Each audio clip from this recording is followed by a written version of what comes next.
It's green. It's green. Right. It says Lance Mine. #Go Green. With a couple of X's there. A really good-looking T-shirt. Yeah? That's a terrible T-shirt. That's the old Lance Mine. I think it's a good-looking T-shirt. Borster, good-looking T-shirt or not? Who came up with it? It's pretty sharp. The chat room was going with Lance Mine. Lance Mine. And this, I love the coloring. I'll never be able to take that title from you. The landmine? Yeah. Oh, no, I'm the landmine. You are the Lance Mine. No, I'm really not. I know. They're just playing with you, man. It's a good-looking T-shirt. I don't give a shit. It's a tacky T-shirt. It's like, He doesn't care, I don't like for the the one you're record. wearing either. All right. Let's hear from recover. Eric Musselman is the head coach at Arkansas. As I say obvious things to transition into the soundbite here about his team now getting a chance to play Kansas and how he thinks, hey, the Hogs have a shot. A lot. I mean, this is a team that's still growing, and I said even before the tournament that I feel like, you know, this is a team that continues to improve. I mean, we talk about improvement daily. We work on things daily to try to get better. You know, there's been other teams that maybe, you know, have plateaued. Maybe a couple of our teams at Nevada, we were old, veteran guys, and maybe at some point, you know, we were just trying to save legs. But this team is a team that's of continuous improvement. He was just saying at some point they were just waiting for this time of year. Yeah. We're trying to save our legs for this time of year. I don't buy that. Yeah. He looks like a cyclist. Eric Musselman? Yeah, I can see that. I can see that. Do you think he's back at Arkansas next year? You think you take Texas? Is what you're saying? Yeah, I don't know what else may open up. Let's say USC for some reason. Rodney Terry's got to get hired, by the way. You would think. He's got to, especially if they go as deep as we think they are. But like if his USC job ever comes open, you think he would prefer to have that over Arkansas? No, Arkansas is a much better job. Interesting. Oh, yeah. No, I think it is Yeah. traditionally, but he was an NBA guy. Seems like LA would fit him a lot more than Fayetteville, Arkansas. All right, that's our show today. Stay updated on all the brackets right there with our Final Four. Our friends at Redmont come down to see us at Casey's tonight. That used to be Todd English Pub, and it used to be Casey's. But it was Casey's, and then it was Todd English Pub, and then it was Casey's again. That's what it is now. It's right there in the Westin in Uptown. We'll be there 5 to 7 hanging out. You guys have a great weekend, too. Thanks for all the comments over there. Until next time, God bless you, and God bless America.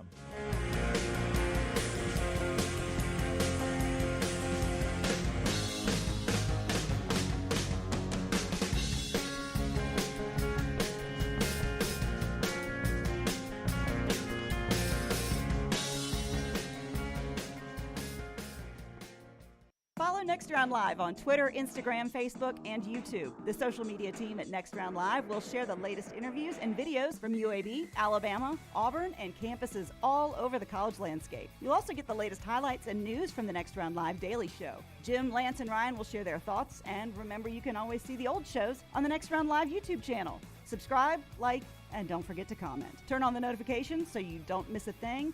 It's Next Round Live on Twitter, Instagram, Facebook, and YouTube. You've been wearing that thin, raggedy t-shirt for years now, and people cannot stop whispering and staring in your vicinity.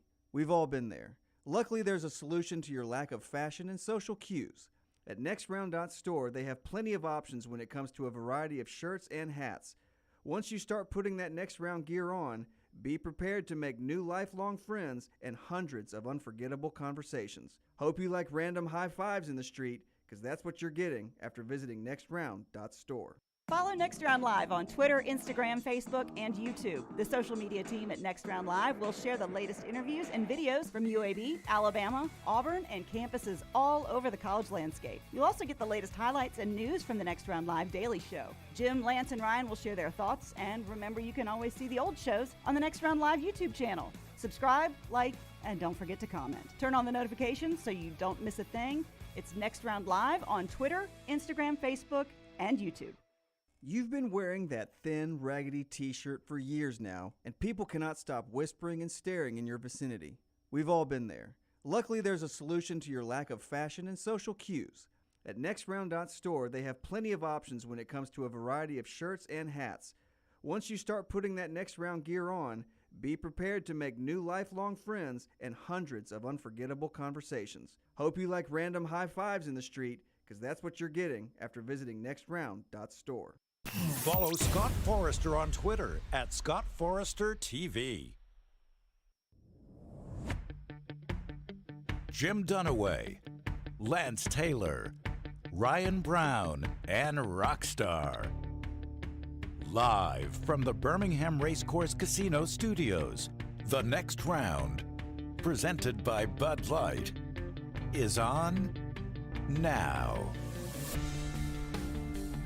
Sweet 16 time for the NCAA tournament. Alabama still alive. Auburn comes up short against Houston, who is a number 1 overall seed. But what a weekend in Birmingham. We'll talk about that. We'll hear from the coaches, the players, and we'll update you on the bracket everywhere else. Just a fun weekend here in Birmingham. Later in an hour, Rece Davis joins the show at 10 o'clock. Ryan Phillips from the Tuscaloosa Patch with some interesting reporting over the weekend joins us at 11 Central to talk about the off-the-field stuff with Alabama basketball. But on the court, Alabama has a path now, and we'll ask this of Rece later on, that looks so sweet as they're at the Sweet 16.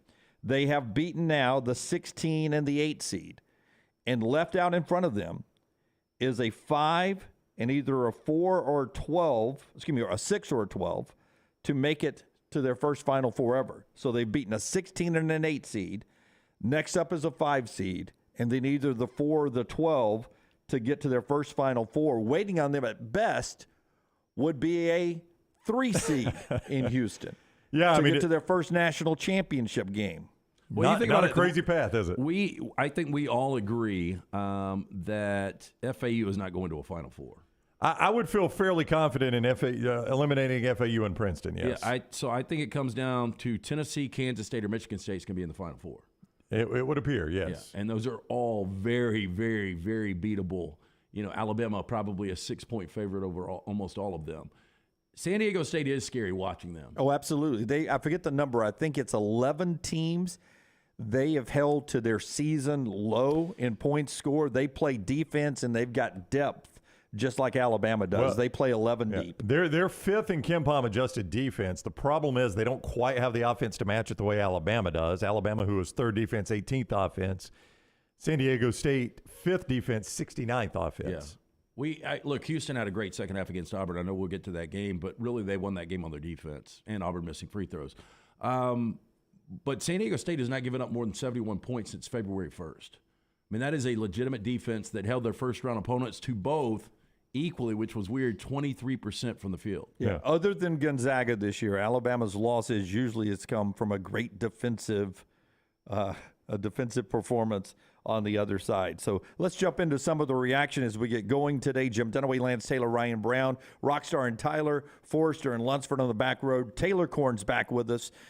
She's handling everything social media at Next Round Live, Remember to subscribe, like, and give us a thumbs up. Rockstar, let's start off with cut number 4, Brandon Miller. He's talking about Javon Quinterly here, and there was a point in this season, and I kept a couple of your names because you're friends of mine through this show. And I won't call anybody by name. Is this top right drawer stuff? It's like, there are a few Patricks and Jaces out there who... We even got an address for one of you. We even got an address for one of you. That in December and January, y'all were not Javon Quinterly fans. And to quote the great Toby Keith from 1990s country music fame, how do you like me now? Because this team with JQ right now, at times, he is their best offensive weapon. No, there is no doubt. And, I thought inserting him into the starting lineup, and what the hell do I know, that it might be a little different. I thought he was great coming off the bench, but since he's been in the starting lineup, he's an electric guy. And I know some people were upset that he would turn the basketball over a little bit, but he is instant offense. Yeah, he's so much energy. Here's Brandon Miller, the All-American, talking about Javon Quinterly after the win the other night over Maryland. Brandon, how big is it to have him? He's scoring 20-plus in these games. Man, just looking at his injury and where he's come from, I think it's crazy. Really proud of him. Look at him as a big brother. I've always looked up to him. Just him it's not even just about him scoring 20. I think it's him sitting down on defense and getting stops that we need. So that's just not about scoring the ball in the hoop. It's about the margin plays, who's diving on the floor, who's getting all the rebounds. So this is just a great person to have around. And he was 4 of 6 from three-point range. He and Brandon were the only guys that hit the threes. Alabama struggled again from three-point land other than those two guys. They 6 of 21 as a team, and they still have their second biggest win in NCAA tournament history when it comes to margin of victory. It's when things aren't going right, they've got Javon Quinterly and they've got Brandon Miller right now. Yeah, and look, I do think, Alabama was still going to win that game. They win by 22. But Julian Rece getting those early fouls, and you heard Kevin Willard talk about it after the game, that changed what we were doing offensively. Now, whether it was going to work or not, because Bediako was playing a lot better basketball, but they were going to pound it inside to Julian Rece. He picked up foul number 2 3 minutes into the game, foul number 3 4 minutes into the game. He had to sit the rest of the half. Yeah, and he got lucky he didn't foul out on what was a bad block charge call. They called the they called the charge, or they called the block, and it was a charge on him. But back to JQ, his last 8 games, he has scored 16, 24, 12, 10, 1, 22, 13, and 22. I mean, it is hard to ask much more from a guy that has been a sixth man a lot. Now, in a lot of those games he starting in the postseason there, than what you've gotten from him right there. And with that, I say it again, with him doing what he does, and Bediako pretty routinely now putting up double-doubles, I just do not know how you beat this team. What are you smiling at? After we did our post-court stand-ups on Saturday night after midnight, by the way, it was a late night. I thought yesterday at some point I was going to tell the guys behind the glass I would like somewhere in the first 4 minutes. I would have missed it, by the way. 4 minutes before Brown brought up Bediako. With all due respect, Bediako is a huge part of this team's success. I think he starts. And for if they Alabama. win a national championship, but you are the captain of the Bediako fan club, and with good reason. The guy is fantastic. But there is not a show that goes by where you don't say Charles Bediako. But you understand. Like if I did a 23andMe, I feel like Bediako.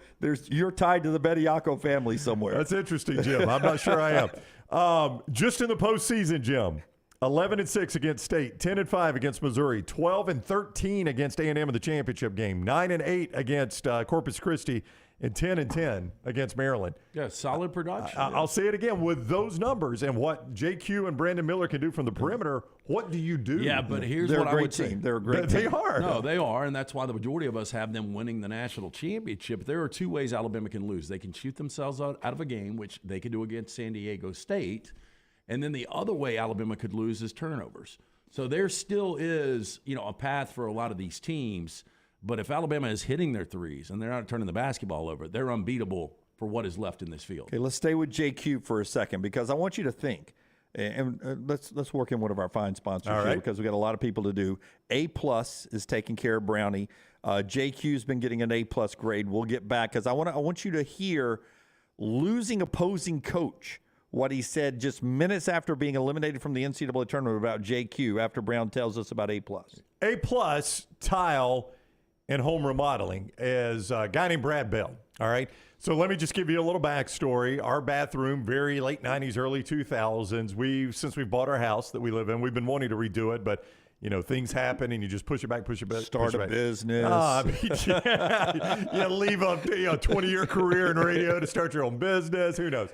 So finally, my wife's like, build a media company or redo the bathroom. Have to. Kids spend money, all those things, right? So Jennifer, my wife, finally said, we are doing it right now. And I'm going to go. I'm going to do all the research. I'm going to pick the people. So she talked to people. She looked at reviews. She scoured the internet. She picked Brad Bell, A+. I can promise you this, because I know the way my wife does this. If Jennifer Brown can trust him, you can trust him, all right? Call my guy, Brad Bell, 422-1758. That's a 205 area code. Mobile to Huntsville, at Anniston to Tuscaloosa, east to west, north to south in Alabama. Brad will come do the job. 205-422-1758. Don't buy into these one-day deals where they come in and they do it for what you think you're paying less. Brad says a lot of times the quotes are double his and you're getting less quality.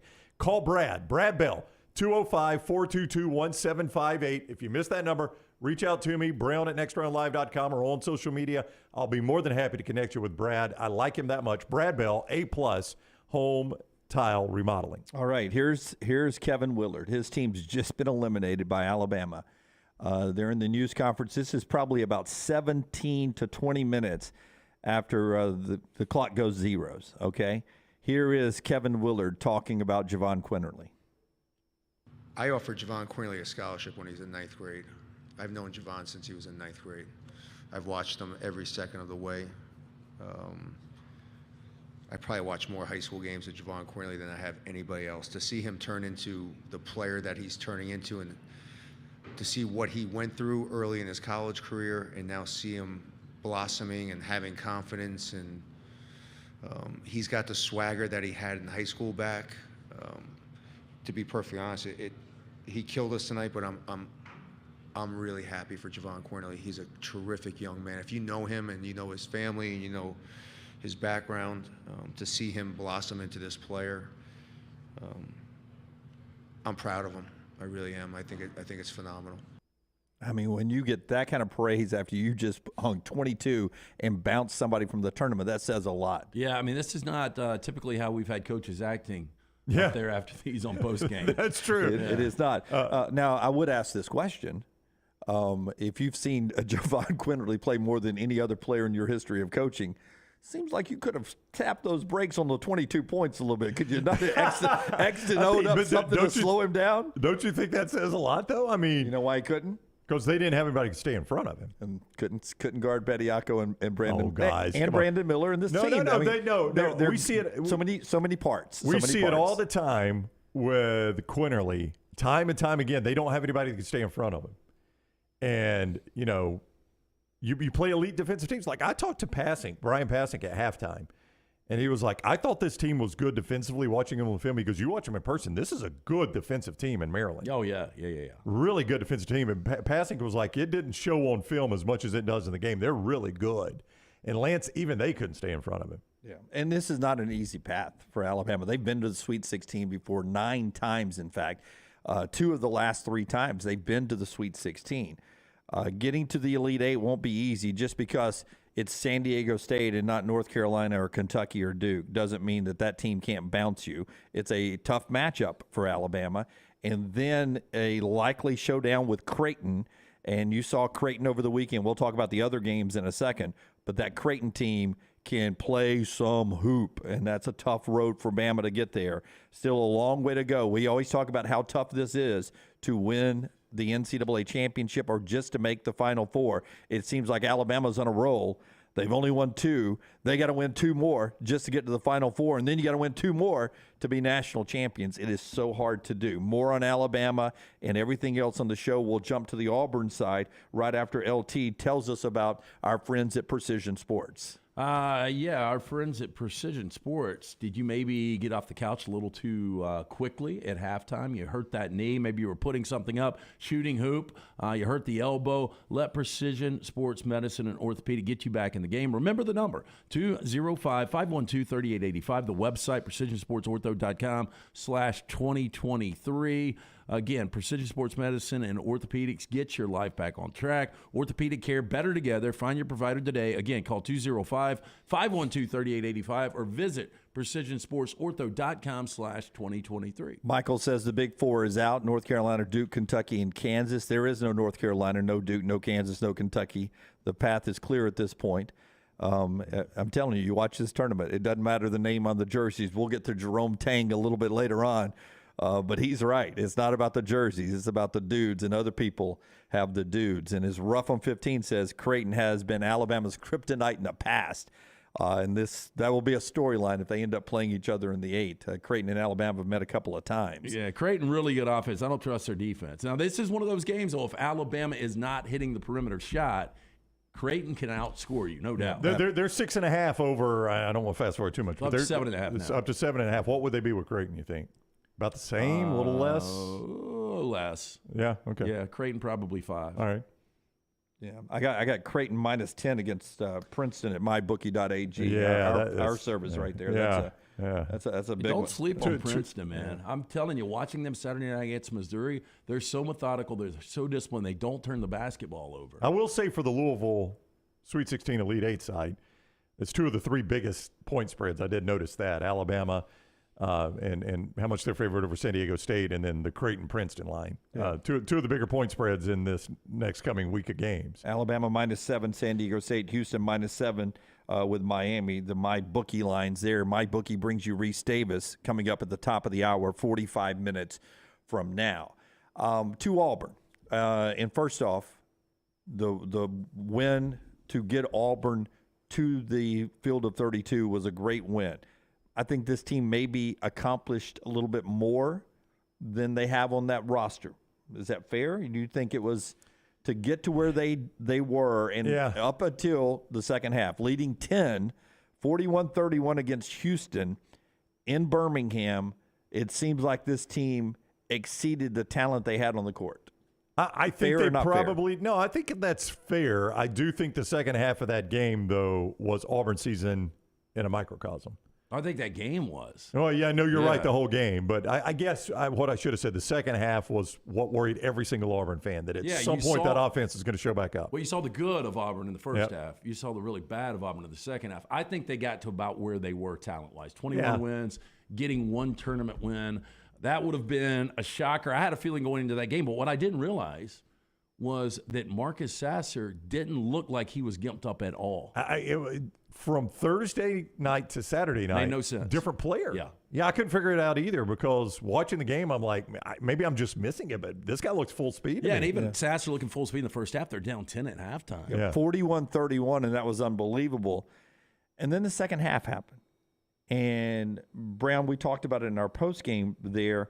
Auburn didn't hit anything. They didn't hit shots. They didn't hit free throws. They didn't hit anything. You maybe could have survived and won that game making 4 field goals.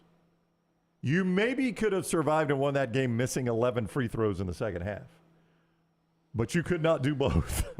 Auburn made 4 second-half field goals, which, by the way, it's easy to talk about Auburn's shooting going away, Auburn choking, whatever you want to say. You got to give some credit to Houston there. That is an elite defensive team. And they locked Auburn down. At the 8-minute mark, I forget what the number was, you leaned over to me and you said, hey, this Houston defense, Auburn's still got 8 minutes to go, and they've already scored this many points. And then at halftime, we were like, there's 41 points Auburn has scored on this elite Houston defense, one of the best defenses in the country. My direct quote at halftime, Lance, was, Dunaway, Auburn is on pace to score 82 against this Houston defense. Yeah, that didn't happen. It did not, Lance. It did not. I mean, that second half. But mathematically, half, I was correct. Second half was a complete beatdown. It was. And, Houston is a team that I said this, even without Sasser at 100%, they can win games on their defense.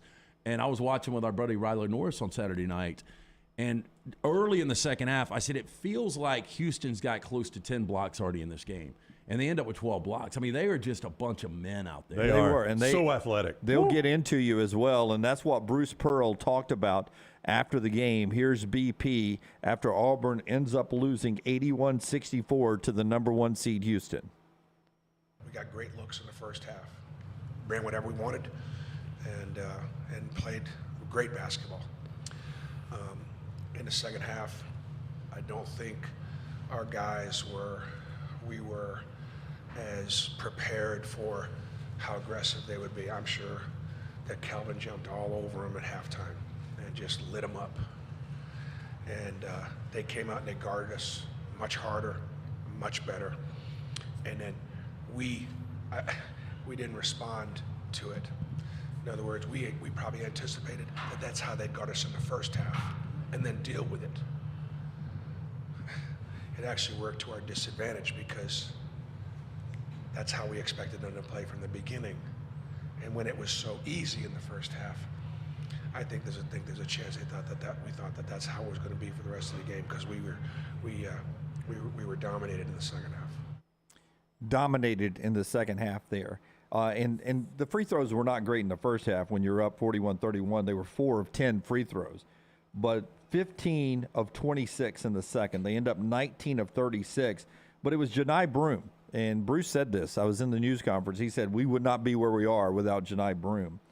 But he was 6 of 16. Hard to do. At the free throw line. And I tell you, in the second half, Brown and LT, when you're trying to get momentum going or keep the lead or get momentum going, when you're missing free throws, that it may only be 1 point you miss here or 2 points you miss there, but it impacts you mentally. It's just as you can hear the whole arena go, oh, every time one rattled, oh.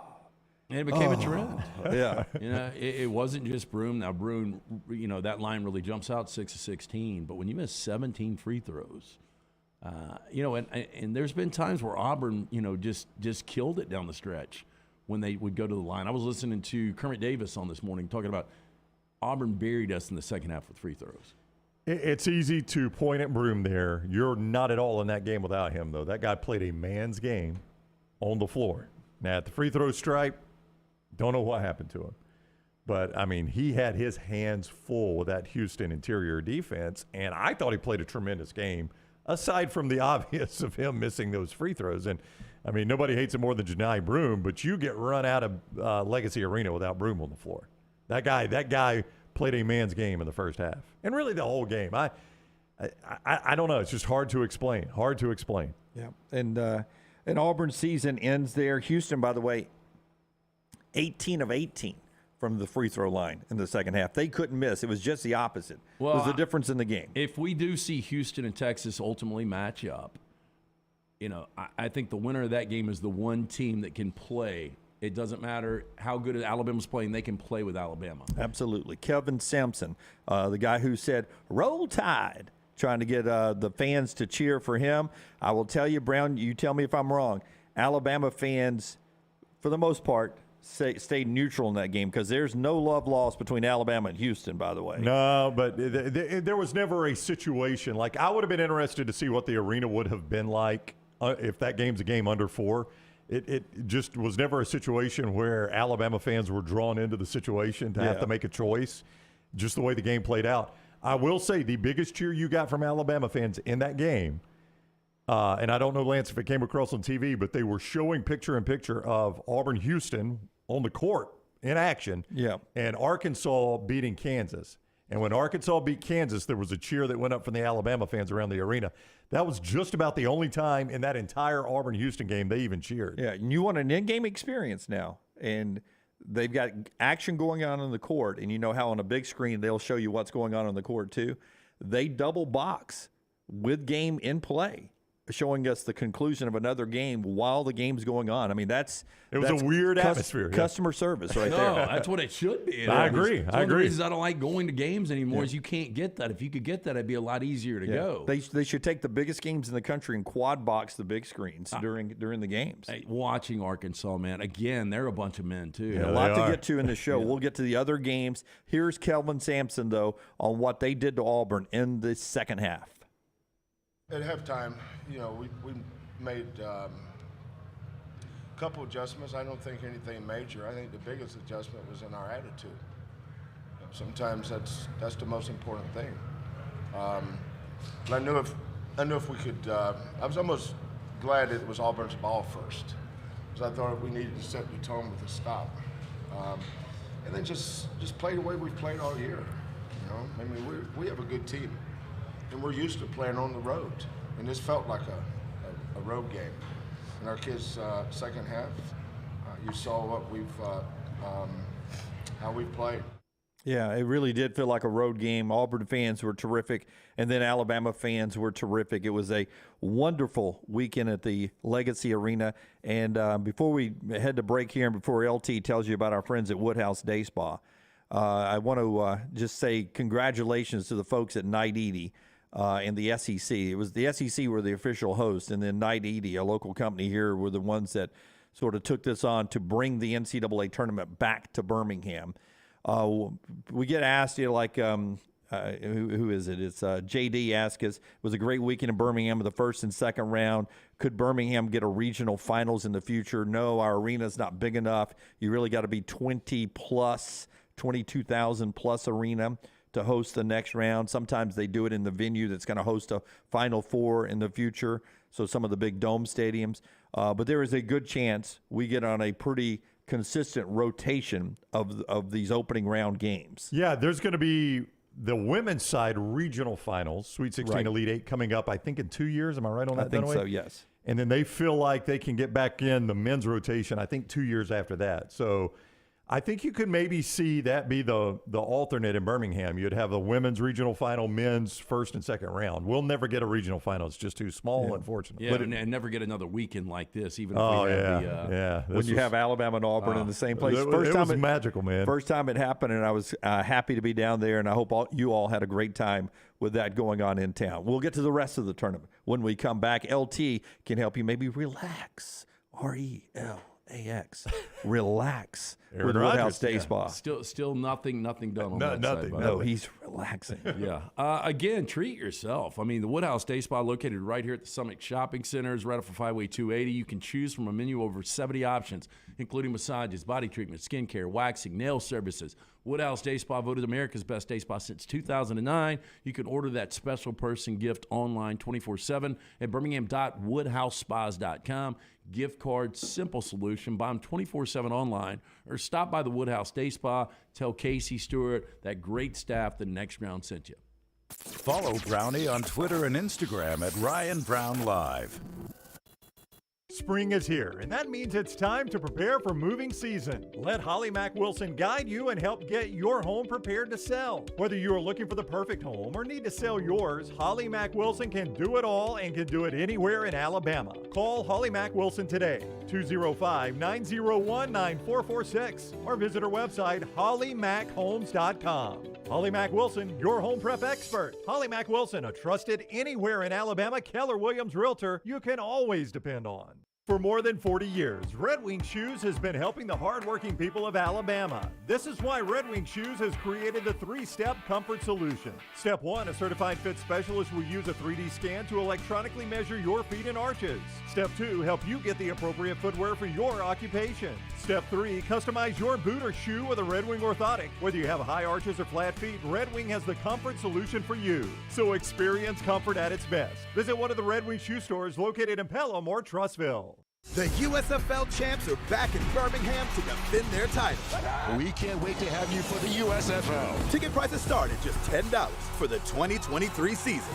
The Stallions kick it all off on April 15th as Coach Skip Holtz, Jamar Smith, Scooby Wright, and the Stallions look to run it back at Protective Stadium. Don't miss out on the hottest ticket in town. Touchdown, Birmingham. Buy your Stallions tickets today at theusfl.com.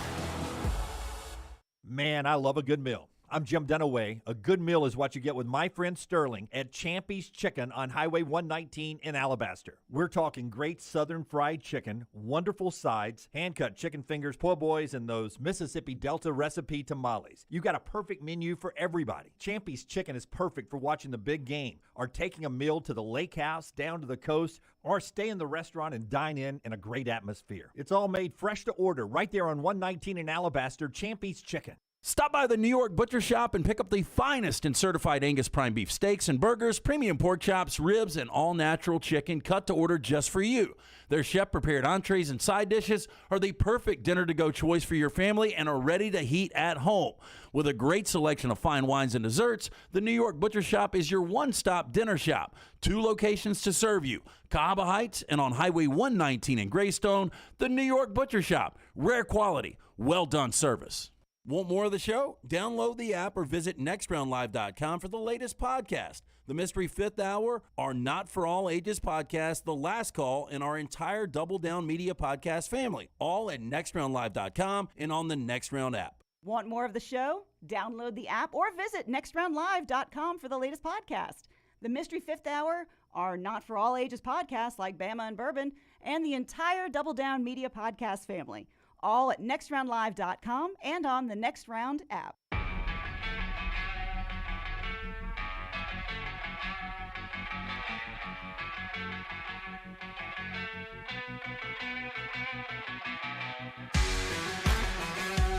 Back with you on the Next Round. We're 159 days away from the college football season, but we're going to continue the basketball conversation. Joel says, after this weekend, I needed the Ghost Energy drink to get started. He sends us a picture of the Ghost Energy that he's hitting up today. He's looks like he got a strawberry flavor though. Cherry. It's a cherry flavored one there. Interesting. Yeah, I like cherry limeade. Way to go on the Ghost Energy drink there. Our friends at Bud Light, Ghost Energy, and all of our friends at Adams Beverage, part of our show, and we appreciate them being with us so much today. We're about to talk about the rest of the tournament and about names on uniforms and all of that. And you'll hear a great bite from Jerome Tang. But is Lunsford back there? Can I get Lunsford's mic? Lunsford, later in the show, let's do it after Rece Davis, okay? Okay. Like, if you can have it ready in an hour at 10:20. I got it ready. Okay, you already know what I'm going to ask. So no need to. I've already sent it to Scott. We're ready. Okay, so no need for me to pretend I hadn't previously asked you this. That's something must benefit Dunaway here, I right? just had an idea. Yeah. Let's pretend I didn't call you last night and say, hey, at a segment after we have Rece on, can you? Well, you're horrible. You do not go with a lie very well. That's good. Lunsford's an honest guy. But What I he do does not for know you. the results. But later on, he will update us on where we are in the brackets. Can right? you tell us, is it at least close? It's actually close. Okay. Yeah. All right. LT does not want to wait until 10:20. Well, We'll no, get to that I coming just, up. I mean, I look But at my bracket, it is destroyed. Do tell us about our friends at Redmont, and we appreciate them being with us so that we can get to this commercial read of Redmont Distilling and the great folks there. We spent time with them Friday night as well. Yeah, we were with them last Sunday night. We were with them Thursday night, Friday night. Just not only incredible people, but they've got an incredible vodka, an incredible product. Redmont Vodka, their aim, clarity, and taste, color, and smell. It's vodka perfection. Redmont Vodka made from corn, which not only makes it gluten-free, also provides that smooth finish, no harsh aftertaste. 8 times distilled, available at your local package, including Pink Package, the Beverage Place, also ABC stores, available in 22 states as well. Ask for it by name. It's Redmont Vodka. All right. Again, you can always jump on the phones, 205-734-0923. That gets you on the JohnsonRVCenter.com hotline. Who do we have there today, Brown? That'd be John down in the port city of Mobile, Alabama. What is up, John? How are you? Hey, guys. Y'all doing all right? Awesome, man. Thank you. Listen, the thing about Quinterly, and I was watching the game, and I thought, correct me if I'm wrong, I thought we played horrible offensively the first half, and then you just look up, and it's like we can't throw it in the ocean, but then you look up, and we're up by 12 and up by 18, and it was just phenomenal. But the thing about Quinterly and the ACLs, it takes at least a year for mentally for people to get right and be able to trust that knee after the surgery, and it's been right at a year. And it's like, I don't care, what sport, basketball, baseball, football, whatever. It takes a year, a full year mentally for him, and to see him do what he's been doing, it's like he was 2 years ago. So, anyway. Yeah, no, you're exactly right, and he's moving freely, and LT has mentioned this at different times throughout the year. Brownie's mentioned this at different times throughout the year, that there are times in games, unless you've got an elite defender, it is hard to stay in front of him. It really is. I mean, and I just don't know. And the thing that makes Alabama so dangerous is if you collapse when he enters the paint, you've always got a wide open good shooter that's out there on the perimeter for Alabama. And if and Quinterly is so good about using his body and his angles and the backboard and his touch that it's hard to block his shot. But in the event he sees he doesn't have something, he almost always has a good shooter to kick it out to. I mean, again, it's you pick your poison with Alabama. You got to try to stop something. Either Bediako on the inside, good luck with Miller, Quinterly from doing what he does. I just don't know that you could stop it all when it's all clicking. Paul writes in at Next Round Live, this is why Brown is rightfully high on Bediako. He is a top 10 player in America according to the efficiency metrics there of the production that he gets when he's on the floor playing during minutes. LZ Orange writes in, how did Jim's Vegas picks using his method from last year turn out? Did his friends continue to bet opposite and win money in Las Vegas, or did they lose?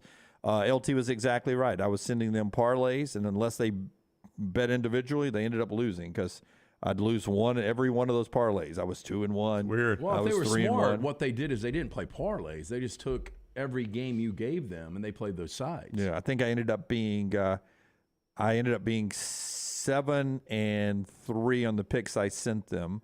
3 and 7 on the pick side, which would mean 7 and 3 if they went opposite of me. So my method does not work in Vegas. Out of the 40, really, that's odd. Yes. Most don't, by the way. The 48 first-round games. I forgot how many straight-up underdogs hit, but I told you guys that formula, $100. If you're playing just $100 on the straight-up dog. Oh, just on the money line? Yeah, you're up almost $1,500. Oh, that Fairleigh Dickinson money line must have paid a fortune. 23-1. Yeah. Yeah. Yeah, I'd say so then. Hey, and by the way, they were in that game as we move to the other contest, FDU FAU. Oh. Fun game. FAU, the CUSA champions, and UAB's firsthand knowledge with them, their speed at the guard position, able to score a lot of points. But FDU is with them until the very final seconds of that contest. That was a very entertaining game. The FDU thing is amazing. I mean, even against, I know a lot of people weren't high on Purdue. Most people say coming into this tournament, the first 1 seed that would go down would be Purdue. But Fairleigh Dickinson didn't even win their conference tournament. Yeah. That's right. I mean, realistically, they shouldn't have been in this tournament. Merrimack won it, but because Merrimack's just moved up, they're not eligible for the NCAA tournament. So FDU got in because they were next in line after Merrimack. I will say, if you guys rewind to the first time this ever happened, the 116 when Baltimore County beat Virginia. They beat the hell out of Virginia. They did. That is not at all what I thought the first time a 16 beating a 1 would look like. I thought it would look far more like FDU beating Purdue. But I got to say, and I don't know, maybe it was Dunaway. Somebody said this last week, and I think it was on the show. Hey, we're probably going to see another 16 beat a 1 in our lifetime. I think it was Dunaway. Yeah, I did because I had read it somewhere else. That just to be truthful. But once the seal's broken, but just to be honest, and this is why Andy Kennedy, and congratulations to UAB winning and moving on in the NIT. But this is why Andy Kennedy says he is okay with expanding the tournament because the 12s through 16s have never been more competitive with the upper part of the bracket. And going into this, and this is where I read this was the best group of 12 to 16s, they believe, with the metrics and everything they've ever had in the NCAA tournament. Yeah, but I think there's a deeper reason that it happened to Purdue. And it's why, look, I have been burned by Purdue no matter what. I'm not going to trust them. But I especially didn't trust them this year because I think you're seeing the way college basketball is played this day and age. You cannot, and we've talked about this before, you can't build around a big man. That can't be your offense. That's right. Your team can't be a big man-oriented offense. That's right. Like Creighton has a 7-1 big man that they were horrible when he was out, but he basically is an alternative. He's just there basically as a decoy that frees them up to shoot the outside he'll shot. get some rebounds and kick it back out. Right. He's not their offensive focus. That's right. That's right. And you look at Kentucky, you look at Purdue, when you're built around a big man, when he's your offensive focus. Now, I say this as I praise Bediako, but Alabama is far from built around Bediako. When you build around a big man, I just don't know that you can do that and win big in college basketball. Well, actually, is it Kalkbrenner of Creighton and Bediako? They sort of use him. They're almost exactly the same way they get used. Right. They will score some points. Kalkbrenner actually leads the team in scoring. But they do a lot of using him on the inside as a decoy to kick it back on the outside. Yeah, Ryan Kalkbrenner. We're in the car on Friday heading down to our Redmont thing promotion that night, and you were like, Kalkbrenner's had a terrible game, and the next thing you know, Kalkbrenner with his 30th. he's at 11 of 14, and I was like, I've seen him miss all 3 of those shots, so I promise you they were all bunnies. Back real quick to Purdue, though, I blame a lot of this on Matt Painter because you have built your offense against Zach Edey. You had 11 attempts from Zach Edey. You had 12 attempts from the rest of the team. That's right. So I just don't, 12 made field goals from the rest of the team. And you just didn't get enough. 11 field goal attempts for Zach Edey. Got to get him the basketball more. Especially against a team like FDU, who's one of the shortest teams in the tournament. He had 1 foul, too. It's not like he was in foul trouble. Best and worst of the weekend is brought to you by our friends at Hemp Hill. Every Monday here on the show, we always start it in this segment. Our friends at Hemp Hill will get to the best sound of the weekend and more of your NCAA tournament thanks to our friends at Hemp Hill. Adam and Chad, great people. Yeah, our friends at Hemp Hill offering that $69 HVAC tune-up. Call Adam, Chad, the guys at Hemp Hill Services. Make sure your HVAC unit ready to keep up with the changing weather. Hemp Hill Services, locally owned and operated independent train dealer. The team can serve all makes and models for all of your plumbing, heating, and cooling needs. Call Hemp Hill Services. Hard to stop a train. Do it now. 205-229-2090. That's 205-229-2090 or hemphillservices.com. Listen, the game's not played in history books, right? It's played 40 minutes on the hardwood, and it happens in real time in front of you. And as a guy who grew up around a traditional blue blood football program, Alabama's had great history. But really, it comes down to our best sound of the weekend, what Jerome Tang said after Kansas State eliminated Kentucky. Here's the K-State head coach. Jerome, how much of a statement is this for you and your program? First year, beat a program like Kentucky, and you're going to New York to play in the Sweet 16. Well, we have a program that's rich in tradition also. And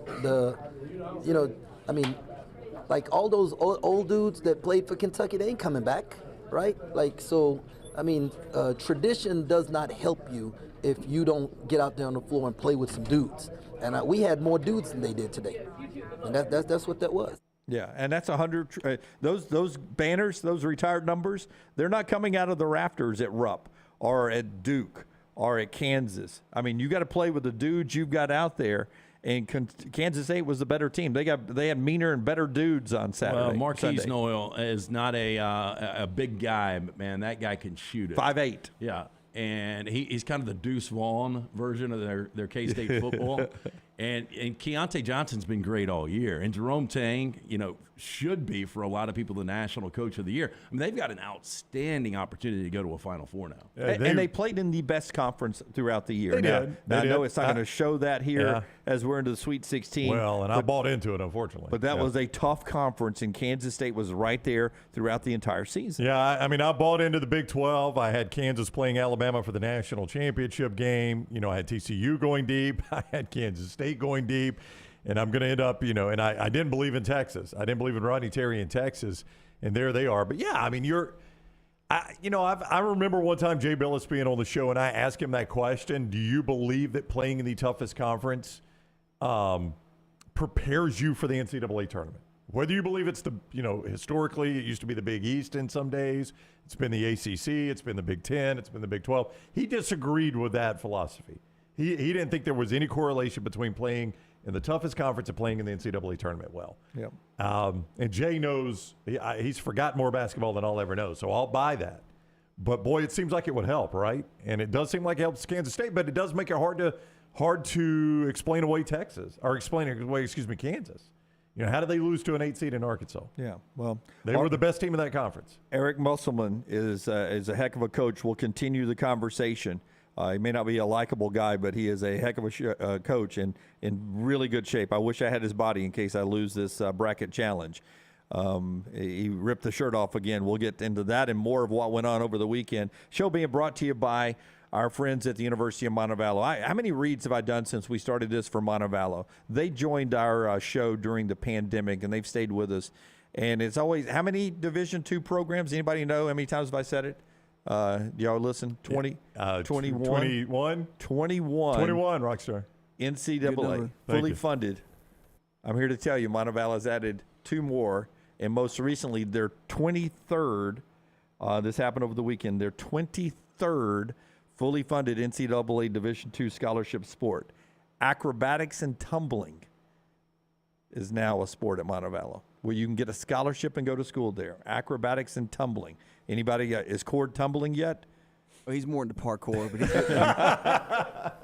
but you can be a part of a great and growing athletic department at the University of Montevallo. 23 fully funded, fully scholarship sports at the University of Montevallo. Go there, montevallo.edu, montevallo.edu. Wonderful class sizes. They're small. It's going to help your son or daughter academically. Wonderful campus life. Schedule that in-person tour and maybe continue that athletic career. montevallo.edu, montevallo.edu. Follow Dunaway on Twitter and Instagram at Jim Dunaway. Did you tweak your shoulder putting up Christmas decorations? Injure your elbow shooting hoops in the backyard? Or hurt your knees getting up from the couch at halftime? Let 2023 be the year precision sports medicine and orthopedics gets your life back on track. Orthopedic care is better together. Find your provider today. Call 205-512-3885. That's 205-512-3885. Or visit precisionsportsortho.com/2023. What are you waiting for? It's non-stop gaming action at Birmingham Racecourse Casino. Come play more than 900 of the latest and greatest games around, featuring fun bonuses and big jackpots. You can wager and win on horse and greyhound races from all over the world. There are more ways to win at Birmingham Racecourse Casino. Birmingham Racecourse Casino, located off I-459 exit 31 Derby Parkway. Must be 21 or older. Hi, this is Wes McClooney, owner of the New Balance Birmingham store. Today I have some tips on how to stay healthy. Number 1, get some cardio. 2, get a proper fitting on your shoes to get the most out of that cardio. Our in-store fit specialist will match your feet with the perfect New Balance shoe so you get the perfect fit. Come see us at the New Balance Birmingham store, located on Highway 280 next to Chick-fil-A. Experience the difference a custom fit makes today at New Balance Birmingham. Make sure to check out our gaming channel on YouTube at Next Round Gaming, and also follow us on Twitter at TNR Gaming 247. That way you can know when we go live with our TNR Madden League, live game streams nightly, and more. That's at Next Round Gaming on YouTube. Start your day online with our website, nextroundlive.com. The latest videos, podcasts, and college football stories. It's also a great way to stream the show or shop in the Next Round store. Stay connected by visiting nextroundlive.com. That's nextroundlive.com. Hey, Lance Taylor from the Next Round to tell you about our friends at Gutter Cap. Gutter Cap's that patented aluminum cover system that fits over most existing gutters to keep out debris and eliminate that gutter cleaning. It's backed with a lifetime warranty, almost 20-year service record right here in Birmingham. Stay off that dangerous ladder forever. 45% off the retail price now if you call guttercapbirmingham.com. Call my good friend Chris Stewart now, 205-823-2212. Cap it, don't snap it. It's Gutter Cap. The USFL champs are back in Birmingham to defend their title. We can't wait to have you for the USFL. Ticket prices start at just $10 for the 2023 season. The Stallions kick it all off on April 15th as Coach Skip Holtz, Jamar Smith, Scooby Wright, and the Stallions look to run it back at Protective Stadium. Don't miss out on the hottest ticket in town. Touchdown, Birmingham! Buy your Stallions tickets today at theusfl.com.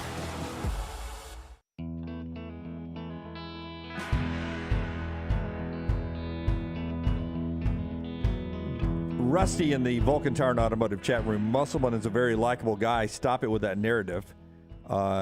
You're saying, because I said he's not a very likable guy, right? So Rusty is saying he is a very likable guy. So stop it with that narrative. Oh, I think most fans dislike him. I, honest to goodness, don't know where like his colleagues stand, like coaches. There's him taking that shirt off. And if you guys want to laugh at me, it's fine. If Jim thinks Muss is in terrific shape, I do not want to see Jim in a calendar. Dude, how old is that guy? You do not want to see Jim in a calendar.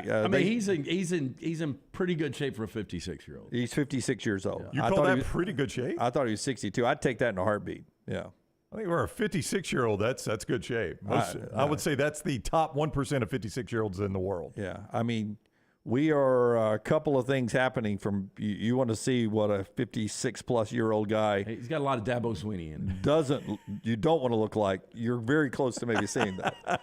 We'll find out more coming up after He does have a lot of Dabo in him, though. I hope Forget the team, boy. This is about me. What can I do? That was embarrassing, by the way. What was? A Musselman standing up taking his shirt off. Yeah, it's become a thing with him. It's a weird thing. I don't know. It's become a thing, sort of like what The Rock used to say. All you wrestling guys, when The Rock was in the ring. Can you smell what I'm cooking? Can you smell what The Rock is cooking? Can you smell like what The Rock is cooking? That's sort of become his calling card after a big win. It's like the third time he's ripped that shirt off, right? Wrestling a little bit different, though. I don't know. I mean, my whole thing with Arkansas is act like you've been there before. This is the Sweet 16. If he doesn't go into the Final Four, it's one thing. It's 2 straight Elite Eights for him, right? He's had 2 straight Elite Eights. Am I correct on that? Yeah, going into this year. Yeah, I know. That's what I'm saying. So, I mean, this is kind of the progression you've started to expect out of the guy. Now, it was a big upset. Don't get me wrong. And I had Kansas in the national championship game. Yeah, hey, I did too. And this shows you, though, how important coaching is at this level. I agree. Bill Self's coaching in that game, his in-game coaching, some of the best in basketball, they win that game if he's coaching. Now explain Rodney Terry. I can't explain. I'll explain Rodney Terry this way. Chris Beard has assembled a really good team. All right, let's get to a lot more in the tournament. But first, LT needs to tell you about our fine friends at Odie's, where you guys will be back for trivia coming up on Wednesday night. It's a great place to go by and get that Diablo sandwich, too. You know what I forgot? So after I saw you guys on Friday night, we decided to go to Odie's for a couple of drinks. Right. I forgot it was St. Patrick's Day. But that was a hot one. Oh, my God. I was there for one. It was unbelievably packed, in a good way, though. Look, it's just a really cool bar. I don't know how else to explain it. Birmingham Institution, located right there in Crestline Village. Will Haver does such a good job with it. Not only are they incredible drinks, some of the biggest you'll ever have, but also the ice-cold beer buckets full of the Bud Light, the incredible food from Rece Davis, award-winning wings, delicious burgers, my personal favorite, that Diablo sandwich. Get in all weekend. Remember, Wednesday night, we've got Odie's Team Trivia. It's right there at Odie's Tavern in Crestline Village. Make it a Bud Light, easy to drink, easy to enjoy poll question, Taylor, if you will. In the SEC, who do opposing fans dislike more, Eric Musselman or their rivals coach? Because Zach says ripping shirt off versus crane kick and dancing with a broom, which is more cringe. He's talking about Bruce Pearl. He's a Bama guy. Oh, now Pearl's gonna win it for he'll run away with it for Alabama fans. No. That's why we're going Musselman or your rivals coach, because we beat them. It's their Super Bowl. Oates says some things that gets the Auburn fans going in a different direction. So make it Musselman versus your rivals coach. That's a Bud Light poll question there.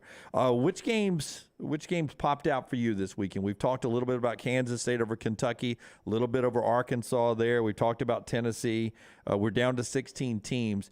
Since we left the show on Friday, until now, we've seen the end of the round of 32 or all of the round of 32 and the opening round on Friday night. Which games popped for you? Well, I'll tell you, a team that popped for me was UConn. And I thought about having them go deep. I had Kansas beating them, though. And if I could go back, obviously, I would make that trade or that change. But this Sinago kid, he can't miss. Sinago in 2 games is 24 of 33 from the field. Yeah, I have UConn in my Final Four. That's the team I thought would show up. They play great defense, too. They're a team that beat Alabama because of the defense they play. They're just one of those teams, like Tennessee, like San Diego State, that if you get, like, Creighton, Alabama, you get the right officiating crew, they can get a little handsy with you, and they become tough to move around the court on. Yeah, I'll tell you a team that jumped at me, and here's a team I completely whiffed on because I had them losing to Drake, but the way Miami has played. Oh, yeah. And last night, man, I was watching that Indiana game. They just dominated Indiana in the second half. I mean, Isaiah Wong is that good. He's a stud. Larinago knows how to coach during this time of year. We saw it last year. We saw it way back in the day with George Mason. They're a really, really good team, but the problem is now they draw Houston. They do, but I mean, I was thinking, and if you get past Houston, you probably have Texas. Probably Texas. I was thinking if I'm Miami or if I'm Houston or Alabama, either one, and I can pick San Diego State or Miami, I think both of them would pick San Diego State, don't you? Like if you let Houston and Alabama just pick their opponent, San Diego State or Miami, I think both of them pick San Diego State. I'd rather play San Diego State than Miami. Too. Probably. I trust Larinaga, man. Not that San Diego State's not good. It's a quality team, obviously, but I trust Larinaga. Zach believes Miami and Houston will be a game. Volfan 205. UConn just throws massive humans at you. Yep. Elbert, Tennessee winning is the worst thing that could have happened for Bama's path, in my opinion, because they play that lockdown defense just like UConn. But you can't dodge it. And by the way, you haven't watched San Diego State. They play it just like it. Yeah, they lock you down, baby. Zakai Ziegler has got to catch up with his team at some time, doesn't it? You think so? That injury is pretty huge. Our friends at Dobel, Maestro Dobel Diamante Tequila, want to remind you that the official tequila of the next round is Dobel Diamante. Ask for it by name. It's aged in a new European oak barrel, double filtered to remove the color while producing a crystal clear spirit of character and smoothness. Crystal and clear in appearance, smooth and crisp on the finish. Maestro Dobel, the perfect tequila for sipping or for mixing. They'll mix it up with you, Brown. That's exactly what Tennessee does. In fact, so much so that you heard Dusty May talk about that. Cut 14, Rockstar. Let's go 13 first. Let's do it this way. Tennessee's, I can't say his last name. Can you take a shot at this? He's one of Tennessee's big players. Yeah. Take a shot at that. You're a really good broadcaster back in your day, play-by-play guy. It's the Oliver kid with the Hawaiian last name. Yeah. Nakamoa, everyone is saying. Very good rock star. Here's Big O, as I like to call him, talking about what Tennessee did to Duke in this contest. Was the scouting report basically, let's get tough with these guys? That's what we do. You know, we're a tough, hard-nosed team. That's how we play everybody. But, you know, knowing that they had a lot of freshmen, we knew that if we come in applying more pressure and being tough and physical, then, you know, they would have to deal with it. What we were saying before the game the whole time was we're going to bring them into the mud with us, and we're just going to make them play a tough, hard-nosed game and see if they're ready for it. So bring them into the mud with us, right? So that's the backdrop. And they did that with Duke, right? They did, and Rece was right, man. The way that thing was officiated, 7 free throws for Duke. Yeah, we'll talk to Rece coming up here, and we'll ask him about that coming up here at the top I of the heard hour. him talking about it after the game, Yeah. and he was talking about, man, they were letting them be a little too physical. I had Tennessee in that game, so I was pulling for that. But, you know, that was a Duke team that was, when they were whole, was 18-1 with that lineup going into that game. And Tennessee were way too physical. Yeah, and the officials let it go that way. But, hey, it's never too early to start working the officials. Dusty May of Florida Atlantic, who now, with a few days off, plays Tennessee next, he said this after his win over FDU. Now that you're heading to Madison Square Garden to take on Tennessee in the Sweet 16, how are you guys approaching that matchup? We're going to study Australian rugby rules and get ready for the Vols.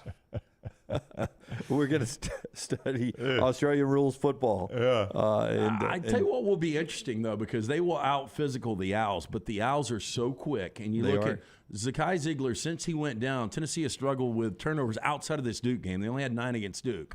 But, you know, they get 15 to 18 turnovers. They've got a really good shot against Tennessee. If FAU survives this tournament, that guy's still their head coach. What a win for them. It's not going to happen. I don't think it is either. There are reports today from Jeff Goodman, that Ed Cooley is very close to taking the Georgetown job. So that Providence job's a peach opening. If I'm Providence, a guy like Dusty May, because this is not just, he got hot. This guy has built this program at FAU. He's been there for a minute, and he's a quality coach. Robert, I watch most of the games, the Tennessee game with the sound down, so I'm going to trust you on that one, but I'm not going to bite and go for that. But I'm going to trust you on that one. That's the way it's pronounced. We apologize for mispronouncing Big O's name for Tennessee. Could have spelled that another way, too. You could. You could have gone the OCOME. We approach the top of the hour. Rece Davis coming up on the other side. The show is being brought to you in part today by our friends at Nichols Outfitters. We'll hear from Rece. We'll get into everything going on. What does he think about Alabama's path? We'll ask Rece Davis, the host of Game Day, about that coming up. Tell us about Nichols. It is turkey time. I'm not talking Thanksgiving, but turkey season in Alabama. For all you hunters out there, there's no better place to stock up on your essential gear than Nichols Outfitters in Pelham. Top quality firearms, camo, calls, and decoys, everything you need for a successful season at Nichols Outfitters. I-65 exit 242 in Pelham. NicholsOutfitters.com. Nichols Outfitters knows the outdoors. Call the next round now at 205-734-0923. Have you had a pipe burst, a washing machine overflow? Maybe your toilet or bathtub has overflowed upstairs and now you have water coming through your ceiling? No problem. The specialists at Dry Tech are here to help. What's important is you act immediately when water damage occurs. Failing to do so can cause mold, rot, and mildew issues. Long-term exposure to those toxins can cause many health issues down the road. So act fast. When trouble strikes, call Dry Tech 205-637-0143. That's Dry Tech at 205-637-0143. Hey, Lance Taylor from The Next Round. You've heard me for years talk about our friends at Bromberg's Jewelers, and we welcome you to stop by and see that great customer service at the Mountain Brook and Summit locations, but we'd also love for you to check out their new online shop. They've got plenty to choose from. Great gifts, big and small. Available online, they've got David Yurman, Tudor watches, select diamond and gemstone jewelry, William Henry, seasonal and favorite giftware items and baby gifts as well. They've even got an online sale section. For more information, Brombergs.com. This is for the men who never settle, the ones who miss the fairway all day. and still pull out the big stick. The type of guys who will always prefer to be behind the grill than in front of the camera. And the men who never let their friends forget about a high school nickname. This is the Lodge mentality. This is Twin Peaks. Who wants to settle for a single TV? With more TVs, bigger screens, plus our fabulous scenic views, there's more to watch at Twin Peaks. Want more of the show? Download the app or visit nextroundlive.com for the latest podcast, The Mystery Fifth Hour, our Not For All Ages podcast, The Last Call, and the entire Double Down Media podcast family. All at nextroundlive.com and on the Next Round app. Make sure to start your day at nextroundlive.com. Get caught up on the latest podcasts and videos from the live daily show, plus specialty shows such as the Mystery Fifth Hour. You can also learn more about the whole staff at Double Down Media, find all of our social media feeds, see the latest videos from our YouTube channel and gaming channel, plus find other ways to consume the show like the Next Round mobile app, which you can download direct from the site via your iOS and Android device. Make nextroundlive.com your homepage and stay up to date with everything from us here at the Next Round.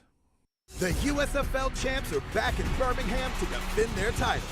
We can't wait to have you for the USFL. Ticket prices start at just $10 for the 2023 season.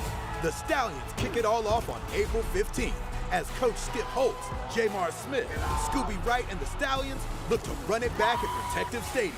Don't miss out on the hottest ticket in town. Touchdown, Birmingham. Buy your Stallions tickets today at theusfl.com. Want more of the Next Round? Download the app or visit nextroundlive.com for the latest podcast, The Mystery Fifth Hour, our Not For All Ages podcast, The Last Call, and the entire Double Down Media podcast family. All at nextroundlive.com and on the Next Round app. Jim Dunaway, Lance Taylor, Ryan Brown, and Rockstar. Live from the Birmingham Racecourse Casino Studios, The Next Round, presented by Bud Light, is on now.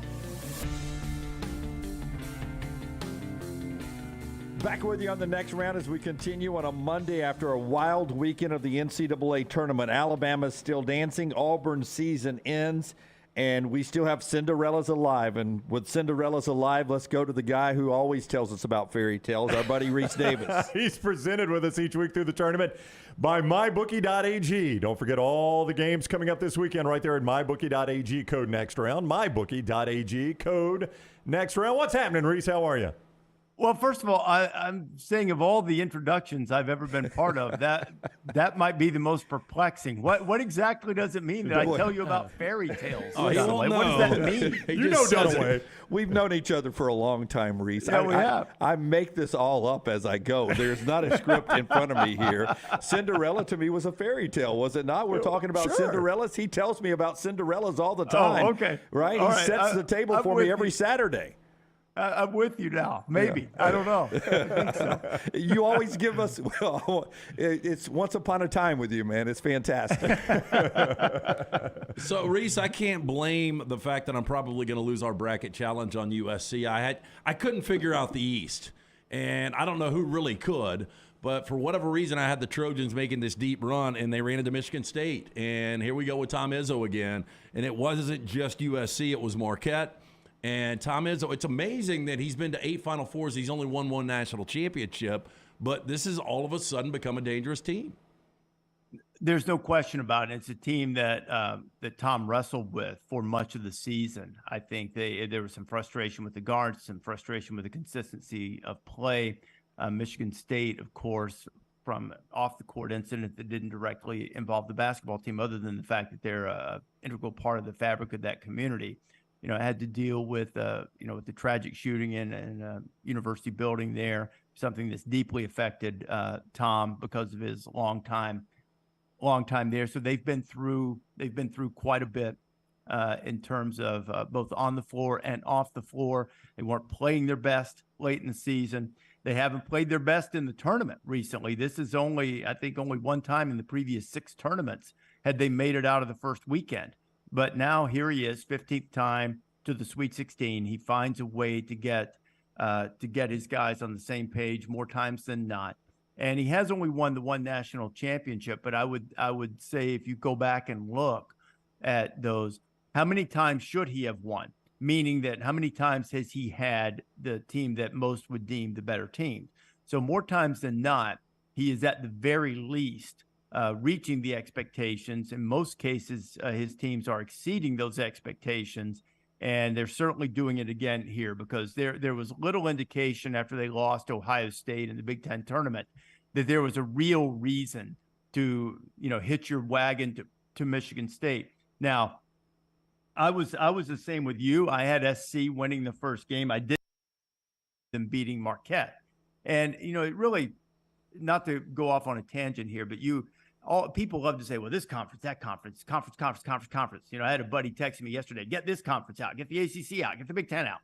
Well, the Big East has 3 teams left.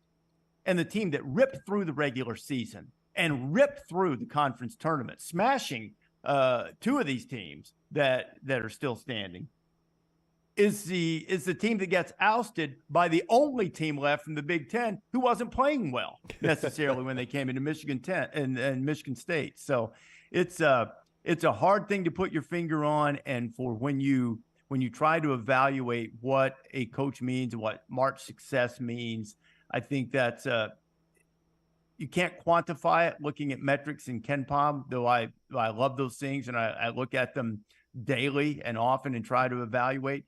But there's a psychological aspect that when guys push the right buttons, that when they are good at building a team and pulling guys together for a common cause, that it reflects in the way they played. Michigan State played as well as it has played all season yesterday in beating Marquette. Rece Davis is with us, ESPN Game Day host at Rece Davis on Twitter. He joins us on the JohnstonRVCenter.com hotline throughout the tournament, courtesy of our friends at MyBookie.ag. MyBookie.ag, code next round to get that sign-on bonus up to $2,000. Rece, you like us have Alabama blood coursing through those veins, state of, not university of, though you do have that as well, state of Alabama blood coursing through those veins. You would have been proud of your old state for the show we had here in Birmingham and the face it put on our state. That said, it was outside of Birmingham that Alabama fans really celebrated, because it would have been hard to get a less bumpy road through Louisville than what Alabama has received here. I'm not sure I agree with that. Now, let me rephrase it this way. I thought they got a great draw on Selection Sunday. They were clearly the best team in their bracket. The second most talented team was Arizona, the 2 seed, but probably 3 and 4 after that are still in there. Creighton and San Diego State. Creighton seeded where it should be, but there were people that had them in the Final Four to start the season. They had a losing streak in the middle. They had to deal with some injuries. San Diego State, while probably not as gifted, well, not probably, they're definitely not as gifted as Alabama offensively. They are the type of team, and they play in a way that is reminiscent of Tennessee. And we saw how Tennessee was able to take Alabama out of its game. San Diego State is capable of turning games into rock fights. That's not to say that they don't have capable offensive players and if they can't score, but that's kind of what they do. Is they play defense. I think they're top 5 in the country in defensive efficiency. They make you play through tough physical defense, a lot of hand checking. They play a slow pace. All of the things that have been the hallmarks of games in which Alabama maybe hasn't dominated. So I think that Alabama has its hands full. I think Alabama will win, but I do think that it will. I think that this is not a wide open path, because you're not just going to go and steamroll these guys. They're veterans, they're juniors, seniors. Matt Bradley is a guy who can score. They don't shoot it particularly well, but Bradley and Micah Parrish shoot it okay, so they can score.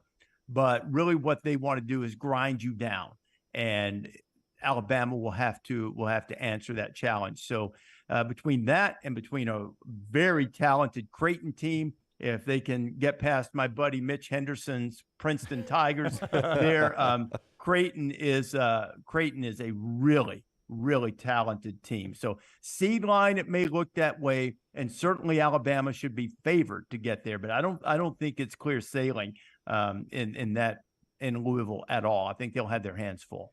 Considering the way this interview started, I will leave my Tang analogy about taking Kansas State to the moon to the side here.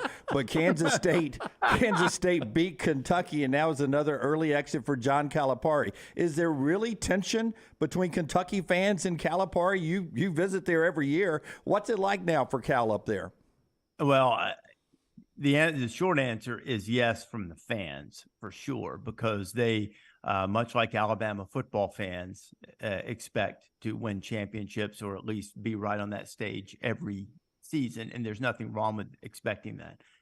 But there are only two people. I'm sure there are others who could do it, but there are only two people on the face of the earth that I know for a fact were born to do the Kentucky job. And those two men are Rick Pitino and John Calipari. And that's it.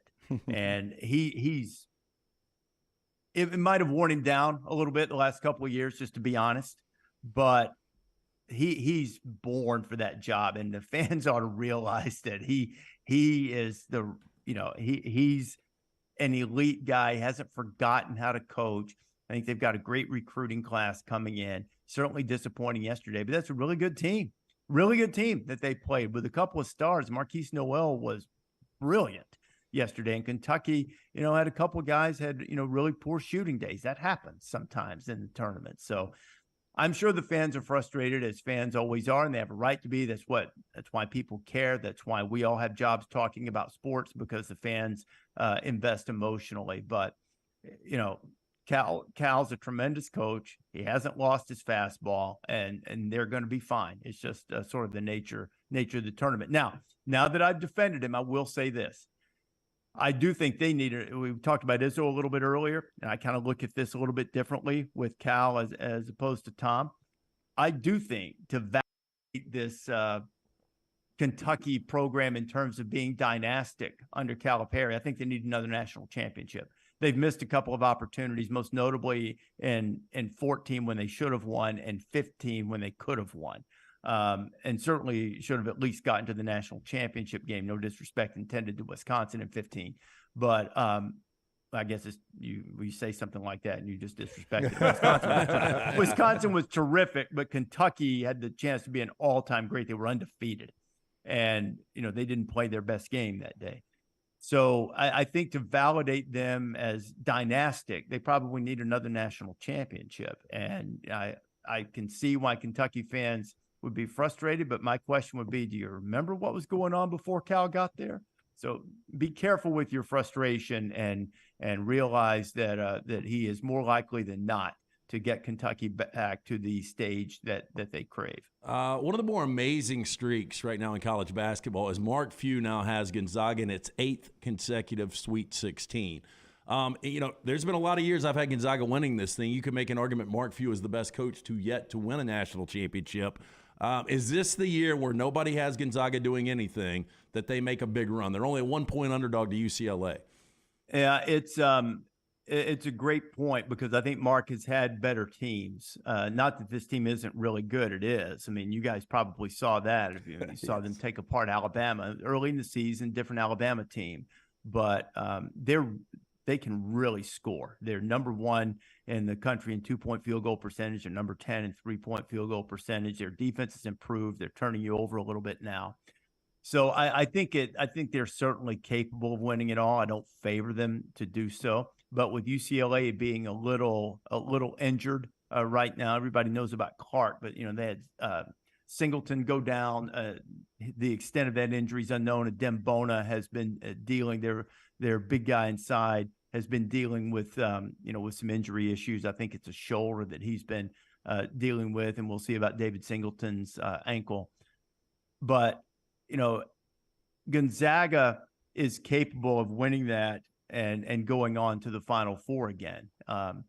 So it could be the year. But if you look at Gonzaga and their tournament history, and people love to hate on them, they haven't won it. They didn't make the Final Four until 17. They outperformed their seed far more times than they didn't. And, I think a couple of failures when they were number 1 seed sort of implanted this narrative, and probably this rise is unprecedented in sports, to me, going from this plucky Cinderella, Jim, underdog that everybody loved and rooted for, to this program that a lot of people love to hate on because they haven't. It's Gonzaga. They were talking about closing the doors to the university before this period of basketball excellence started in 1999. Instead, now it's transformed them into a vibrant situation, largely on the back of basketball. And so, I think Mark will win one of these days, but I would agree with you that he's the best coach to never win one, and he ranks right up there among great coaches who have won one. He is a Hall of Famer in every aspect of the word, both on and off the floor. Rece Davis for a few more moments, presented by MyBookie.ag, code next round. Rick Barnes, another one of those coaches who, it may be rightfully at times, has taken some criticism for his postseason exits. This is not one of those times, though, to take as banged up a team as he's had and to beat a good Louisiana team, beat Duke, be in the Sweet 16 against a 9th seed in FAU. He's got a legit chance of making the Elite Eight with this banged up team. That is a pretty remarkable coaching job by him. It really is, and he's played to their strengths. And in full disclosure, I didn't like the way that the game was officiated against Duke, and I've said this a few times. Two things can be true. One is that the game there were too many collisions. It went beyond being physical. It was like a UFC fight.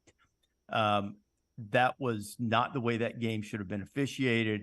It was too physical, but those were the parameters set by the officiating crew. And it is also true that Tennessee outplayed Duke under those circumstances, deserved to win the game, and earned their way there.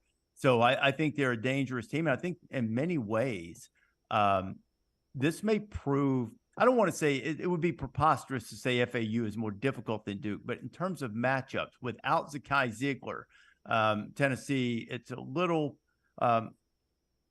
more of an issue making sure you don't turn the ball over.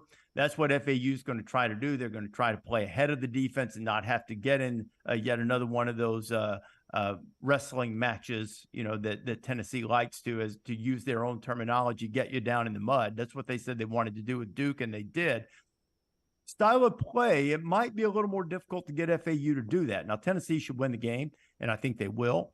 And they might wreck them, they might very well. But I think just stylistically, this Duke team was an elite defensive team, but they weren't old school, get in the passing lane, steal the ball from you defense.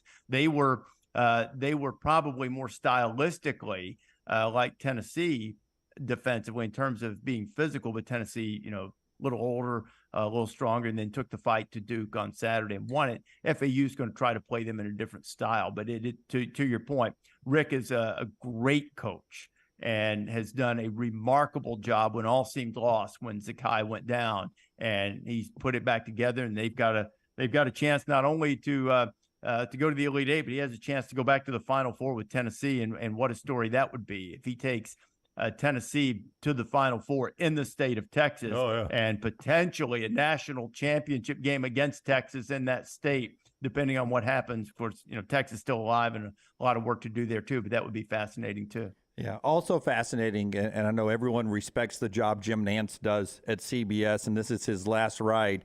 Wouldn't it be so Nance-like, Rece, that it's Houston, in Houston, to give him something to say at the end if Houston's cutting down the nets? So, some guys it just goes their way, right? I mean, and Jim is a legendary broadcaster, brilliant at what he does, and with his Houston ties, having played golf there and gone to school there, and been part of the tournament for so long, it would be poetic almost, and I'm sure Jim would make it poetic, and brilliantly so, if that opportunity comes up. And the great thing about him is that I'm sure there would be some emotion attached to that, and he will strike the perfect chord in capturing that emotion appropriately and not in a way that's off-putting or makes him, seem like he has some rooting interest or something. So he'll do that brilliantly, and that would certainly be a nice way to put a bow on what has been a fabulous run as the voice of the NCAA tournament. And then hops a net jets to Augusta, Georgia. The man lives the life. I mean, you can't beat it, Rece. It's tough. He's worked hard. He's honed his craft, and he has reaped the benefits and the rewards for that, particularly around the early part of April every year. All right, see Rece on ESPN all this week. Follow him at Rece Davis. He is ESPN's game day host, joins us throughout the tournament, courtesy of MyBookie.ag. Thank you very much for the time, Rece. Enjoy the games. Thank you, guys. Likewise. All right, buddy. Rece with us on the JohnstonRVCenter.com hotline. As I mentioned, presented by MyBookie.ag. Don't forget code NEXTROUND when you sign up at MyBookie.ag. You get that sign-up bonus up to $2,000 when you sign on at MyBookie.ag. Play all those games this weekend that we just talked about with the Rece, plus the NBA, Major League Baseball coming up, the football games, UFC fights, weekly blackjack tournaments, all right there in MyBookie.ag. Bet anything, anytime, anywhere. MyBookie.ag, code NEXTROUND. And to close the book on this fairy tale, the Cinderellas and everything, not everybody lives happily ever after at the end. 16 teams alive, only one cuts down the net. We've got stake bets everywhere on the national championship. LT still has a big group of teams left. That he picked 6, and I think he has like 3 or 4 still left to win the national championship as we're down to 16.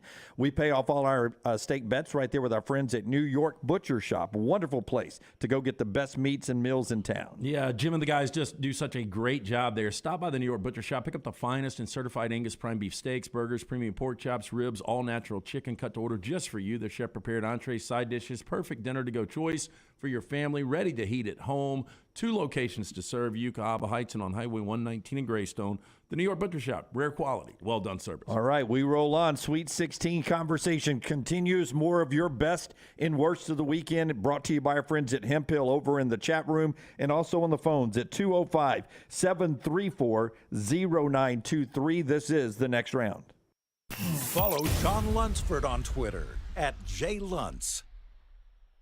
Hi, this is Wes McClooney, owner of the New Balance Birmingham store. Today I have some tips on how to stay healthy. Number 1, get some cardio. 2, get a proper fitting on your shoes to get the most out of that cardio. Our in-store fit specialist will match your feet with the perfect New Balance shoe so you get the perfect fit. Come see us at the New Balance Birmingham store, located on Highway 280 next to Chick-fil-A. Experience the difference a custom fit makes today at New Balance Birmingham.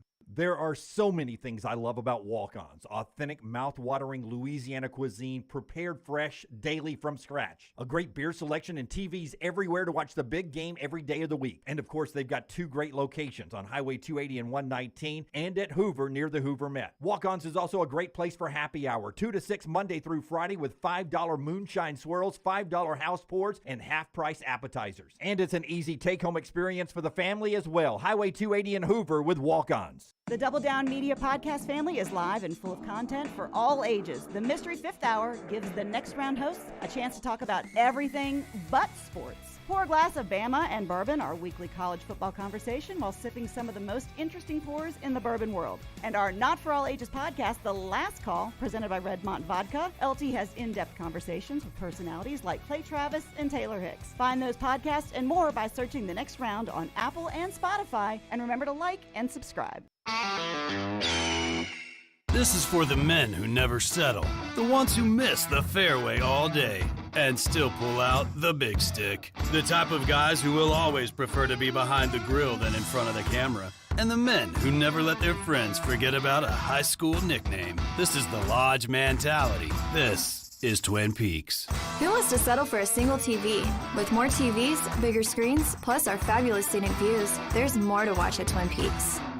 Hey, Lance Taylor from The Next Round to tell you about my friends at Michelson Laser Vision, located conveniently UAB Highlands. Almost 20 years ago, I went in for the procedure. Only took 12 minutes for both eyes. When I went in, I had 2200 vision. I was legally blind. Now I have 20/15 vision, still 19 years later. Make the call today. Schedule a hassle-free consultation. 969-8100. Dr. Mark Michelson, Dr. Jen Michelson, Michelson Laser Vision. Make sure you tell them The Next Round sent you. 969-8100 or MichelsonLaserVision.com. The Double Down Media podcast family is live and full of content for all ages. The Mystery Fifth Hour gives the Next Round host a chance to talk about everything but sports. Pour a glass of Bama and bourbon, our weekly college football conversation while sipping some of the most interesting pours in the bourbon world. And our Not For All Ages podcast, The Last Call. LT takes off the gloves for an in-depth conversation with stars like Taylor Hicks, presented by Redmond Vodka. Find those podcasts and more by searching The Next Round on Apple, Spotify, and on our website, nextroundlive.com.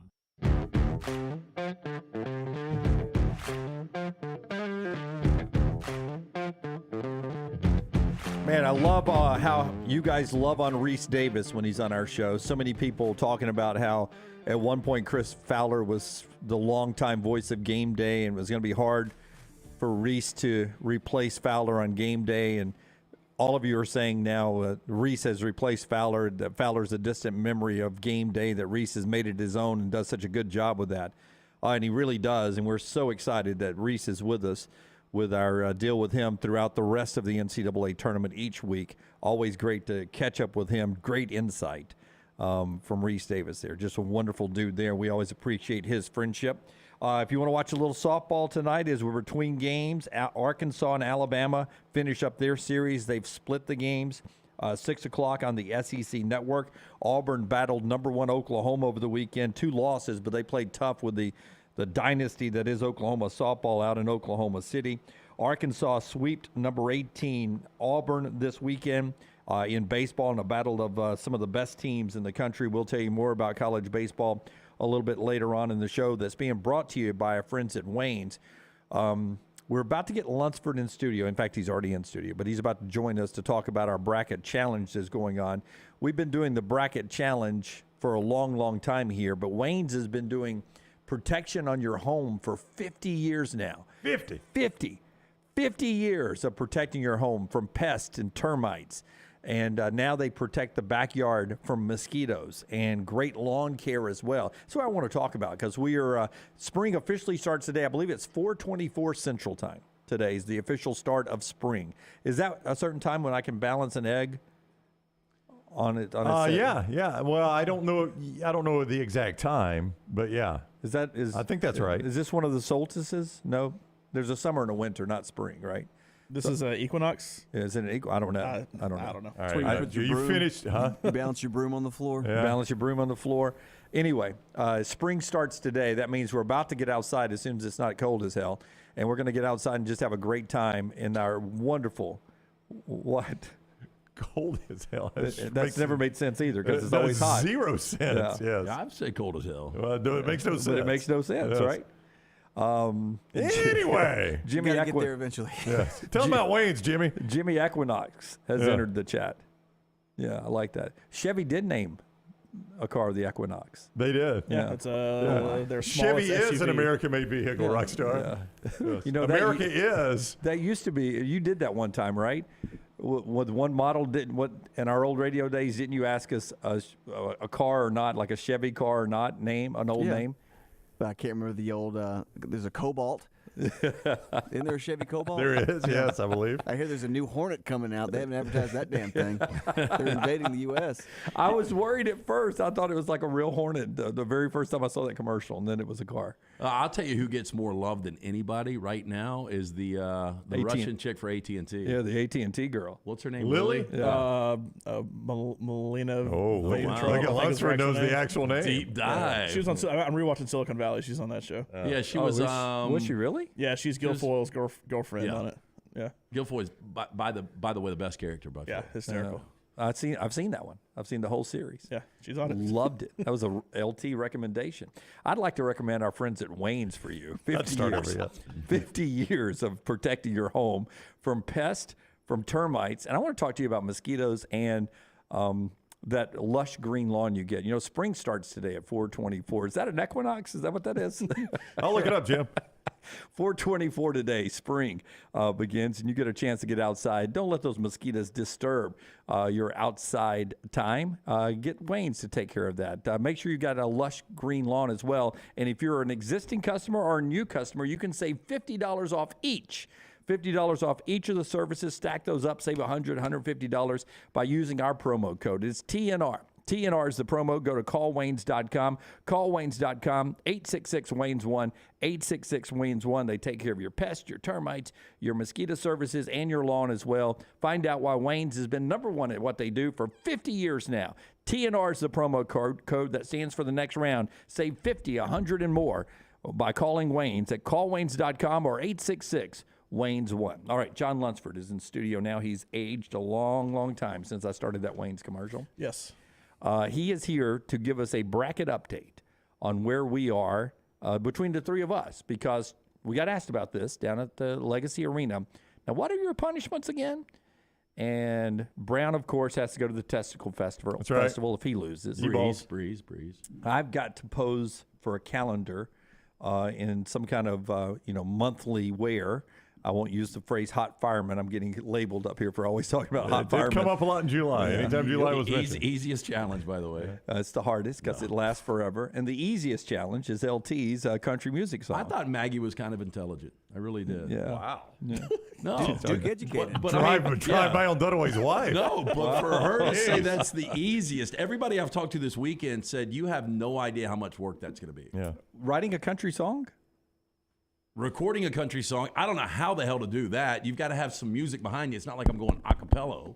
Whatever. Then, do we have any microphones up here, any recording devices? Which again, I've got to have a band, and then doing a video. It's going to be a lot of work for somebody, Lance. It is going to be a lot of work for somebody. Yeah, it's going to be a lot of work. Lance has to write a poem. Everybody else has to. It's going to be a lot of work for you to pull it off on somebody. I don't know how this is going to go. God bless them. Sounds like everyone's Maggie's IQ in here. I just know Lance. And then there's Forrester. Forrester, what's your true belief? Oh, he's thrown it. LT is throwing this thing. Absolutely. I am convinced. You can't convince me otherwise. There was a text back and forth between these two over the weekend. I leaned to Brown and I was like, the fastest growing rivalry in sports right now is Forrester and LT. I love it. I thought Forrester knows me well. And for him to think I would throw a bracket challenge, first of all, there's a pride factor involved here. Second of which, this thing will be a complete disaster. Third, I don't have time for it. Anyway, it is. I'm still not worried about it. I am worried because half of my bracket is destroyed, but I've still got a shot, right? All right. So our Redmont Vodka update here from Lunsford. All right. Give us some scenarios, man. All right. So right now we're using ESPN scoring because that's the only place we all three have bracket. Or you all three have brackets. The whole staff does. Jim right now sits at 410. Brown sits at 390. Lance sits at 380. So you can see the standings on the screen right there. I have the whole staff just to show that me, Scott, and Reed are crushing the rest of y'all. Yes, thank you for doing that. So the potential. It's easier to make picks when you don't have anything on the line. I'll just say that. Yeah. It really is. Yeah. There's no blowback at all. We have overthought this. Or just easier when you're smarter than y'all. So Jim has 1530 potential score. Brown has 1190. Lance has 1180. Now that seems very skewed. That seems very Jim. No wonder he came up with this idea. It seems like I should be sitting pretty comfortable right now, but you say that's not the case. Well, so there, if you see the champion, Jim has Houston. Brown and Lance both have Alabama. Right. Jim also has Alabama in the championship. Both of y'all pick Kansas. That's where bad. The big disparity happens, because to make the finals is 160 points. To win the championship is 320. What? So here is points double every round. So it's more All we important. got to do is have Bama win. I We know. got a calendar. I'll go Charles Barkley and do now. Roll Tide! So wait, what kind of scoring system?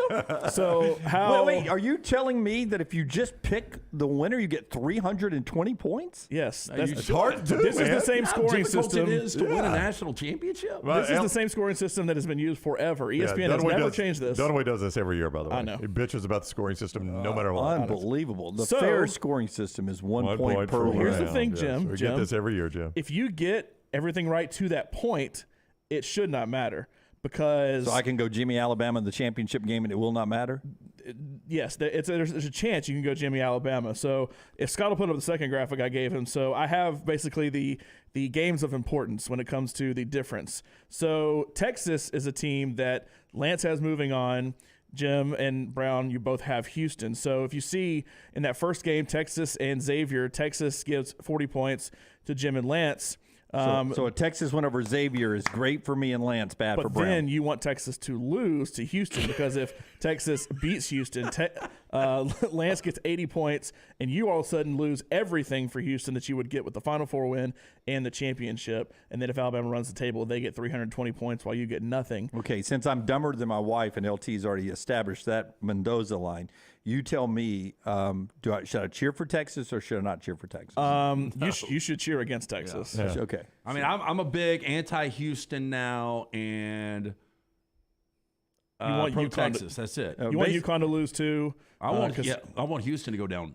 Yeah, basically, if Houston doesn't make it to the championship game, likely a calendar is coming. Is that Well, true? it depends what happens with Alabama. Yeah. So if Alabama wins and Houston loses, me and Lance are gold. Well, I mean, can you punch us back up? I think we know what's happening with If Alabama. Houston loses early, y'all are gold. If Houston makes it all the way to the championship, Right. and he also can get points from UCLA, he can get points from UConn, he can get points from Creighton, Yeah, I'm he can all get points in. from UConn even in the second round. Old man So- Jim Larinaga, he's my guy now, man. I need Miami here. That's what I need, Miami. Yeah, so Miami could spoil it, Texas could spoil it. All right. Okay, back to the graphic. Yeah. Let's see some more here. All right. So, I mean, really Houston is the big one. You need Houston to keep winning. If they make it all the way, because you also have Alabama, you notice Alabama doesn't appear till the championship. That's because you all have Alabama, so it's same points until you get to the championship. So But you're telling me that when it was 41-31 Auburn the other night at halftime, I was you need to start picking costumes out. I was swinging in the balance at that point. Yes. Had I known. If I'd have known that, I would have been so nervous. I know. Had I known. I just didn't think it was that Well, big deal. I had a 'Cause- feeling that if you lost your national champion that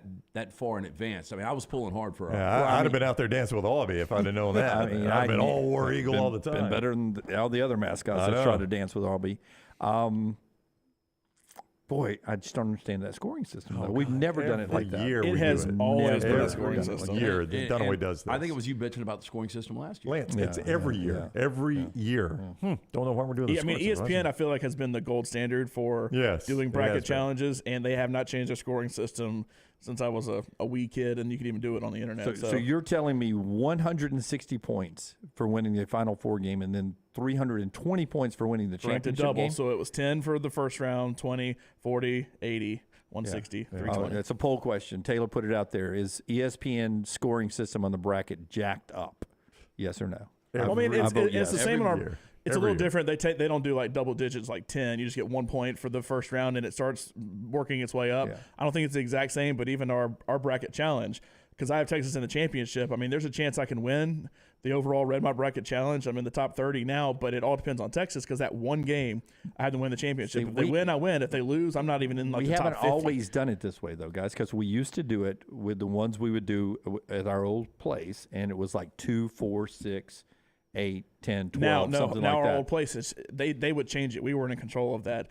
That was a corporate decision. They changed it multiple times on how they did it. So you're back to Cumulus Corporate now. Look at you, Mr. Corporate. Yeah. I just think you should get some. I mean, basically, it doesn't matter what we picked in the first couple of rounds as long as you get the national champion, right? It's all that matters. Yeah. Is that right? Are you gonna bitch like this the rest of the tournament? Well, I think you should Yes, get I know credit. the answer. Yes, I think you yes. should get credit for picking things right now, Okay. like having Creighton Well, no, still but if- alive. That's a great job by me, but I get no credit for it. Well, no, you're going to get 40 points for Creighton beating Princeton. Lunsford, you can't be a martyr.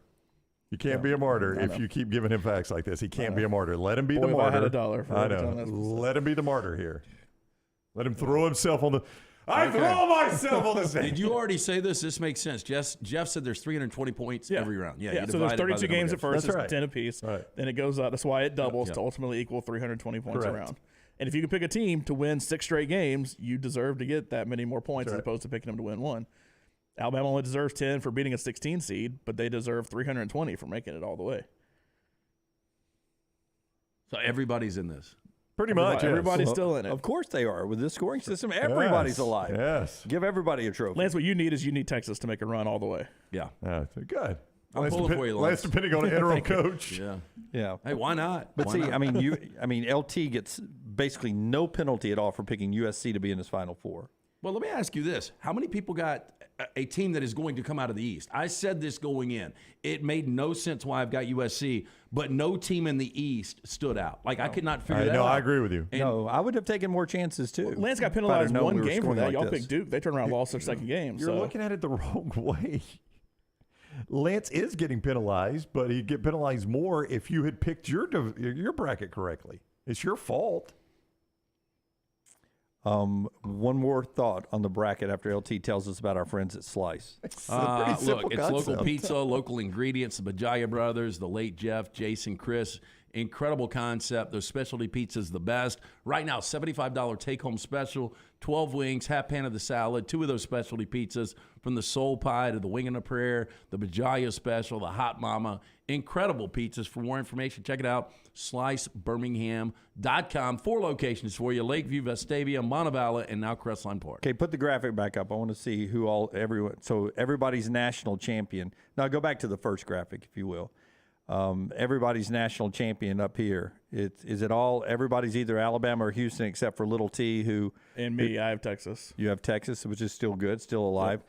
Little T had who? Kansas. Yep, she had Kansas. Oh, Rockstar had Purdue. Yeah, Purdue as a runner-up. I have a Houston as winning it, though. Never trust Purdue, Rockstar. Nope. I mean, that's the thing. You do. That's right. There's 4 of all 10 of us. 4 people lost a Final Four team in the first round because 3 people had Purdue and Lance had USC. Everybody has lost their Final Four team from that quadrant except for me, even after 2 games, because I have Tennessee and they're still alive. So, I mean. Good pick out of you. If I would have had Tennessee forced, you would have said I was throwing this. I mean, really, what did you see in Tennessee to put them in the Final Four? I mean, you may be right. I saw them beat the University of Alabama. Okay. Yeah, but they've lost Ziegler since then. I know. Okay. No, I think they all I got to say Ziegler. is I'm right now. They're still in. No. Okay. Yeah. I guess he was. Yeah. No, he was you're playing right. against Alabama. So tell me what you titled your team. Lund sucks at picking. Okay. So who's self-deprecating on the show? Who's a martyr on the show? I'll go change my name because I'm in first and going to win. So, you don't suck at picking at all. Thank you for that breakdown. I'm sorry. Now get out. Thank you for that breakdown. Thank you. And thanks to all of you guys for being part of our Redmond Final Pour, where you can jump in and see your standings there as well. A couple of you are saying I'm beating Barkley, and that's all I really care about. Yeah, he's like 1,400 right now. Ouch. It does hurt. That does seem a little bad. Hey, congratulations to Andy and the guys for winning yesterday at the NIT. They're off to the quarterfinals now, where they play Vanderbilt, 6 o'clock on Wednesday. Big game from Ty Brewer and Trey Jemison in that one. By the way, Jelly Walker 18 points away from tying or breaking with 19 points Robert Vaden to be the single-season scoring leader in UAB history Wednesday night in Nashville. As Andy said, a short drive up to Nashville. Chance to catch up with either Jelly or Andy this week on one of our platforms? There's a chance. All right, we'll catch up with one of them at some point coming up this weekend. We'll tell you about our plans for Louisville and a lot more as we move throughout the show. Still to come on the show, we'll talk to Ryan Phillips, a reporter from the Tuscaloosa Patch, coming up at 11 o'clock. He had an interesting story over the weekend about the off-the-court situation involving a murder back in January. Ryan Phillips with a timeline that is not being reported by a lot of people. So it'll be interesting to see what Ryan says about stuff that he pieced together in video evidence and court documents. We'll talk to Ryan Phillips about that coming up at 11 Central. Back to your reaction and best and worst of the weekend when we come back on the show that's being brought to you in part by our friends at Gutter Cap. It is time to get those gutters capped, if you haven't yet, here in 2023 with our buddy C. Stu. Yeah, hey, right now he's got a great 2023 special for you. Again, in business for over 20 years right here in the Birmingham area. Gutter Cap is a patented aluminum panel. It fits over most existing gutters. It will keep debris out. You will never have to clean the gutters again. It's with a lifetime warranty. It's a dirty, dangerous job. Do not get that ladder out. Call Chris Stewart today, 205-823-2212. That's 205-823-2212 or guttercapbirmingham.com. Follow The Next Round on Twitter, Instagram, and Facebook at Next Round Live.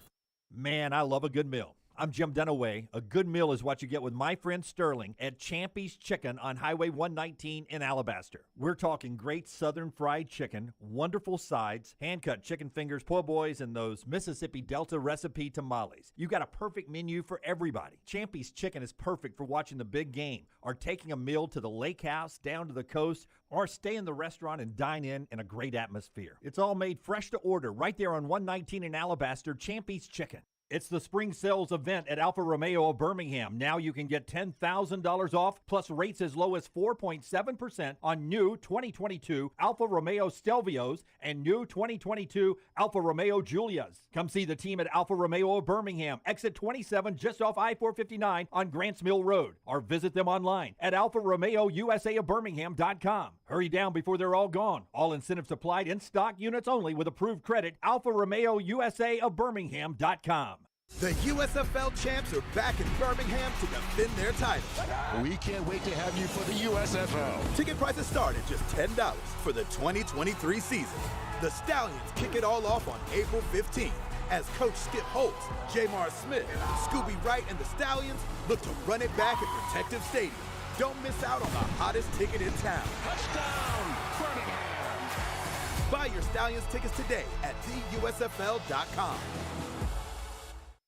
Did you tweak your shoulder putting up Christmas decorations? Injure your elbow shooting hoops in the backyard? Or hurt your knees getting up from the couch at halftime? Let 2023 be the year precision sports medicine and orthopedics gets your life back on track. Orthopedic care is better together. Find your provider today. Call 205-512-3885. That's 205-512-3885. Or visit precisionsportsortho.com/2023. What are you waiting for? It's non-stop gaming action at Birmingham Racecourse Casino. Come play more than 900 of the latest and greatest games around, featuring fun bonuses and big jackpots. You can wager and win on horse and greyhound races from all over the world. There are more ways to win at Birmingham Racecourse Casino. Birmingham Racecourse Casino, located off I-459, exit 31, Derby Parkway. Must be 21 or older.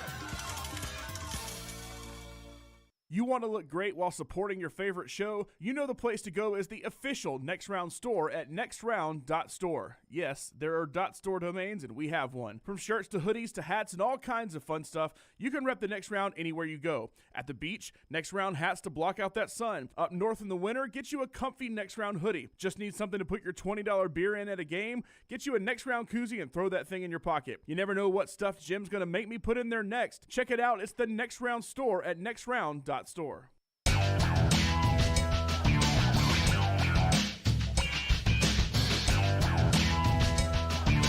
My Bookie brought you Rece Davis earlier. That is podcasted. We'll get back into basketball on the court after we do trash a little bit later on. But right now, some NFL news in just a second. Right after Brownie tells us about our friends at JohnsonRVCenter.com, JohnsonRVCenter.com. Yeah, you can go see all the great fifth wheels, the tiny haulers, the motorhomes, all of that they've got there right there at JohnstonRVCenter.com. And with those things, you can make every weekend spring break. Every single weekend can be spring break at JohnstonRVCenter.com. Right now, they've got things like the 2022 Shasta 19BH MSRP $39,472. The sale price $24,937. Huge savings. $230 a month is what you're looking at. That 180 months, 8.99%, 10% down, and approved credit. All right there at Johnston RV Center. That's the Coleman location, I-65 exit 304. See stuff at the Decatur location as well, I-65 exit 334. Make every weekend spring break with Johnston RV Center, I-65 exit 304 in Coleman. Forrester, can you give me a quick tie shot real quick right here? Over in the Vulcan Tire and Automotive chat room, Nate writes in, Jim losing this bracket so that he didn't have to landmine Alabama is worth it, in my opinion. Ready? No, I do want to ask you. Forrester talked about me trying to lose the bracket to do a stupid country song. Did you try to lose the bracket to get Alabama to win a national championship? No. So do you really believe Houston's going to win it? You have to beat them twice. Yeah, I know. And then you have to beat them in Houston. But as I did my bracket, remember I had a formula. I just let the formula do the talking. But as I did my formula, it came down to Alabama and Houston. So I said to myself, all right, I could win the bracket and Alabama lose, or I could lose the bracket and Alabama could be national champions. You know, in his mind, so it's a win-win. So I said, there's a good chance that I could be running around Houston naked And y'all can just take photos for 12. That's true. Snap 12 quick- different 12 of those real 12 quick. different poses. Yeah. In Dunaway's mind, I can tell you right now, he thinks probably not in front of Nate Oates, but at some point he should be on the top of the ladder cutting. You should get one ring. Yeah. There's no doubt I would be behind Bediako in your mind. No, there's no doubt. Bediako should be in front of you. you. It would be yes. Nate, right. Brandon, JQ, Bediako in your mind. Yeah. Then it gets pretty close Yeah, to me at this point. Dunaway's very much in the running at that point. Especially if I help them off the court if there's a crowd rush. Yeah, and then Dunaway's going to be like, Charlie Henry's leaving for another job. What was his real contribution? You cut a big piece of net. That's fine. That's good. It's a big piece. Jimmy only supposed to get a little string, not the whole net. Just saying. It came down to a win-win situation, right? I truthfully, I put big money on Tampa Bay losing. I mean, big money for me. I'm not Mattress Mac or anybody, whatever his name is. Big money for me, but I put a couple $100 on Kansas City to win the Super Bowl that year against Tampa. By the way, there is me cutting down the net. Our photo folks working fantastic. That NBA show's got nothing on us, by the way. What a quick how turnaround. quick do we turn those around? I don't know which one I like Your better. ladder is very stiff, too. Yeah. By the way, I would. Shouldn't it be? By the way, I would take all. Yeah, Alabama just won, right? By the way, I would take all sizes portrayed in that picture there. The chest, the waistline, the ladder. Yeah, Maggie will take everything with the ladder. By the way, she wouldn't care about her IQ, LT, if that ladder was in her lap. I don't know which one I like better. Dunaway on the shoulders of the Alabama players. Dunaway's head on Nick Saban's body, or Dunaway's head on Nate Oates' body. They were both so well photoshopped. Oh, terrific. It's terrific. The picture of me on top of the Alabama players after the 2020 national championship. Incredible. I mean, that looks like me. Yeah, I mean, the lighting, the shading. I mean, that looks fantastic. I mean, it looks like Dunaway's in the picture. God, that's His so dad's good. so proud. I knew you'd make it there one day, son. I don't know which one I like better. Dunaway is Saban or Dunaway is Nate Oates. They're so good. Both of those are my dreams. I know. Little dreams come true, kids. Fantastic. Those photoshops are incredible. But Taylor sent the Photoshop of me on the ladder the weekend. She goes, "Can I tweet this out?"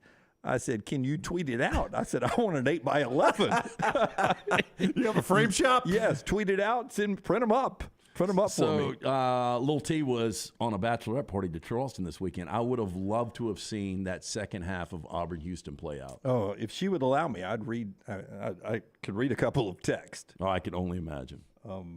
But I will not. I will not do that because those are private texts. But let's just say that I don't think sailors text as rough as Taylor does. Wow. Well, I told her one and done last week, and that's when she told me to go F myself. That's in the lobby of our corporation. Hey, welcome to Double Down Media. All right. Our show being brought to you by our friends at Alabama Power. We'll get into that NFL news. Alabama Power, keeping you connected. They are indeed Jim Dunaway, and they want to remind you that they give you more options to pay your bill. Easy control, paying your power bill is what you want. Well, they got the digital wallet offering secure, convenient payment methods you're probably already familiar with anyway. Amazon Pay, Apple Pay, Google Pay, PayPal, and Venmo. All you need is an online account. Visit alabamapower.com/myaccount to get started. I've got a little anxiety right now. I generally don't struggle with anxiety. I think I left my cell phone in the bathroom in the break. Well, go ahead, because this is NFL anyway. And Good. Because it's driving me crazy right now. I usually turn left to Lance a lot. I feel naked. To start the NFL. Lunsford's going to go get it for you if you want to stay and do the job. If not, you can go there. I understand. I went that way. Yeah. All right.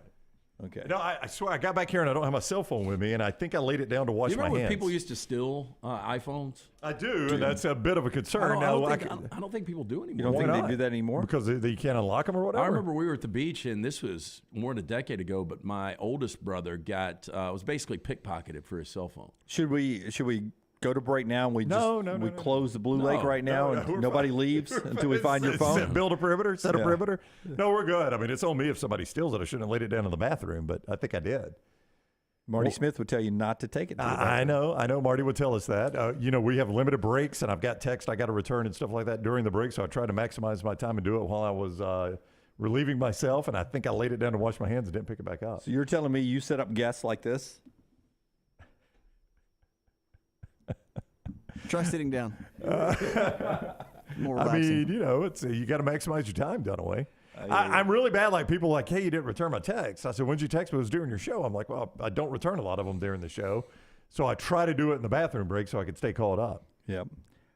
Michael says, Bediako probably loves you so much, Brown, he'll go get it for you. I'm right about this, by the way. You are. He's just every show. You've seen the statistical. Okay. Yeah, it's good, though. I like it. No, it's great. I'm a big Bediako fan. Laramie Tunsil staying with the Texans. 3-year, $75 million. $50 million of that is guaranteed. There have been reports that they were shopping him because he would bring in a lot. He's still very young. But this shows you that D'Amico Ryans and the Texans are committed to having an elite offensive line in front of their first-round draft pick quarterback, whoever that may be.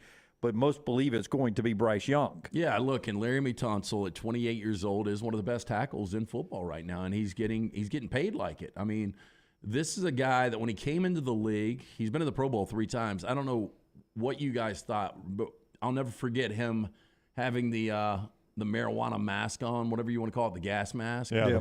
And that video going out, and they were talking about how much it's going to hurt his stock. Nope. No, didn't hurt his stock, and he proved to be a guy that was committed. So they secure the offensive line, but yet they trade away Brandon Cooks to the Cowboys. So, and they only get a 5th-round draft pick for Brandon Cooks this year. He ain't all that. And a 6th-round draft pick next year.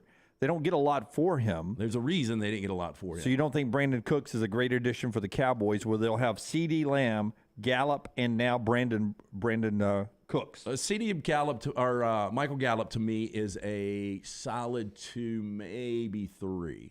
CeeDee Lamb's really good. You need another playmaker. They think Brandon Cooks can be that guy. He's an explosive guy when he's making plays.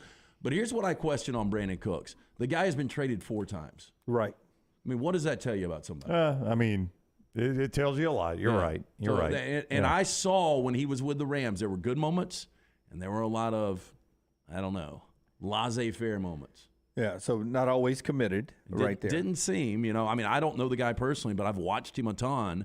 And for him to be, $18 million was guaranteed in 2023. Right now, Houston's only going to have to pay $6 million. But good for Larry. I'll say this: good for Laramie Tunsil. Guy got railroaded on draft night by somebody trying to ruin his life, and I'm glad it hasn't ruined his life. Before LT tells you about our friends at Simpio, and then we'll get to Ryan Phillips at the top of the hour. Tennessee and Minnesota appear to be ready to send an offer sheet on Lamar Jackson, but nobody has to this date. It'll be interesting to see what those numbers are. And Minnesota, watch out. Yeah, because they got a lot of talent right there. They do. And then there's C.J. Gardner-Johnson, DB from the Eagles, picked up now by the Detroit Lions. Eagles, right, or Jets? He was with the Eagles. Yeah. And now he's a Detroit Lion. And that's another good piece to a Detroit team that is really looking like the team to beat in that division. They really are. And I think as long as Goff can play like he did last year, and again, we've seen really good golf in 2018. We saw really good golf last year in 2022. I just don't know if he can be a consistent quarterback at that level every year. But if he is, with what they've assembled there, again, Brad Holmes done a fantastic job. All right, top of the hour right here. Tell us about our friends right there at, did I tell you? Yeah, Simpio. Simpio. Tell us about Simpio, and then we'll talk a little about the off-the-field case going on in Tuscaloosa. Our friend Eleanor was asking me the other night about Simpio and, exactly what they do. And I was like, they could do this for you guys. I mean, it doesn't matter the size of the business. Simpio, they're going to handle all of the pillars, which is compliance, HR, payroll, benefits. When your company joins Simpio, you gain access to healthcare and employer benefits at prices only large organizations get. On average, Simpio saving companies of all sizes and industries over 18% net of their fees. You can join Simpio any time of year, no annual contract. That being said, Simpio at over 5 years of business now, 99% retention rate. Call Blake and the guys, 205-635-7467, or for more information, Simpio.com. Take the next round anywhere you go with official Next Round gear. Buy yours today at nextround.store. The USFL champs are back in Birmingham to defend their title. We can't wait to have you for the USFL. Ticket prices start at just $10 for the 2023 season. The Stallions kick it all off on April 15th as Coach Skip Holtz, Jamar Smith, Scooby Wright, and the Stallions look to run it back at Protective Stadium. Don't miss out on the hottest ticket in town. Touchdown, Birmingham! Buy your Stallions tickets today at theusfl.com. Stop by the New York Butcher Shop and pick up the finest in certified Angus prime beef steaks and burgers, premium pork chops, ribs, and all-natural chicken cut to order just for you.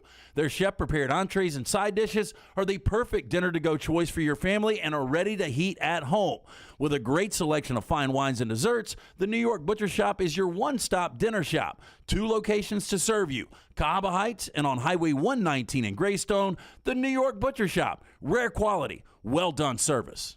Hey, Lance Taylor from The Next Round. You've heard me for years talk about our friends at Bromberg's Jewelers, and we welcome you to stop by and see that great customer service at the Mountain Brook and Summit locations. But we'd also love for you to check out their new online shop. They've got plenty to choose from. Great gifts, big and small. Available online, they've got David Yurman, Tudor watches, select diamond and gemstone jewelry, William Henry, seasonal and favorite giftware items, and baby gifts as well. They've even got an online sale section. For more information, Brombergs.com. Start your day online with our website, nextroundlive.com, for the latest videos, podcasts, and college football stories. It's also a great way to stream the show or shop in the Next Round store. Stay connected by visiting nextroundlive.com. For 50 years, our friends at Wayne's have been doing things around your house that you don't have time to do. Warm weather is coming. You want that lawn looking great. You want mosquitoes not around. Our friends at Wayne's, they can help you out. Right now, they will do $50 off for each of those services to continue to celebrate their 50th anniversary. Again, our friends at Wayne's, they take care of all of us here on The Next Round. You don't want those mosquitoes. You want the lawn looking great. Call them today, 866-WAYNES1, or call waynes.com. Make sure to check out our gaming channel on YouTube at Next Round Gaming, and also follow us on Twitter at TNR Gaming 247. That way you can know when we go live with our TNR Madden League, live game streams nightly, and more.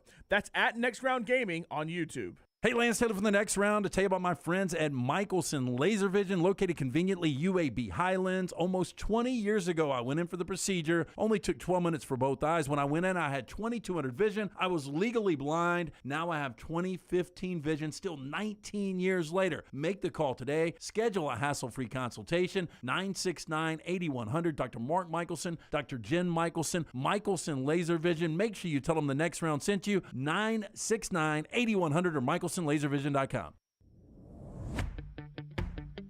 Jim Dunaway, Lance Taylor, Ryan Brown, and Rockstar.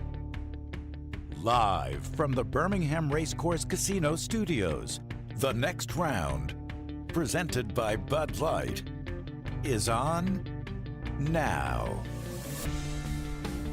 We'll get back to the basketball on the court, which is where we spend most of our time. But as many of you know, there has been an incident off the court that has been impacting this ride for Alabama basketball for a long, long time. And whether it's our friend Clay Travis with some of the things he has said along the way on social media and some of his reporting, or whether most recently it's the New York Times, to which Alabama said were false reporting there. There has been a variety of different things reported and said along the way about Alabama basketball. And we're about to talk to Ryan Phillips in this hour that's brought to you by our friends at Champy's Chicken on Highway 119 in Alabaster. And Ryan wrote a story in the Tuscaloosa Patch over the weekend, which was laid out in a timeline fashion of video that he has seen and documents that he has read, that I will just say that USBWA Hall of Famer, basketball writer Hall of Famer, and longtime reporter here, Kevin Skarbinski, says this about Ryan's story and reporting over the weekend. Powerful reporting. Hope everyone who rushed to judgment against Brandon Miller, Nate Oates, Greg Byrne, Alabama basketball, and Darius Miles will read with an open mind. So we'll get to that right now. Brought to you by our friends at Champy's Chicken on Highway 119 in Alabaster. And Ryan joins us on the JohnstonRVCenter.com hotline. If you want to follow him on Twitter, and if you have any interest at all in this story or events in Tuscaloosa, I would suggest you do so at Journo Ryan, Journo, at Journo Ryan on Twitter. He is with us now from the Patch Tuscaloosa operation there. Ryan, thank you for the time. I hope you're doing well today. Hey, thanks so much for having me, guys. Yeah, we really appreciate you coming on. I was blown away by the detail in this story. So you basically have viewed the video evidence that the prosecution has looked at, that the Tuscaloosa DA has looked at. Do you have any idea what percentage of video they have available to them that you have viewed for this story? Well, to be clear, I'm not really going to go into my sources of how I got the video or videos, I should say, but it's very extensive. I mean, really paints a picture from the second they're walking out of the club with both groups. There's extensive video evidence, kind of following both groups along after they have their initial altercation right off the strip, and then they separate in the 3 or 4 minutes between that initial interaction and then when the shooting happens. I think that's probably one of the most compelling things. I keep using the word compelling to talk about this story, but to have lived the last 2 months through this story, I was there when Darius and Michael Davis were both arrested, trotted out at the Violent Crimes Unit office. I went to the press conference where Nate Oates, addressed it for the first time. I sat through the 3.5 or almost 3 hour preliminary hearing for this case too. So you go through all that, and you kind of get a narrative in your mind, right? Because there was already so much written about it. But there was something about it that didn't set well with me from the very beginning. And you do. I'm not a sports writer. I'm more of a politics, crime type reporter. And you're always told to reserve judgment. Report what you know, not what you think. So in saying all that once I finally was able to be granted access to this like trove of videos, I really came away with a different perspective. When you couple that with the full copy of I think it's something like 85 pages, like the court transcript, that you really do, everything starts to come into clearer focus with how the events, played out that night. And I think another thing that really gets lost in that is that court transcript.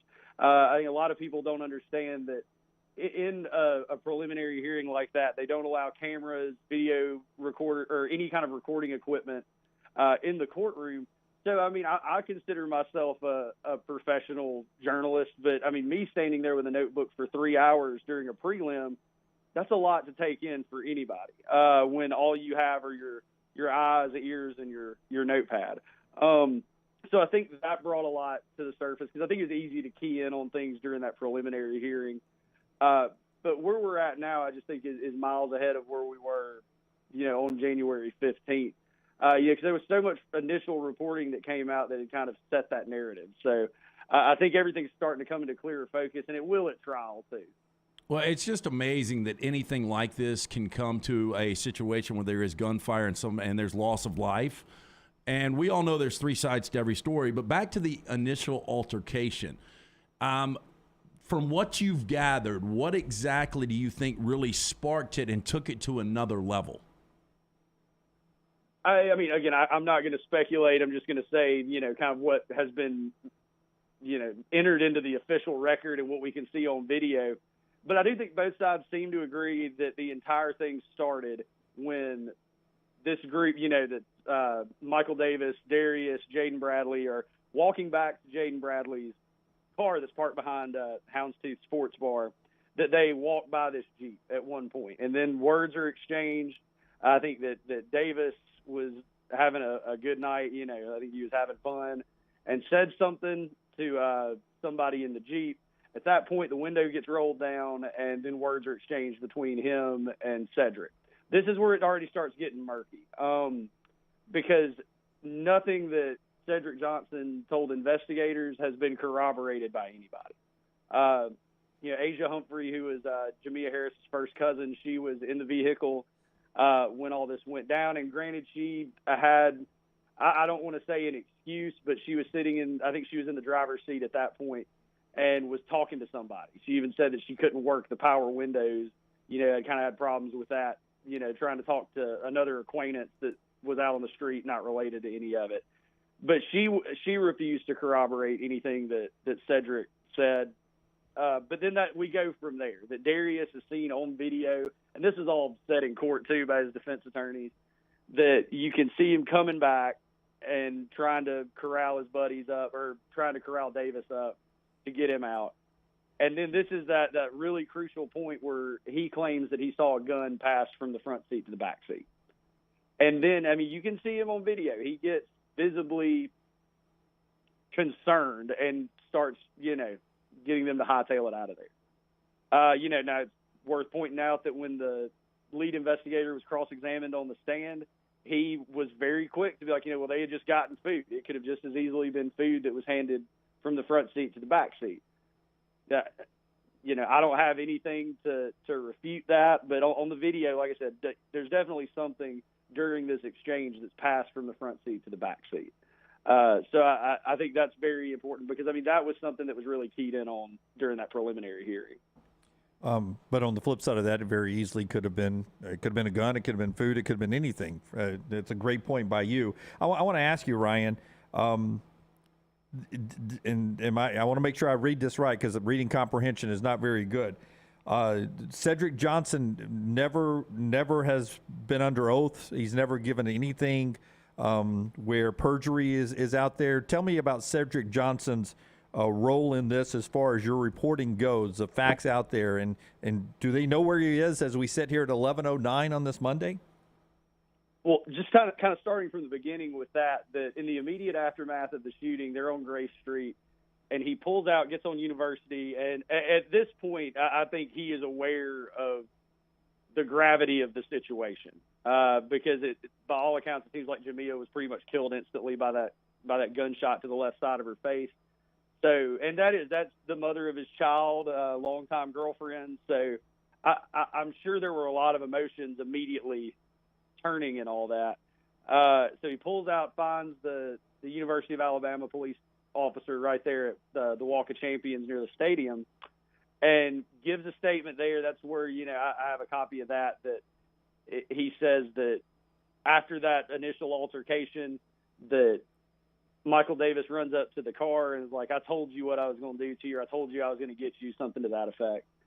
Which again, Asia Humphrey was asked this on the stand and did not corroborate that. That she was like, "I didn't hear anything right before the shooting." So you rock on after that. That we start getting into the more like legal ends of all this. They haven't been able to serve him a subpoena.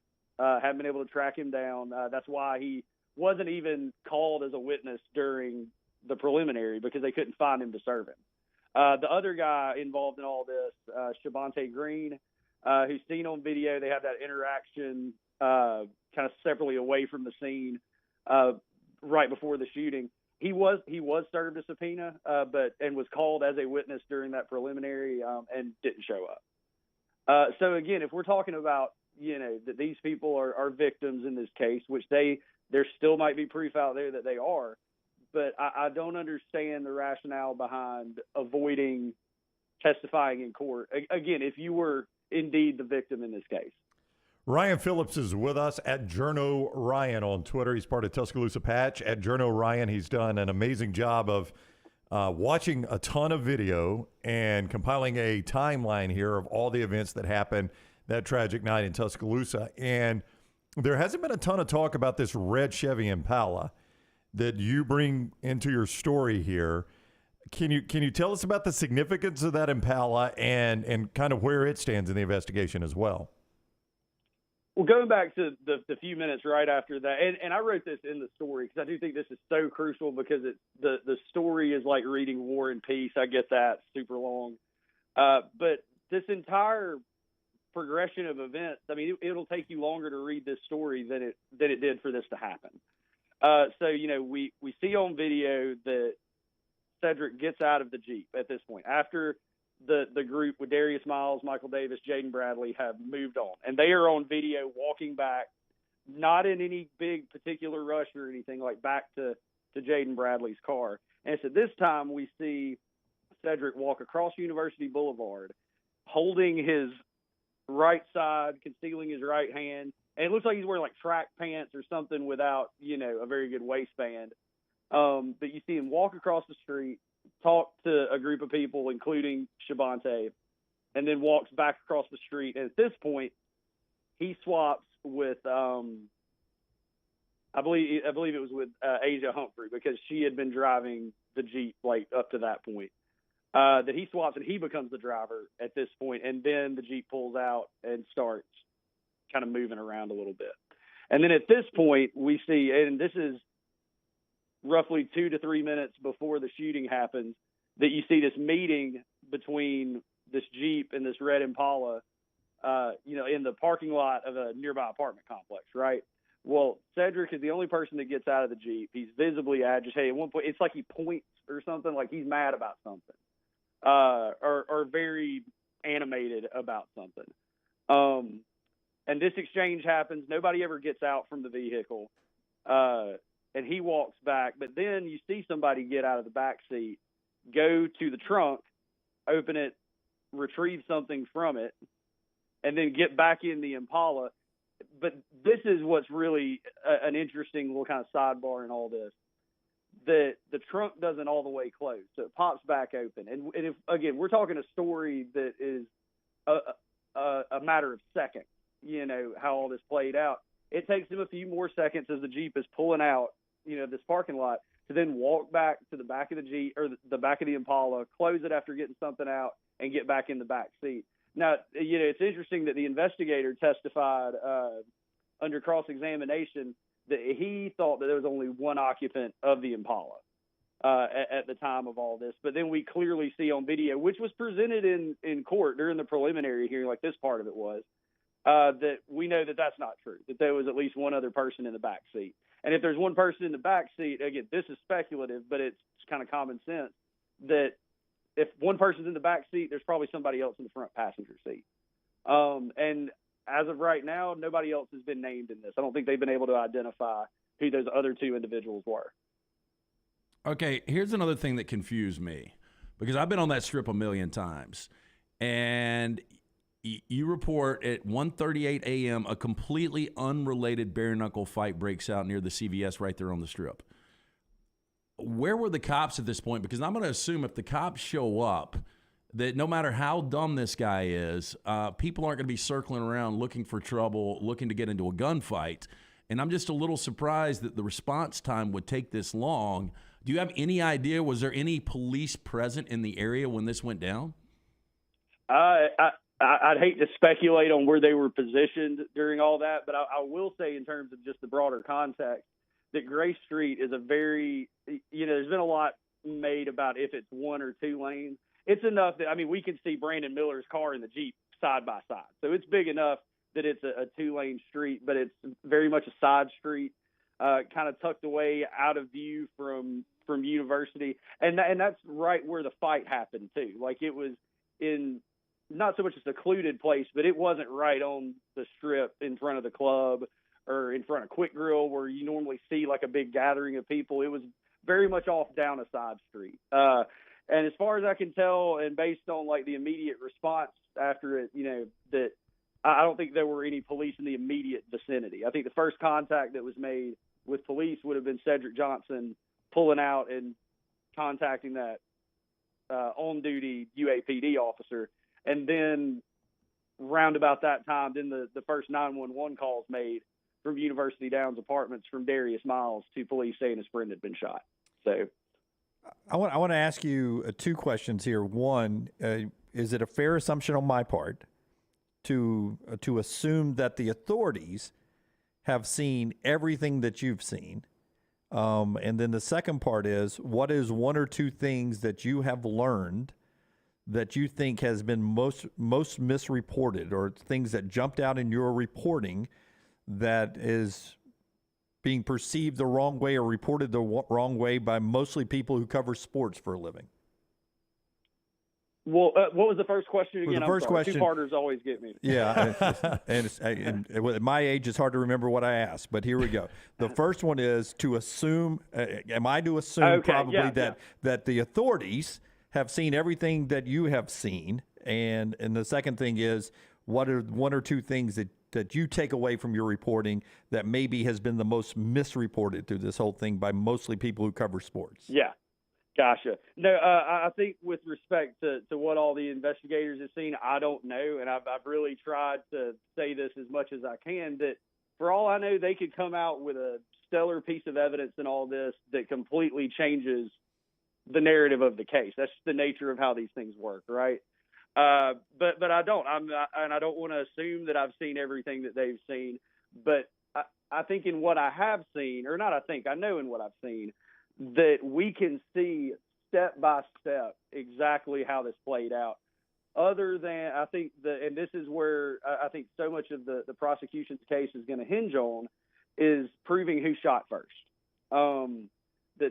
We can see everything up to that point, but, once we get into that, then it does start to get a little circumstantial, as opposed to, well, we know for a fact that one or the other shot first. Which, again, I think if the police have any evidence on that could definitively and conclusively prove it, I'd be using it now. Or, really hinging my case on that. And as far as I know, I haven't seen anything like that.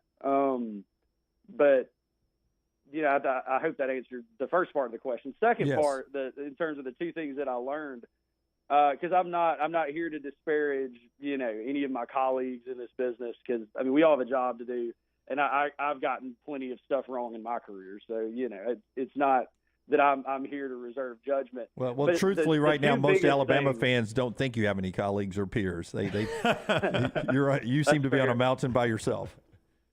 That's fair. I think the big one was the prevailing narrative that, Brandon Miller was delivering the gun. I haven't seen anything that really throws up red flags. I was talking to an attorney here just a few minutes ago that was like, yeah, we could probably have some big police text message dump or something like that. But if he delivered the gun, he would have been charged. Like if they knew that he was explicitly delivering that gun to be used to shoot somebody, and they can prove it, then why haven't they? I think that's pretty big.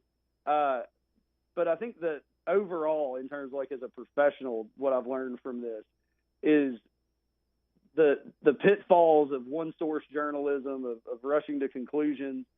That's a great example in all this, that in the first 2 or 3 weeks after Darius and Michael were both arrested, there's a story came out. I don't remember who it was from, but they were interviewing, I want to say the mother of Jamia Harris or something. And, the mother commented that Darius Miles shot her daughter because she had turned down his advances.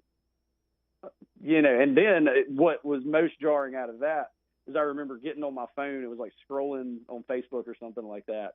And I see a YouTube link to some influencer who probably couldn't find Tuscaloosa if they had a GPS, and it's got thousands and thousands and thousands of views and reactions, basically parroting this same story, without any kind of basis in fact. It's just kind of first person testimony from somebody who, by all accounts, really hadn't seen any of the evidence or, So I think that caution is what I've really learned from all this. And that was why I've really tried to incrementally do this story. To me, the story I published this week, that's just the latest one. There will be more stories on this all the way through. And I think that's another thing that really gets lost in the way that just basic daily journalism is done.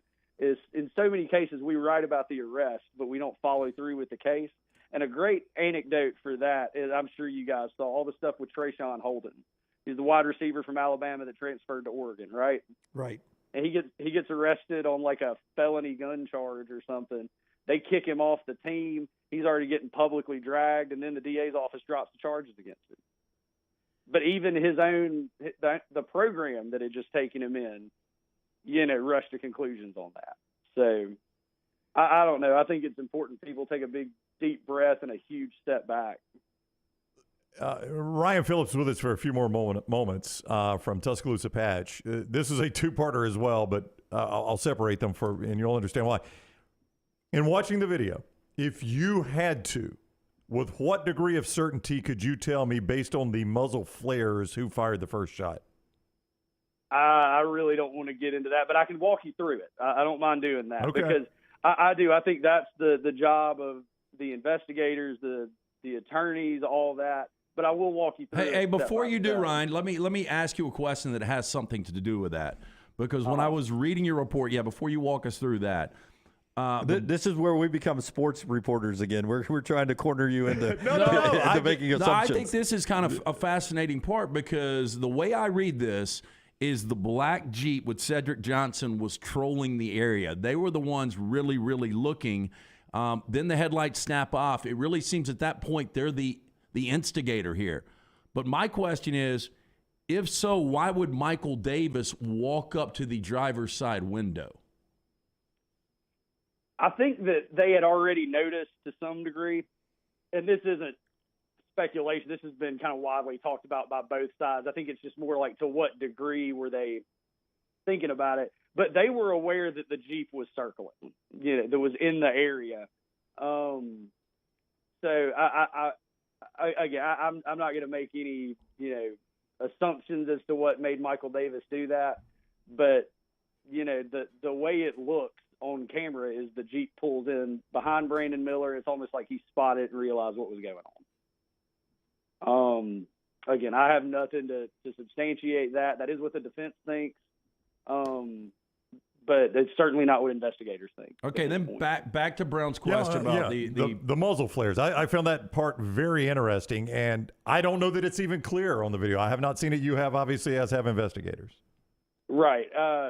Well, with this particular angle, and it will end up being shown in court, that you can see Davis run up from behind the Jeep. And then at this point, he's out of view. Like you can see broadside on the passenger side for the most part, but you have a really clear, wide view of the windshield. And then you see, it's as soon as he runs up to the car. It's not like there's words exchanged or, that as soon as he runs up, you see that first flash. And then, there's corresponding time-stamped audio down to the millisecond that first shot is heard and corresponds with that first pop or flash that you see. Then you see another one, and it's like right at this point that you see that second one that almost looks like Michael Davis, who you remember was hit twice. Cedric Johnson, according to investigators and the court transcript, he fired 4 shots, and he hit Davis twice. Once in the shoulder, once in the right hip. But at this point in the video, it's almost like he falls down. I don't know if the blast knocks him down or what, but you see him like almost getting up. And then it's like at this point, he's got a little bit of distance between himself and the Jeep. And then you see that third muzzle flash from the same exact spot that the previous 2 had come from. And then it's at this point, he has a little bit more distance. And it's pretty clear, he fires the shot that hits the windshield that, by all accounts seems to be the one that killed Jamea Harris.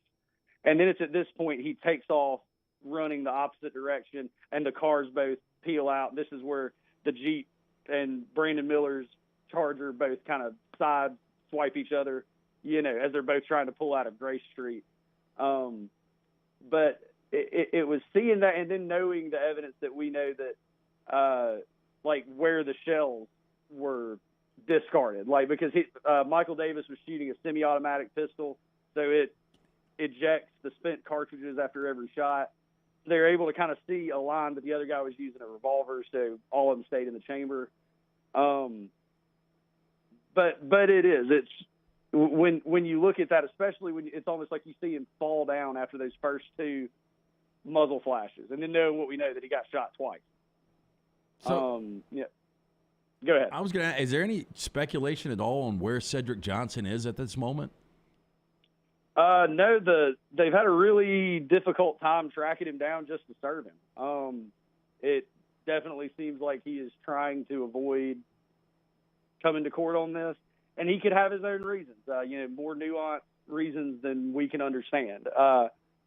But when it's something this high stakes, again, to double back, that this is the capital murder case for the mother of his child, and he is very much positioning himself and did position himself, speaking to that first officer, positioned himself as a victim. So I don't really understand why you wouldn't want to have your day in court on that. And it's not like, the story that I wrote here in the last few days was the first time he was mentioned.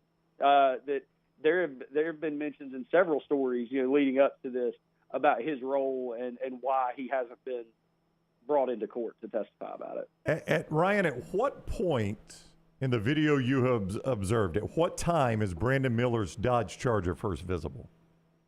Oh, that's hard to say. I'd Okay. hate to speculate and get that wrong. Okay. But it's not. I mean, all of this again happened in the matter of just a Sure. few minutes. Well, and so much of it, I do think this kind of gets lost because one of y'all had mentioned it about that fight. That the group of people I'm seeing. I mean, until we have the whole exchange between Darius and Michael, at the back of Brandon Miller's car when he got the gun. That the whole fight, like, they're totally focused on breaking that up because again, it involves Darius's girlfriend. The reason I mentioned her white boots in the story is because that makes her so visible. Like, that if it's grainy, you got a lot of people, it's easy to spot those boots, right? So you see her again, taking those boots off during this fight. So she's very much involved, invested in this. And then you see the guys break it up. And again, by all accounts, that was completely unrelated to the shooting that went down. Yeah. The only reason and I'm sorry to interrupt you, the only reason I ask is we know that the things that are not debated here, he received the text in question at 1:38. Mm-hmm. He is seen parking in the video at 1:43. That is a 5-minute window, which with the chaos that apparently was going on with that fight, that seems like a long time, but I mean, there appears to be a lot of chaos in that area. I was just curious as to where he was in those times is the reason I asked that. And, that kind of goes back to the whole Kai Spears story. Right. That it seems like he was very much the designated driver. I mean, I think both sides have pretty much. That Miller was, not Spears, that. obviously. Yeah, Miller was. Miller was. But that I think that he had given several people rides throughout the course of the night, just kind of being a good guy. Like, I don't. And I think that's probably where the whole Kai Spears story got tripped up, just from what I can tell through extensive background reporting on it. Right. And it's interesting because there definitely was somebody else in the front seat with Brandon because the police testified to such, during the prelim. But I thought it was interesting, again, if we're talking about the credibility of evidence, in this capital murder case against them, the person who was in the front passenger seat with Brandon Miller when his car, let me back up. Brandon Miller, who's probably the most famous college basketball player in the country right now, that we have somebody else in the car with him, and the investigator's like, I don't really remember his name. Yeah. I thought that was kind of odd. It is very odd. Yeah, I mean, it's another witness. Yeah, it's another absolutely. big witness. Yeah, the guy is a witness to a massive event. Right. And it's one of those, they might not have seen anything, like whoever this person was, and I wrote this in the story too, the person might not have even been a public figure. This could have just been somebody on the periphery that was just getting a ride home. And they're lucky, him and Brandon are both lucky they didn't get hurt or worse and all that. And last question before we let you go, and we appreciate taking up more time than we probably promised you we'd take up. Of the video you saw, is and this may be a yes/no answer, and if it's just a no, I understand. Is any of the video you saw from Brandon Miller's dash cam? No. Okay. I can say that conclusively. As far as I know, no. But that video, do you know if that video has been admitted as evidence, though? I couldn't say. Couldn't say definitively on that. Oh, so we don't know. No, it was. I mean, it was seized through a search warrant, but I'm not going to have access to that. Gotcha.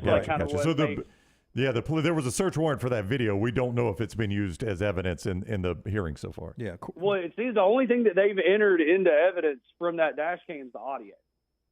Okay. That I think that's the only thing that the investigators really thought was pertinent, because the way that it's set up, if it's the kind of dash cam I'm thinking it is, which again, this is purely speculative, but that's going to give you a forward-facing view. Right. All this happened directly behind them. Right. And it's from that audio. Am I correct? It's from that audio where they get the audio of basically the heat's in the hat and there's one in the head. Is that where they get that audio from? Yeah. Correct. Okay. Yeah, according to the investigator, and that was after they had served the search warrant to get it. And that's what a lot of people should understand with this too. And that's why I'm like, really, I refuse to disparage investigators or the prosecution, because there's no telling what they have. They're not going to show me or anybody else, like, in the general public. So I think that's important to note to their credit, that they could have evidence in all this that, blows it wide open.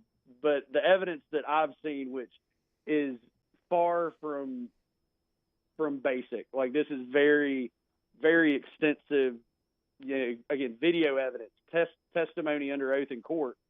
Because that was how I really sat down to write this story, was after really exhaustively walking through all of this video and then having the benefit of having that court transcript to basically lay over it and see where the consistencies and inconsistencies were.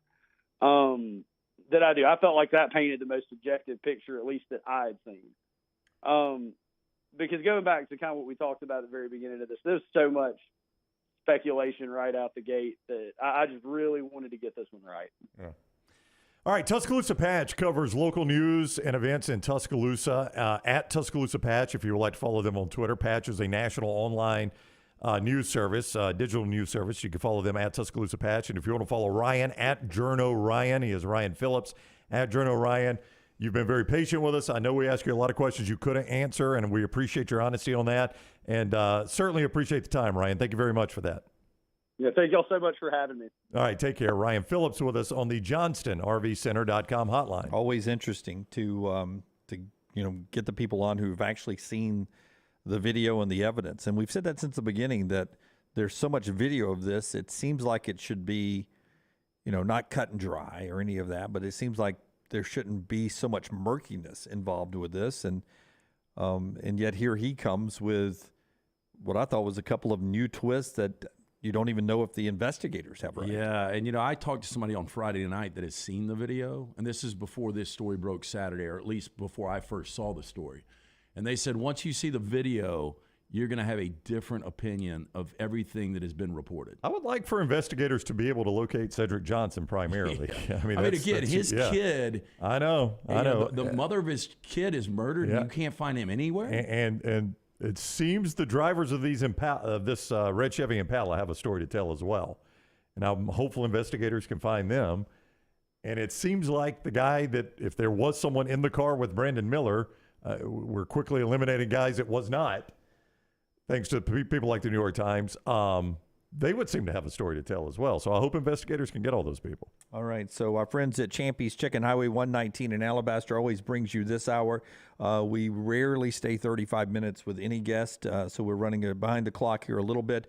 We'll do trash when we come back and get back to basketball on the court. And what a march Javon Quinterly is having at the right time for Alabama. That coming up at the top of the hour. Highway 119 in Alabaster is where you get the wonderful Southern Fried Chicken from Champy, Sterling and his crew there. Great place to watch the tournament when the games crank back up on Thursday. And the Mississippi Delta Recipe Tamales. It's our friends at Champy's Chicken, champyschicken.com. Call the next round now at 205-734-0923.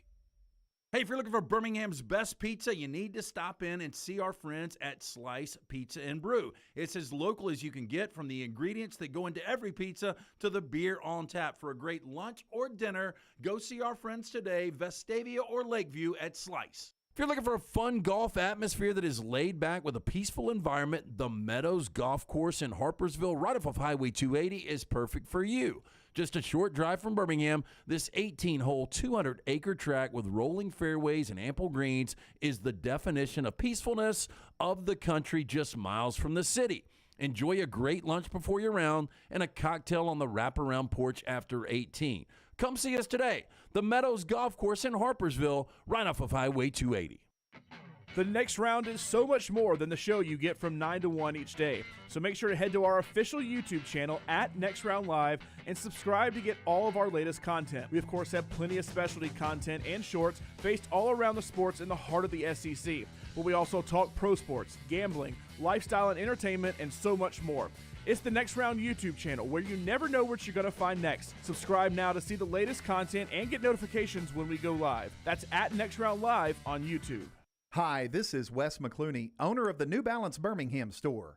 Getting the whole family into comfortable shoes can be an incredible feat, but not at New Balance Birmingham. We have the largest selection and inventory of any specialty shoe store, and our fit specialist will match your feet with the perfect New Balance shoe. Come see us at the New Balance Birmingham store, located on Highway 280 next to Chick-fil-A. Experience the difference a custom fit makes today at New Balance Birmingham. Support the show and grab some great t-shirts and hoodies right now in the Next Round store. Buy the Alabama State Map shirts in your team's favorite colors, the popular Y'all Can Have the Rest, or Next Round flag shirts are also online now. Just go to nextround.store. That's nextround.store. The traditional Next Round logo shirts are there too. Buy them for yourself, or they make a great gift for someone else. And let us know what you'd like to see in the store coming up. Nextround.store. That's nextround.store. The USFL champs are back in Birmingham to defend their title. We can't wait to have you for the USFL. Ticket prices start at just $10 for the 2023 season. The Stallions kick it all off on April 15th as Coach Skip Holtz, Jamar Smith, Scooby Wright, and the Stallions look to run it back at Protective Stadium. Don't miss out on the hottest ticket in town. Touchdown, Birmingham! Buy your Stallions tickets today at theusfl.com. The Next Round store is live and loaded. Check out the latest logo t-shirts and hoodies, get your favorite team colors, the Next Round flag shirt, or grab the popular Y'all Can Have the Rest t-shirts. Go to nextround.store. That's nextround.store.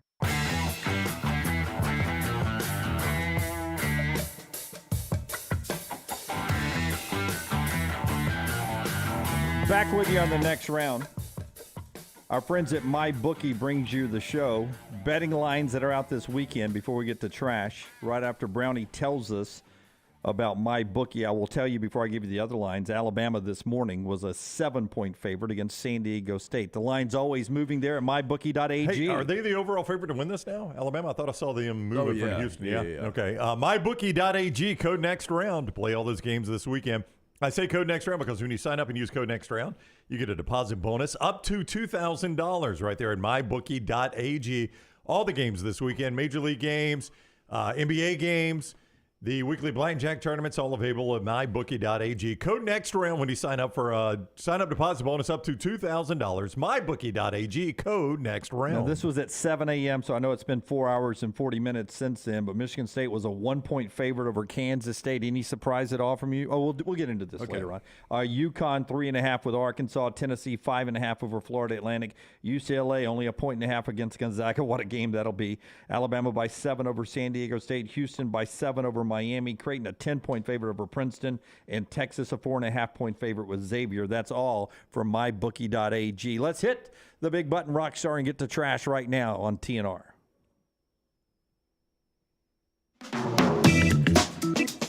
After the break, we're going to interview Eric Weihenmayer, who climbed the highest mountain in the world, Mount Everest. But he's gay. He's blind. LT's Trash is presented by Mortgage Right. Mortgages done the right way. Hey, let our friends at Mortgage Right help you get your financial house in order. Their team of experts can make sure you're prepared for anything 2023 may bring, including freeing up cash for the things you need to get done. With locations in Birmingham and Leeds, Mortgage Right offers a variety of loan products, fast and free pre-approvals, and reliable hands assistance that will help you take advantage of all available home buying and refinance options. With Mortgage Right, no middleman. You can trust that your files will never leave their office. Take control today. Visit Mortgage Right at their locations, Highway 280 in Birmingham, Parkway Drive in Leeds. You can apply at mortgageright.com/TNR. Call 205-815-9200, NMLS 2239, Equal Housing Lender. This sounds like quite the show in Las Vegas. They're always one-upping each other. Right? I can see that. A unique new residency is looking to put a new twist on the art of magic with a slate of upcoming marijuana-themed shows. And before you jump how hokey this might be. What is a marijuana-themed show? The new Smokus Pocus magic show. Yes, get it, Smokus Pocus? Is said to be a, quote, mind-blowing performance packed with tricks so trippy that attendees are left astonished. Dude, did you pull a Frito out of that bag? Seriously, it could be just the most amateur trick. A quarter of a Look hand. how big that What is she is. smoking? It looks like a pine cone. Oh, we call that a rope, Brown. Damn, dude, that is gigantic. She will not remember the entire week after that one. That's how we rolled joints back in the 80s. Now, the production will start its 2-month residency April 15th with shows running 7 p.m. and 9:30 p.m. 6 nights a week. They'll be dark on Tuesdays. This is at Area 15. Magician and cannabis connoisseur Ben Zabin will take the stage for the shows, having performed thousands of shows for global audiences. Zabin went on to say, quote, both stoned and sober audience members love the magical high. While many arrive baked, all will leave bewildered. Tickets start at $30, can be purchased now online. Attendees got to be 21 or older to I would attend. imagine. Yeah. They don't saw people in half because they're too baked, right? Because they don't want to get up off the couch. I arrived baked. I left bewildered. I would actually go to this. Would you? I would too. Yeah. What do you think it smells like? Like Vegas does right now. Probably so. Yeah, the rest of Vegas. Yeah, or downtown New Orleans, downtown Birmingham, certain spots. Yeah. Ironically, walking from our parking deck to the Legacy Arena the Yeah, other I smelled day. it some at Legacy. I tell you where the most recent place I've been to was the worst was Indianapolis for the national championship game. Everywhere I went outside, it's all I smelled. Yeah. Everywhere. Always behind any restaurant. Yeah, you walk near any back door of a restaurant. Kitchen staff's always on a break back there. I don't know how this continues, but at least 5 New York City women are out of more than $1.8 million due to an accused scammer, dubbed the, quote, worst boyfriend on the Upper East Side.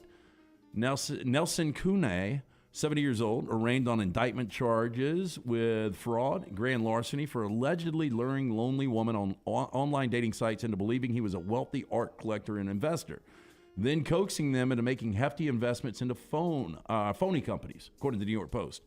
Now, the Manhattan DA said in court Monday that Kuan was not independently wealthy, and the only funds in his accounts were from suspected victims of his alleged romance scams. Yeah. Now, Kunan would allegedly use the alias Nelson or Justin Roth in his schemes. It's a pretty good name, though. Nelson Roth is Nelson Roth sounds like an art Look at collector. him. Hey, it's one of the more pleasant purple walks I've ever seen. I mean, he is very happy. Now, You taking a picture? telling women, and he had Let me unbutton my jacket so Wilson's can get some love here. He said he had houses in London, the south of France, despite it appears that he's never traveled internationally or even owns a passport, according to Are prosecutors. you the guy that makes his own V-necks? I do. I'd eat at Wilson's, though, wouldn't you? Look at that restaurant on his shirt. It's like my kind of joint. Quite the hairdo, too, right? I wish I had it. That's for an old dude, that is a lot of hair. A woman who ditched toilet paper for a, quote, family cloth believes she is saving the world one wipe at a time. A family cloth? TikToker Shannon Rose sparked outrage online after sharing a video explaining how she swapped traditional toilet roll for a reusable cloth, claiming it's much better for the environment. Oh, my God.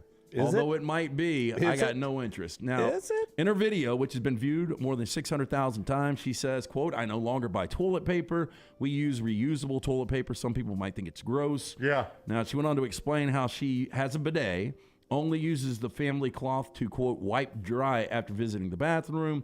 She said, we throw it in our laundry. We wash it with regular clothes. I'd rather have water and cloth. I feel like it just cleans me way better. So reusable toilet paper for the win, she added. She went on to say, I make these myself. I cut them up. I syringe the edges, just wash them out with clothes, no extra laundry whatsoever. Yeah, no extra laundry? Yeah. It's hard to believe because these are extra cloths that are going in, not to mention the detergents to clean it. What is that doing to the environment? I think when you start adding up the advantages you think you're getting by not using a degradable product like toilet paper to wash and do this and use the extra water, you're actually causing the earth more harm than using the toilet paper. You think this lady that obviously just woke up, according to the picture, is trying to get attention? Sounds like Cher, doesn't she? Now, hovering around this topic, I heard a story on Saturday night. And by the way, what's the Botox doing to the environment? Come on. Making her look surprised. Story on Saturday night about an ex-SEC coach. Mind-blowing. I'll tell you guys in break. Okay. That is a heck of a tease there, Lance. Okay. Sorry for those watching. Yeah, sorry. I can't get into this. My God. And especially at the lunch hour. Okay. What some historical figures would look like today? Oh, I love this. Yeah. So if they're still alive? Who's our first one here, Rocky? That's Cleopatra. That's Nefertiti. Okay. Not Cleopatra.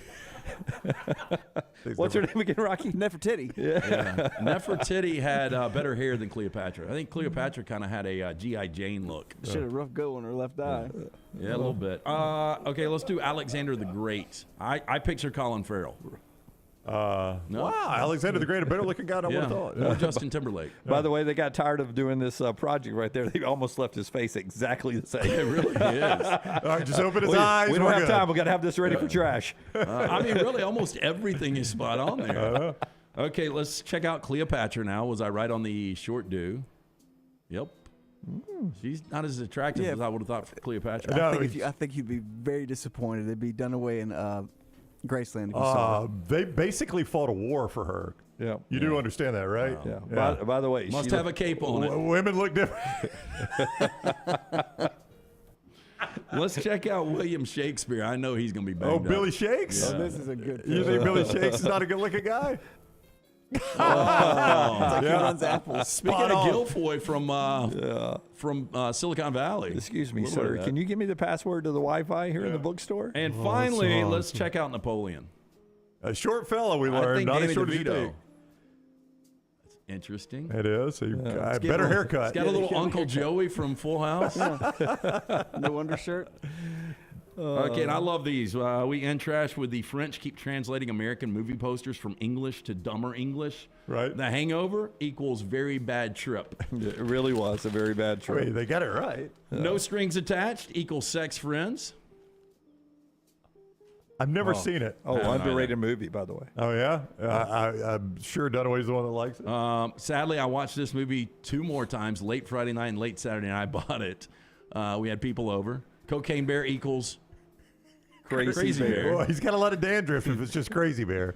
You kind of lose a little bit of the meaning. You lose the story This without the next one's cocaine. my favorite. Yep. Titanic equals Sinking ship. very bad boat. I'm in a pissed off mood.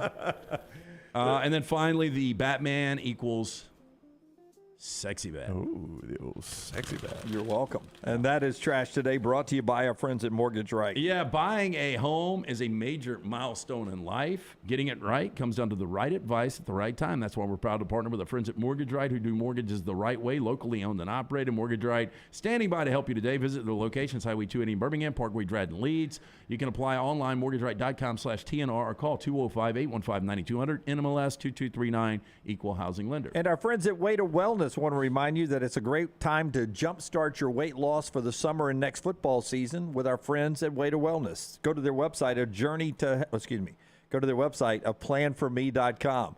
aplanforme.com. Leslie and her board-certified team will help you there with a number of different ways to help you with your weight loss. Also, correct your blood pressure and cholesterol numbers. Get those just right for better health in 2023. And right now, thanks to you being a TNR viewer, you get no contract, no sign-up fees, and your first consultation is free. No contract. No contract, no sign-up fees, and the first consultation is free. Just go to the website, aplanforme.com, aplanforme.com. It's Way to Wellness, your journey to healthy living. Everything Next Round is on demand now in the podcast section at nextroundlive.com. Hey, there's nothing worse than waking up to a plumbing problem. Don't get caught in a flooded house. Call the guys at Hemp Hill Services. Adam, Chad, and the team at Hemp Hill are the only ones I trust to fix it and fix it right the first time. Hemp Hill Services does it right and always at a fair price. For all of your plumbing, cooling, and heating needs, trust the name that Birmingham has trusted since 1954. That is Hemp Hill Services. Call now, 205-229-2090. That's 205-229-2090. Don't let a roof problem disrupt your football Saturday or Sunday. Call Greg from Pell City and Storm Restoration Roofing. Locally owned at 205-542-3531. Greg wants to give you a free no-cost inspection. Free, no cost, no obligation, 205-542-3531. He can also pressure wash your metal roofing. It's easy to see why his company's so successful. A-plus rated with the Better Business Bureau, and insurance companies trust him. You should too. 205-542-3531, or just look him up on Facebook, Greg from Pell City. The USFL champs are back in Birmingham to defend their title. We can't wait to have you for the USFL. Ticket prices start at just $10 for the 2023 season. The Stallions kick it all off on April 15th as Coach Skip Holtz, Jamar Smith, Scooby Wright, and the Stallions look to run it back at Protective Stadium. Don't miss out on the hottest ticket in town. Touchdown, Birmingham. Buy your Stallions tickets today at theusfl.com. Hey, Lance Taylor from the Next Round to tell you about one of our favorite places for breakfast, lunch, and dinner. That is Hamburger Heaven since 1982. Hamburger Heaven has been serving Birmingham's best hamburgers, cheeseburgers, French fries, hand-spun milkshakes, and sandwiches made fresh to order. All of their ingredients are fresh and prepared daily. This includes their beef, always fresh, never frozen, hand-patted each and every day. For breakfast, lunch, or dinner, visit any of the 4 locations, Highway 280, Irondale, Gardendale, and Homewood. Follow Next Round Live on Twitter, Instagram, Facebook, and YouTube. The social media team at Next Round Live will share the latest interviews and videos from UAB, Alabama, Auburn, and campuses all over the college landscape. You'll also get the latest highlights and news from the Next Round Live Daily Show. Jim, Lance, and Ryan will share their thoughts, and remember, you can always see the old shows on the Next Round Live YouTube channel. Subscribe, like, and don't forget to comment. Turn on the notifications so you don't miss a thing. It's Next Round Live on Twitter, Instagram, Facebook, and YouTube. This is for the men who never settle, the ones who believe only quitters end a game in a tie, the type of guys who choose the bar with the biggest TVs to overcompensate for theirs at home. This is the Lodge mentality. This is Twin Peaks. Start your day online at nextroundlive.com. Get all the latest videos, podcasts, and college football stories. And it's also a great way to stream the show or shop in the Next Round store. Stay connected by visiting nextroundlive.com.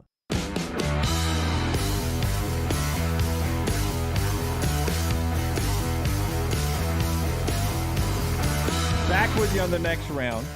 We'll get back into everything we saw on the field, or excuse me, the court, football mind, on the court in the round of 32, coming up at the top of the hour, including the impact of JQ Javon Quinterly for Alabama and how Alabama sits with 16 teams remaining and how good the SEC looks right now. But first, LT, tell us about our friends at Bromberg's. Family owned and operated since 1836, Bromberg's has established that solid reputation as a fine purveyor of quality diamonds as well as jewelry, timepieces, and gifts.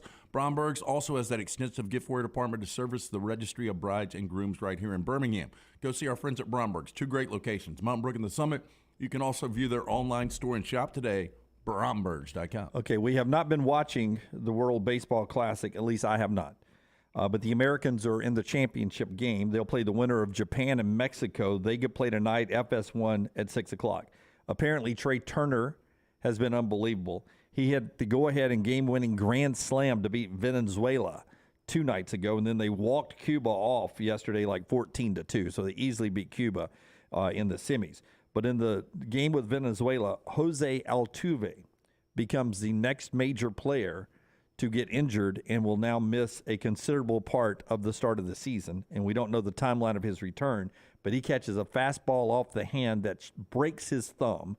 One person says shattered. They don't say that, but he had to have surgery on his thumb, and it will be an extensive missed time from the Astros. Yeah, I mean, these guys aren't making anything. And I think for some countries, I think it is really, really important for the WBC. And I'm sure the Americans want to go on and close this thing out and win a championship. But you can't risk your livelihood. There's zero chance if I'm in a major league franchise, and I don't know if they're limited by the Players Association or what, that I would allow my players to play in this. Yeah, and you could call me unpatriotic or whatever you want. My investment would not be in this tournament. And I think the Major League Baseball was trying to spread it around the world by, freeing these guys up from spring training to go play, working with the MLB, PA. But I will tell you, there has been a couple of major injuries, but they do manage the games differently. Like you're on pitch counts dictated by the organization. I only want my pitcher to throw this many pitches, this and that. So it's not like they're out there and they're working like a normal season. They're still basically with their spring training numbers, so it does look a little different when you're watching the game. Well, and the Edwin Diaz injury was just that was in a celebration, right? I mean, that could have happened in a lot of different places, but it happened there. And it did. And now, I don't know what the diagnosis is for the season for either one of these guys. But it just comes while March Madness is going on. I just don't know how you get the interest in this when one of the greatest things in sports is going on at the same time, the NCAA tournament. But I think we're the only country that cares anything about the tournament. About the NCAA tournament? Then take the U.S. out of it. Well, I mean, I would just let us play amateurs. Did you do a women's? I'm with you. Did you do a women's bracket this year? I did. Did you really? You filled one out again? I did my Final Four in my head. Oh. I tell you my Final Four right I didn't know it was right, but it's right up here. Who was your Final Four? My Final Four was, I had 2 twos, and I had Iowa and UConn were my 2s.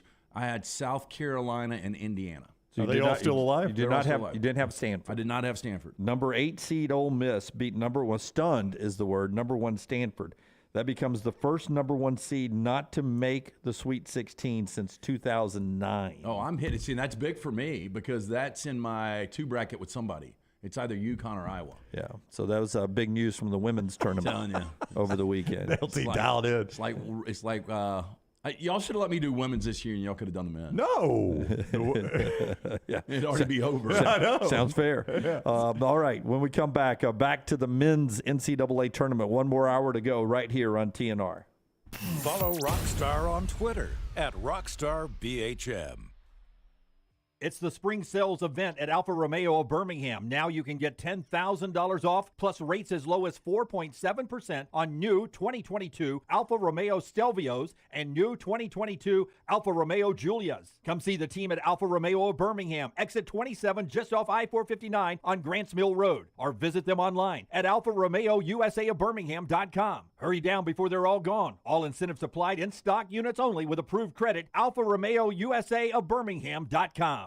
Hey, for all of your IT and printing needs, reach out to our friends at Xerox Business Solutions. Look, I'm still one of those old school guys. I print my notes every single day for the show. If you watch the show here on the next round, you see all the notes in front of me. From day one, Xerox Business Solutions, they've been with us here at the next round. Local for over 45 years. For all of your IT and printing needs, visit XeroxBusinessSolutions.com or call 205-969-3000. That's 205-969-3000. The USFL champs are back in Birmingham to defend their title. We can't wait to have you for the USFL. Ticket prices start at just $10 for the 2023 season. The Stallions kick it all off on April 15th as Coach Skip Holtz, Jamar Smith, Scooby Wright, and the Stallions look to run it back at Protective Stadium. Don't miss out on the hottest ticket in town. Touchdown, Birmingham! Buy your Stallions tickets today at theusfl.com. Make sure to start your day at nextroundlive.com. Get caught up on the latest podcasts and videos from the live daily show, plus specialty shows such as the Mystery Fifth Hour. You can also learn more about the whole staff at Double Down Media, find all of our social media feeds, see the latest videos from our YouTube channel and gaming channel, plus find other ways to consume the show like the Next Round mobile app, which you can download direct from the site via your iOS and Android device. Make nextroundlive.com your homepage and stay up to date with everything from us here at the Next Round. Have you had a pipe burst, a washing machine overflow? Maybe your toilet or bathtub has overflowed upstairs and now you have water coming through your ceiling? No problem. The specialists at Dry Tech are here to help. What's important is you act immediately when water damage occurs. Failing to do so can cause mold, rot, and mildew issues. Long-term exposure to those toxins can cause many health issues down the road. So act fast. When trouble strikes, call Dry Tech 205-637-0143. That's Dry Tech at 205-637-0143. For 50 years, our friends at Wayne's have been doing things around your house that you don't have time to do. Warm weather is coming. You want that lawn looking great. You want mosquitoes not around. Our friends at Wayne's, they can help you out. Right now, they will do $50 off for each of those services to continue to celebrate their 50th anniversary. Again, our friends at Wayne's, they take care of all of us here on the next round. You don't want those mosquitoes. You want the lawn looking great. Call them today, 866-WAYNES1 or call Waynes.com. Jim Dunaway, Lance Taylor, Ryan Brown, and Rockstar. Live from the Birmingham Racecourse Casino Studios, the next round, presented by Bud Light, is on now.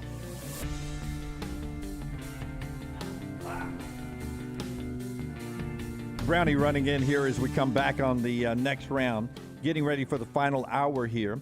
That's being brought to you in part by the people who's got LT's hair looking great under the TNR gear. That's our buddy, Dr. B. Hey, honestly, you know, I've been on this run of hats. Why, Lance? Because I hadn't gotten I usually go see our friend Ronnie like every 2 weeks. I hadn't gotten a haircut like a month. Has Ronnie been out of the country? He's been... No, I don't know if you know, it's been a really busy few weeks. Has it been hard to make an appointment with Ronnie because you're so good at that?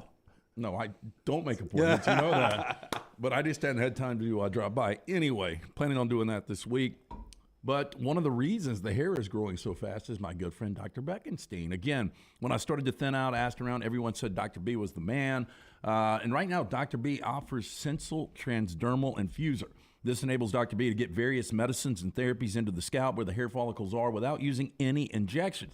This is revolutionary as Dr. B can pinpoint delivery of a patient's genetically specific products without any needles. T3hair.net for more information. For more than 20 years, women and men have turned to Dr. B for a range of cosmetic and reconstructive procedures. He will use that experience, his advanced training and genetic testing to help his patients fully understand the procedures they are considering. Call Dr. Beckenstein today. Tell him the next round sent you. 205-319-0316. That's 205-319-0316 or T3hair.net. Cut number 5, Rockstar. Where is Fairleigh Dickinson? Fairleigh Dickinson. I'm going to say Maryland.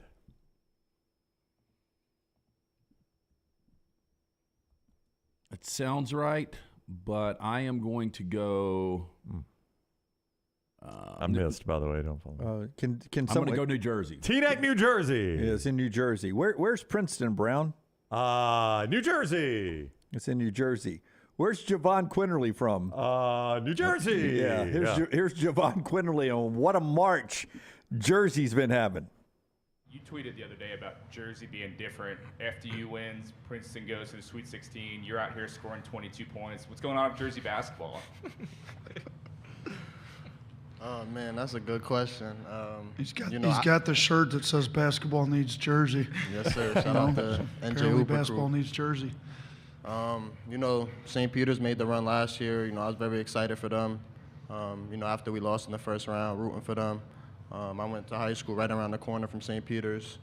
FDU, I live right around the corner from FDU, so, I was kind of really excited for them. I got a high school teammate who plays for them as well. Jersey is just different in March. You know what's so ironic about this? The two teams that bitched the most about getting shut out were Clemson and Rutgers. And now if you were to tell Rutgers that Jersey had this incredible tournament, they're fired up. Yeah, that's a good point. But that's part of the questioning JQ got after dropping 22 on Maryland and making it now to the Sweet 16 with this Alabama team. It's the second time in 3 years Alabama's been to the Sweet 16, ninth time all time that they've been to the Sweet 16. Only one time have they won this game, and they've never won two at this level to get to the Final Four. So there's history to be made out there. And here's Javon Quinterly, a guy who was there when Alabama, when they were disappointed in making it to the Sweet 16, disappointed in how they played in the tournament. Javon Quinterly, who, despite what some Alabama fans wanted to believe at some point this year, has become a real leader in the locker room. Playing in the Sweet 16 and losing to UCLA 2 years ago, just that feeling, I remember that feeling. So, I'm just going to let the guys know that, we're close, we're very close, but, we still got a ways to go, and, we're definitely going to, prepare as best as we can. That's JQ there. Now, before we get into what I want to talk about here is just the mindset of this team. Nate Oates has asked about what JQ said. Now, if you've never been to these NCAA post-game news conferences, it's a big room where the media is gathered. The locker rooms are open, but they bring two stars and the coach. The coach makes an opening statement, then you question the players, then the players leave, and then the coaches take questions. So after the players have left, Nate Oates gets this question. When you hear JQ say he's going to tell the guys we're close, but we still have a ways to go, just what does that say about the leadership of the guys coming back that want to advance further than Sweet 16? Yeah, we've been there. Q's been there. We shot 12 of 25 at the free throw line. We got to get back and work on some little small details like some free throws. Q's been there, been close, went to overtime. We've got more in us, I think. So San Diego State's a great team. We're going to have to prepare really well to play for them.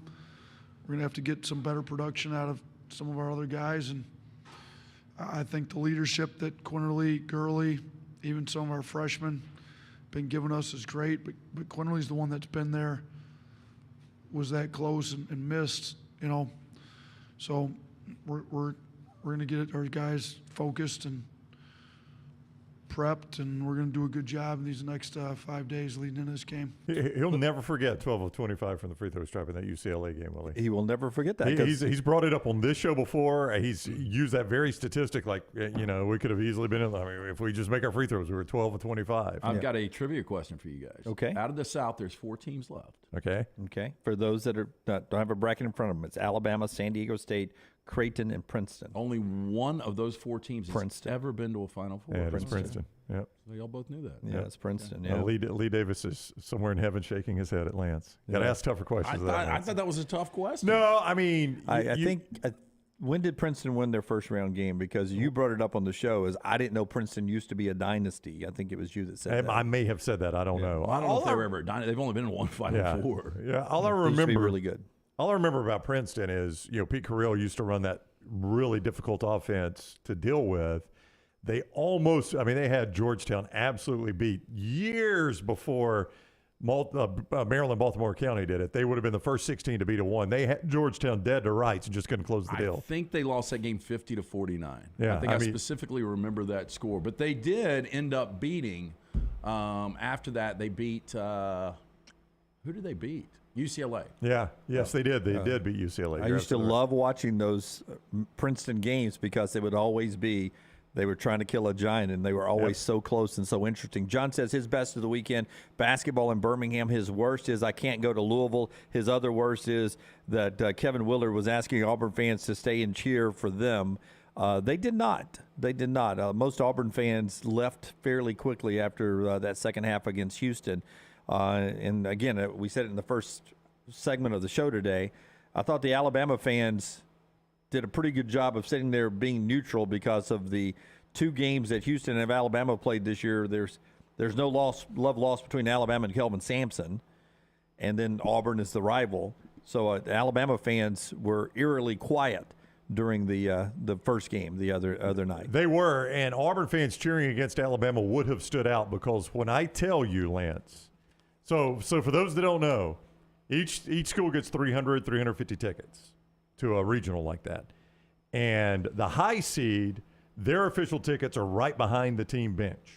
So that's where you'll see their fans sitting right behind the team bench. So, Alabama being the 1 seed, their official tickets right behind the team bench. Yeah. And 1 seed comes with privileges. You get your fans behind you. You get to choose of all the hotels. That's right. You get first choice of hotel when you're the higher seed. Which and it goes Alabama, down the list. Alabama chose the Westin right next door, newest hotel down there. Just walk back and forth. Walk back and forth. It was just fine.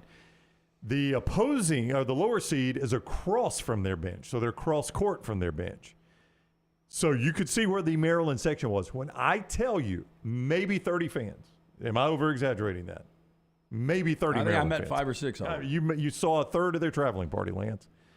So if Auburn fans had been cheering for Maryland, it would have been noticeable because there were no Maryland fans. Yep. And I did not see it happening. And again, like Jim said, the one thing Kelvin Sampson spent a lot of time worrying about that was a complete non-factor was the crowd in that game.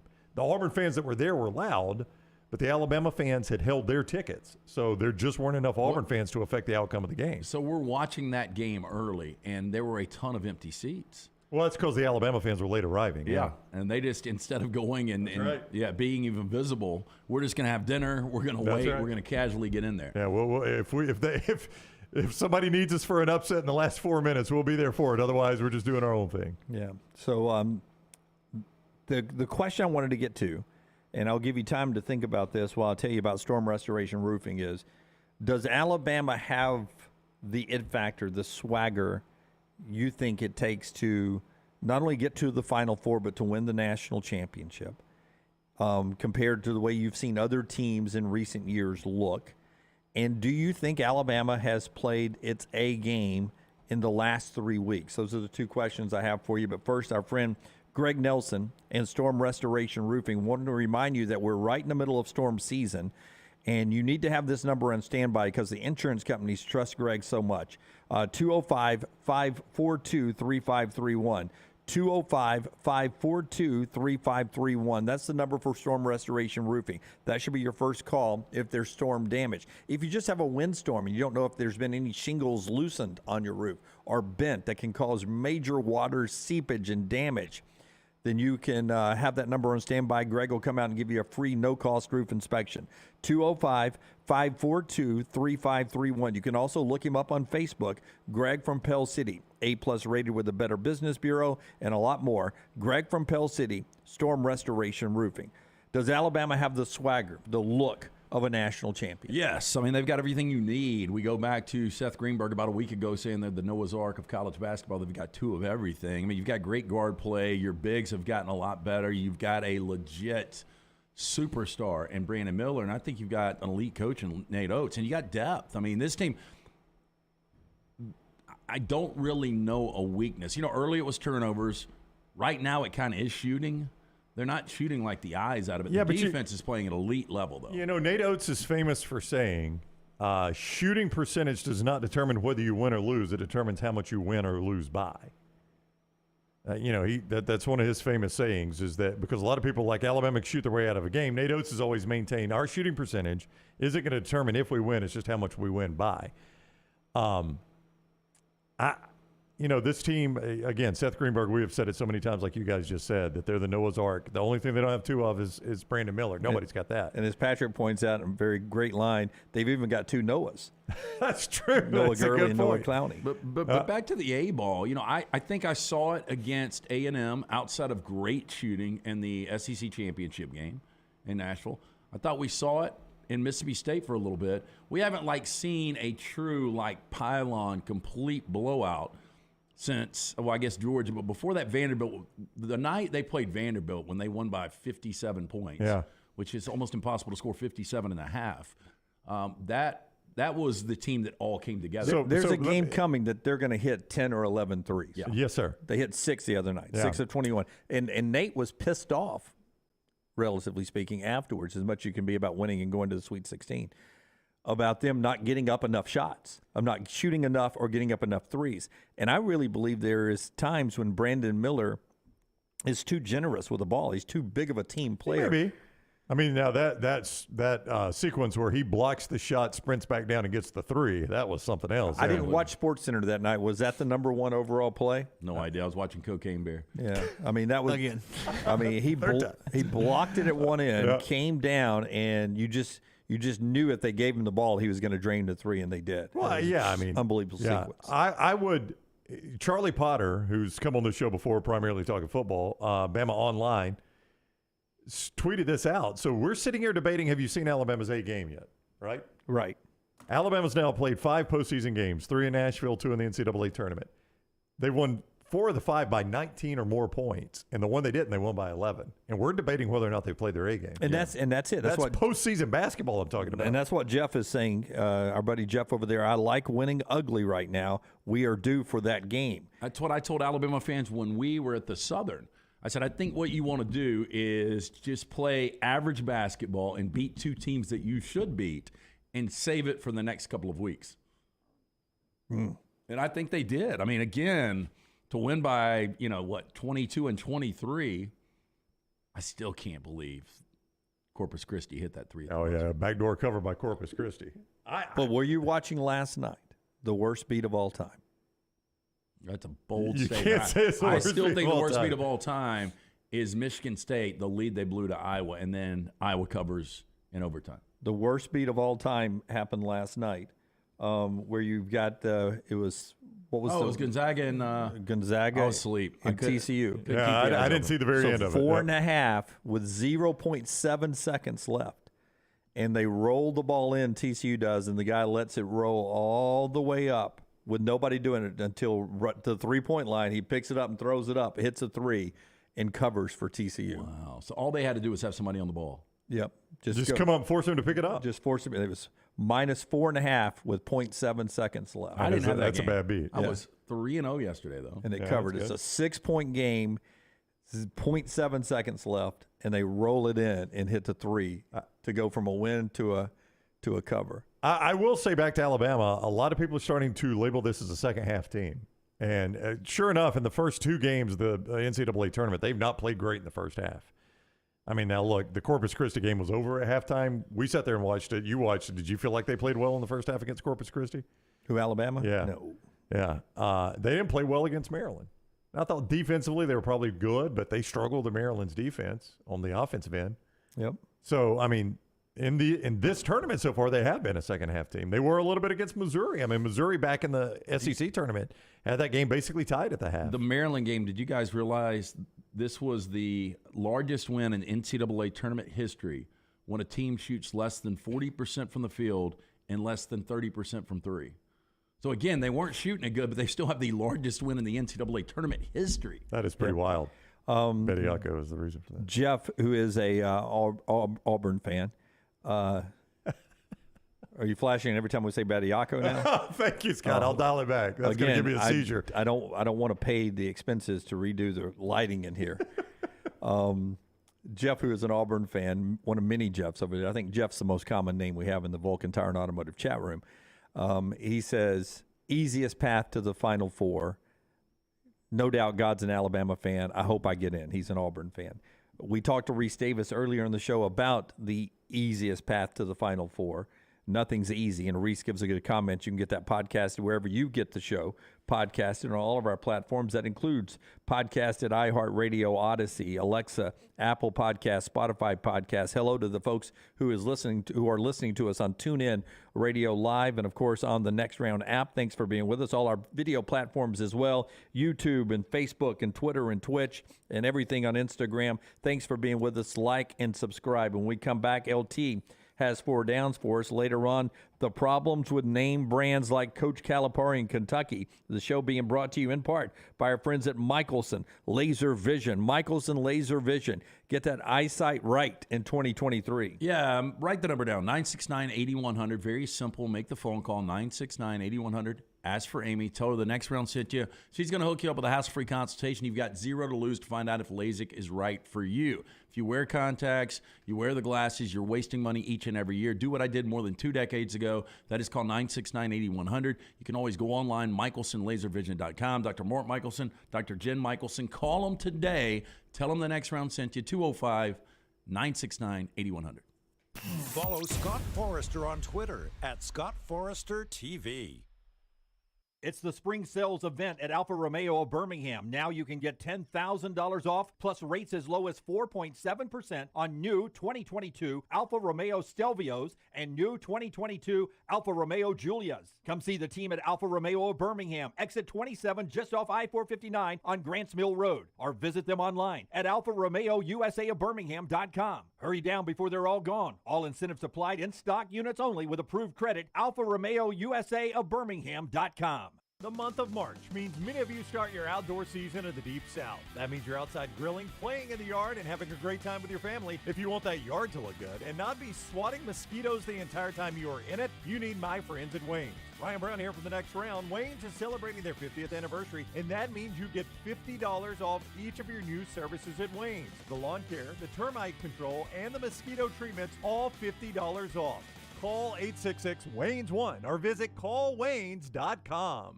Hey, Lance Taylor from the Next Round to tell you about one of our favorite places for breakfast, lunch, and dinner. That is Hamburger Heaven since 1982. Hamburger Heaven has been serving Birmingham's best hamburgers, cheeseburgers, French fries, hand-spun milkshakes, and sandwiches made fresh to order. All of their ingredients are fresh and prepared daily. This includes their beef, always fresh, never frozen, hand-pattied each and every day. For breakfast, lunch, or dinner, visit any of the 4 locations, Highway 280, Irondale, Gardendale, and Homewood. Peanut butter and jelly, chicken and biscuits. Man, I love great combos, and you'll love our combo. It's the Bama and Bourbon Podcast. Yay, Alabama's Aaron Suttles is part of the Next Round family, and he joins LT weekly for the combo of Alabama sports and bourbon.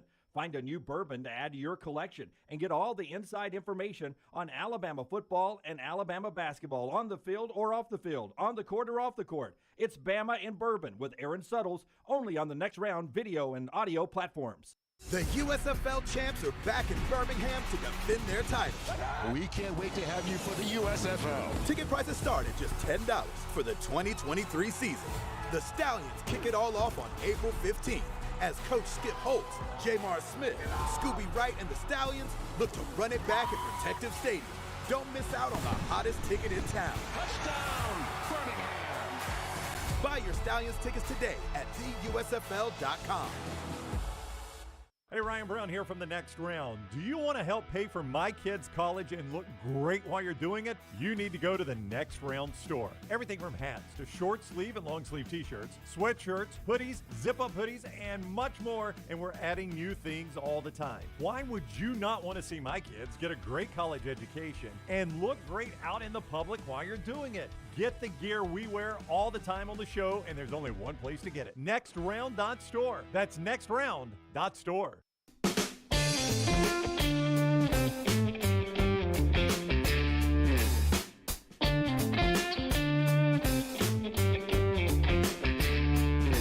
Back with you on the next round. LT's got the 4 downs right here. In just a second, we'll jump in with that. We've been following a lot of the NFL news today, but it's been mostly talking about the NCAA tournament. Hope everyone enjoyed their time in Birmingham. And I said this earlier, whether it's the SEC, who I hope enjoyed putting this on, because if we get into the rotation, having this come back every couple of years, it will be so much fun. But it will never, ever, I don't think, ever be again like it was this weekend, having Alabama and Auburn at the same place. Maybe it will. Maybe highly unlikely. Maybe we'll get Alabama, Auburn, and UAB at the same place one time, but it just doesn't seem like that's possible. Yeah, I mean, I think you could get one of those two. I think Alabama, as long as Nate Oates is in Tuscaloosa and Bruce Pearl is at Auburn, I think both of those schools, maybe not one seeds, but will be vying for a high enough seed that you could get a home venue like that, right? Yeah, I agree. And you could see another SEC school, like if Tennessee had gotten sent there in a separate bracket from Alabama.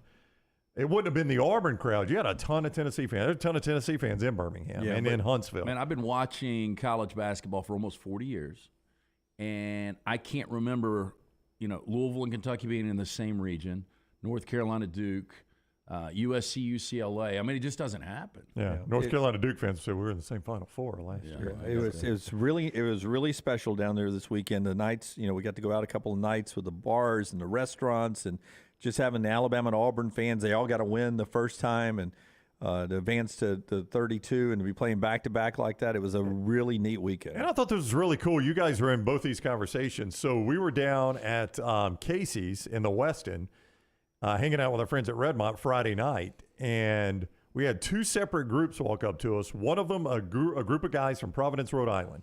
And I thought this was cool. As a group, they get together every year when the brackets are, not when the actual brackets are released, but when the sites are announced, and they're like, let's go to this one. They don't even know what teams are going to be in it. Let's go to this one. None of the guys had ever been to Birmingham, Alabama. They selected it when the sites were announced. Before any teams were announced, they picked Birmingham. So they're here. I don't know if you talked to them. Dunaway talked to a couple. I didn't talk to them. Yeah, well, Dunaway and I talked to a couple from Windsor, Ontario, Canada. Right. Same story. Every year they just randomly pick a city. Like, let's go to Tulsa, Oklahoma. Let's go to Birmingham, Alabama, wherever the tournament is. And they had bought tickets before any teams were announced. And every one of those people had never been to Birmingham before. And both of them had such positive experiences with the people and the restaurants, and we were giving them good places to go to. So it was really cool to see that. I just thought that was kind of blew my mind, honestly. Yeah, no, that is neat. And I told that couple from Ontario because this was Friday night. They probably want to get out of the cold, and they came into the cold. I know. But I did tell them, I was like, you do understand how valuable your tickets are right now, don't you? We did. We joked with because she was bragging about how she's like a person that's really good at finding great deals to travel. Like, she had a hotel room that was under $100. They flew down here on tickets that were under $100.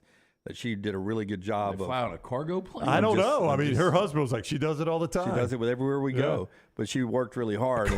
And I think she bought the tickets at a point where I think that, they obviously upper deck, but I think she paid, $65 per ticket? They had $68 per ticket in it. And I said, you do understand what those are worth tomorrow night, don't you?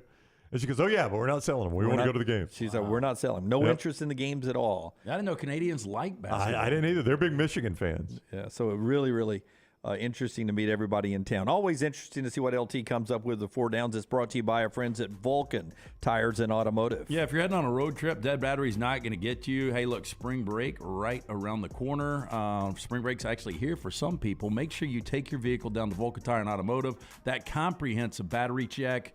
We here at the Next Round trust our vehicles with the team at Vulcan Tire and Auto. We encourage you to do so as well. Locations all across the Birmingham area. You can find out more about what they can do for you and your vehicle. Go to VulcanTireandAuto.com. First down.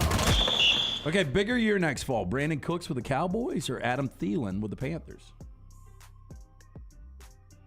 Well, I mean, I don't know who the Panthers quarterback is. It's going going to be C.J. Stroud or and- Bryce Young. C.J. Stroud, in all likelihood, it sounds like is who they're in love with, right?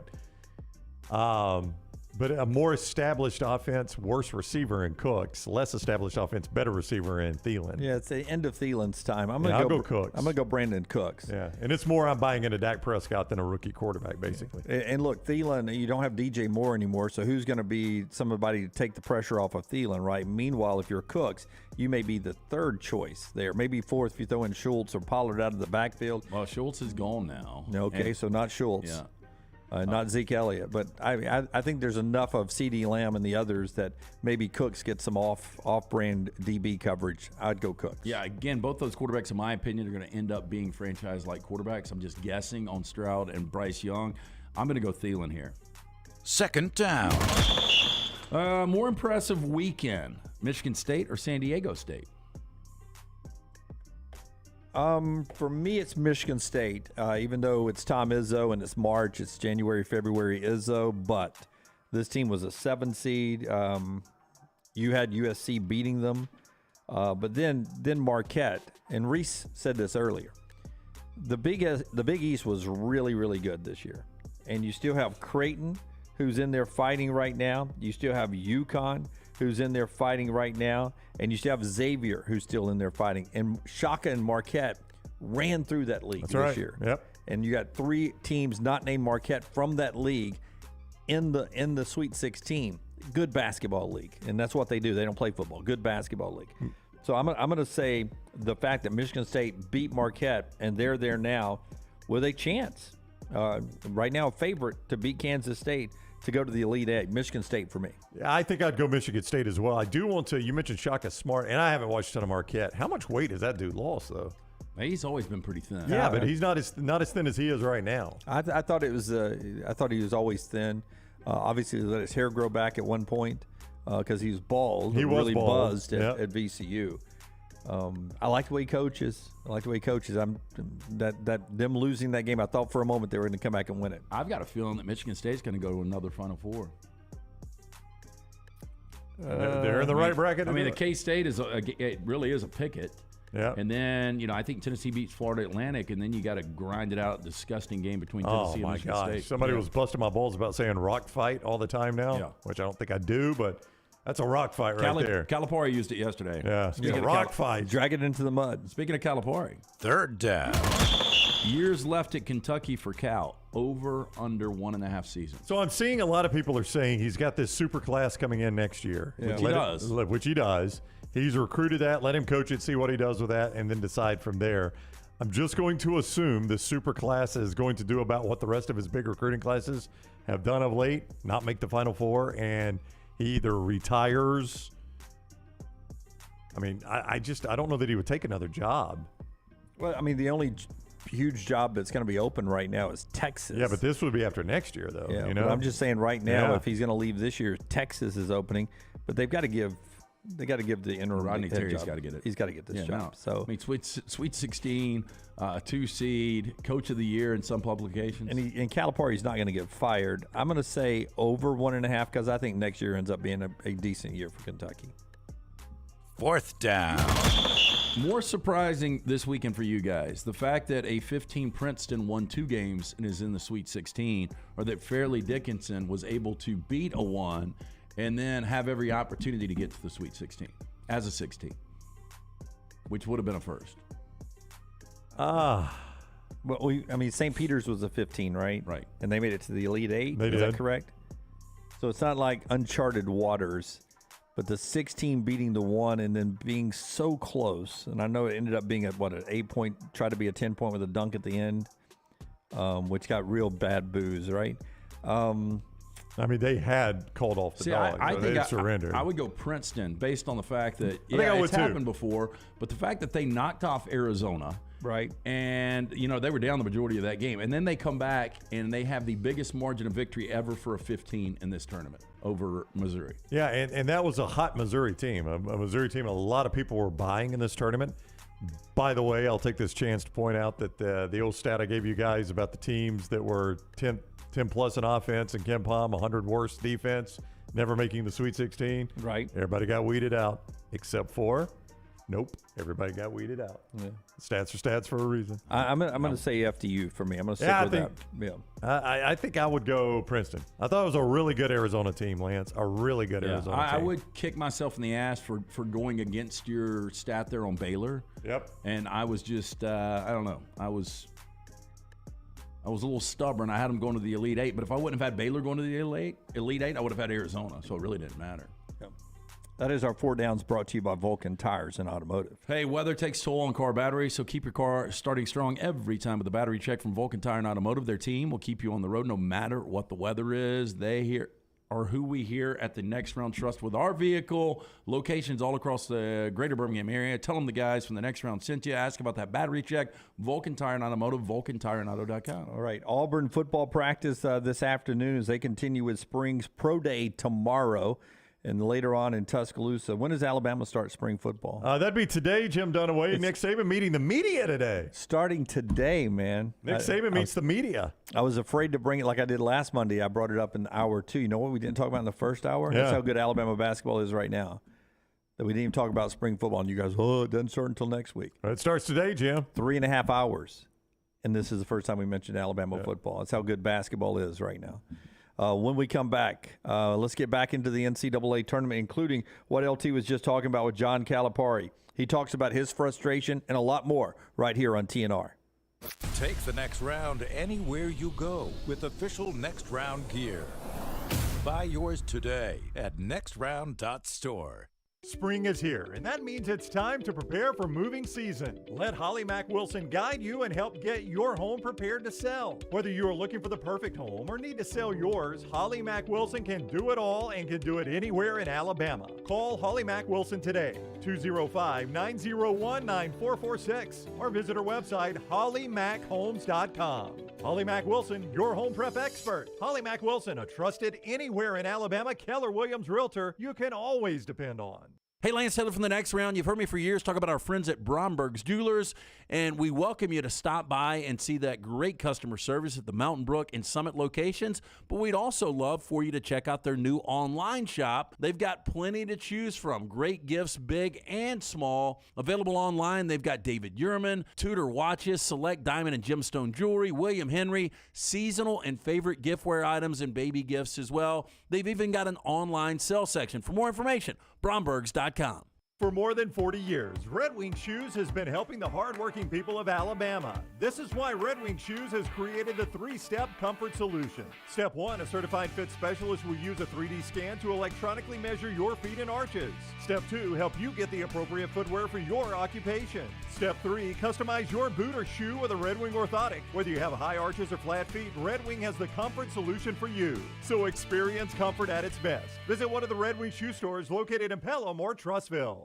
Let's face it, a home is one of the most powerful assets you can have, and our friends at Mortgage Right want to help you build wealth through home ownership. Mortgage Right is all about providing competitive rates, a variety of loan products, and a multitude of resources for a seamless home buying experience. They treat their borrowers like family and are always looking to bring more happy homeowners under their roof. See more by visiting mortgageright.com/TNR today and start living. That's mortgageright.com/TNR. NMLS 2239, equal housing lender. Football season is here and fall is coming. Call Adam, Chad, and the guys at Hemp Hill Services to make sure your HVAC unit is ready to keep up with the changing weather. Hemp Hill Services is a locally owned and operated independent Trane dealer, and the team can service all makes and models. For all of your plumbing, heating, and cooling needs, call Hemp Hill Services. It's hard to stop a train.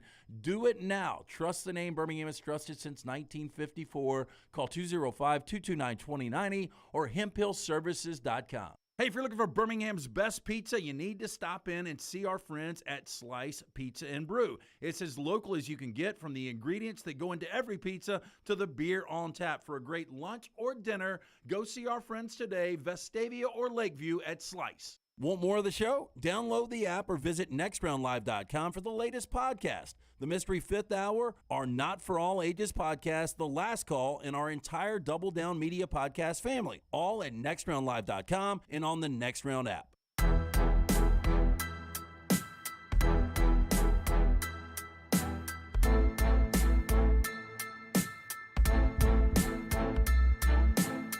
Back with you on the next round. We'll hear from John Calipari in just a second, but best and worst of the weekend comes your way every Monday. We started the show with that.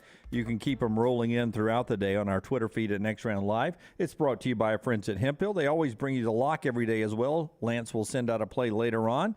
Maybe it's a Dallas-Memphis NBA showdown tonight or something like that. It's all at the Lance Taylor on Twitter. Well, I will go on and tell you if you'd like the lock today. Oh, I'd love the lock today. Yeah. We're only going with one play today. It was a really good weekend, but only one play today. And in the NBA, we've only got CBI action tonight. I really didn't want to dig into that today. Do you guys know what the Golden State Warriors are on the road? How many games have they played? They have played 36 games. 36 games. I bet they're 13-23. That seems really bad. I'm going to go slightly better. They're 7-29. They're 7-29. I think it was worse, Jim. Cannot win on the road. But guess what? They're playing at Houston tonight, where Houston is 12-25 at home. Wow, this is the old something's got to give. Well, right? I do think there may be a rock fight. This is a spot where Golden State tries to build a little confidence on the road against a really bad team in the Rockets. So I like Golden State. I'm laying double digits here, minus 10.5. It's our only play. It's a free play. Again, coming off a 3-0 yesterday for you, a 3-2 on Saturday. So jump on board, lanceslock.com. All right. And it's brought to you by our friends at Hemphill Services. Yes, meant to get to that too. Our friends at Hemphill Services want to remind you right now, the changing weather, you want to make sure you have that HVAC tune-up. It's only $69. Call Adam, Andrew, Chad, the guys at Hemphill Services. Make sure your HVAC unit ready to keep up with the changing weather. Hemphill Services, locally owned and operated independent Trane dealer. Team can service all makes and models for all of your plumbing, heating, and cooling needs. Call Hemphill Services. It's hard to stop a train. 205-229-2090 or hemphillservices.com. All right. John Calipari is the head coach at Kentucky. No way to – I mean, who's the most disappointing team for you in the SEC this year, in the tournament, SEC team in the tournament? I mean, Auburn won a game and got to 32 and was up at halftime. It's not them. It's Kentucky. It's Kentucky. I mean, it is. And look, and the support cast didn't end up being really good. But, you know, guys like Toppin and Wallace were good players, but you had the reigning National Player of the Year in Oscar Tshiebwe. You've got a guy that you're paying over $10 million a year to coach you, and Sweet 16 should be the absolute floor every year for Kentucky. I mean, Texas A&M, you're second in the league. And you lose the conference championship game to Alabama, so you're second in the tournament as well. But no expectation. And you get bounced by Penn State. And everybody was griping, man, 7 seed, you deserve better than a 7 seed. Well, you lose to the 10, and, you know, not much to gripe about then. So that's disappointing, too. But Kentucky is disappointing, and the fans are a little disgruntled. Let's hear Calipari and then jump in on that, Brownie. Here's John Calipari. Do you empathize with sort of the sense of frustration that I'm sure some Kentucky fans are feeling right now about kind of where things are? I have empathy. You know, I understand what this program's about. And I think, again, that's what makes it what it is. And that's why I tell players this isn't for everybody, because the expectations are so high. And the same with coaching. It's not for everybody. This thing is, there's a high expectation level. And it is Kentucky. You put that on, the other team's going to play out of their minds. And they're going to play like they have nothing to lose. And that means you got to play that way. So, yeah, I understand it. But, you know, my concern of these kids, and I tried to keep what you're saying off of them. Obviously, with a couple, maybe I didn't do as good a job as I thought I did. You know who else says that in recruiting, by the way, is Nick Saban. This is not Alabama is not for everybody. So I appreciate his stance there.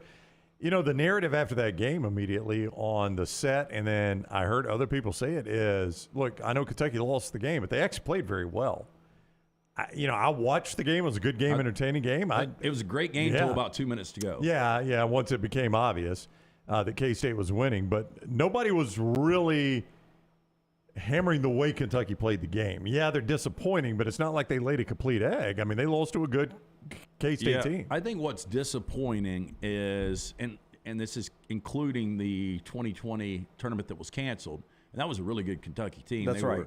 They were 25-6. Good enough to win the national title. Yeah, I think they were. But over the last 4 years, including that season, they've won one postseason game, and that was this year. You got to go back to 18-19 when they were an Elite Eight. So I think that's what's frustrating. Is it seems like, and this might not be fair, especially with the recruiting class he's got coming in, 3 of the top 4 guys, it seems like he's lost his fastball. Yeah, 1 national championship, 3 Final Fours, 5 Elite Eights, and 1 Sweet 16. But as you said, it's been a minute. But I also feel like, much like Matt Painter at Purdue, Calipari coaches a style of basketball that is not really what is winning.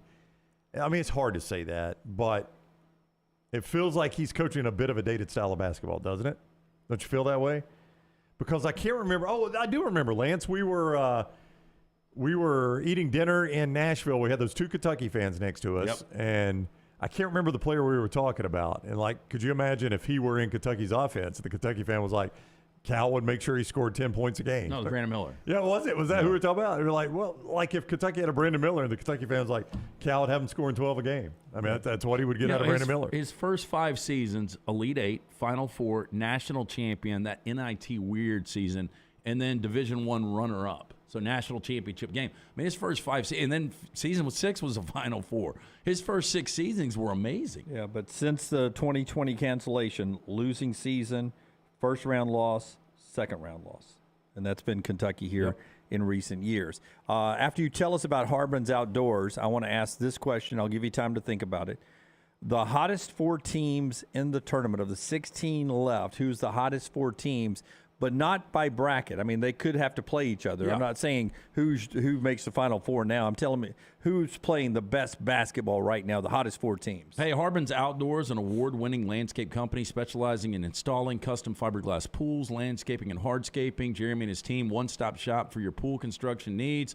Harbin's does it all, from the install to the lighting, final hardscapes around the pool, everything in between. It's beautiful work. You can find them on Instagram at Harbins_outdoors. See it for yourself, or call or text Jeremy directly, 205-300-0718. That's 205-300-0718. At Harbins, you and your home are the center of all that they do. Call them today for all of your landscaping needs, 205-300-0718. All right, so we'll get to the answer of that question and wrap up the show coming up in our final segment right here on The Next Round. Follow The Next Round on Twitter, Instagram, and Facebook at Next Round Live. Storm season is here. Make sure you have a plan of action in place right now. Greg from Pell City and Storm Restoration Roofing should be your first call when storms hit. Insurance companies love working with Storm Restoration Roofing because of Greg Nelson's name and reputation in the industry. When storms hit, call Greg Nelson. He's local, 205-542-3531. He's the home of the free no-cost roof inspection. Greg from Pell City on Facebook, 205-542-3531. It's Storm Restoration Roofing. Stop by the New York Butcher Shop and pick up the finest in certified Angus prime beef steaks and burgers, premium pork chops, ribs, and all-natural chicken cut to order just for you. Their chef-prepared entrees and side dishes are the perfect dinner-to-go choice for your family and are ready to heat at home. With a great selection of fine wines and desserts, the New York Butcher Shop is your one-stop dinner shop. 2 locations to serve you, Cahaba Heights and on Highway 119 in Greystone. The New York Butcher Shop, rare quality, well-done service.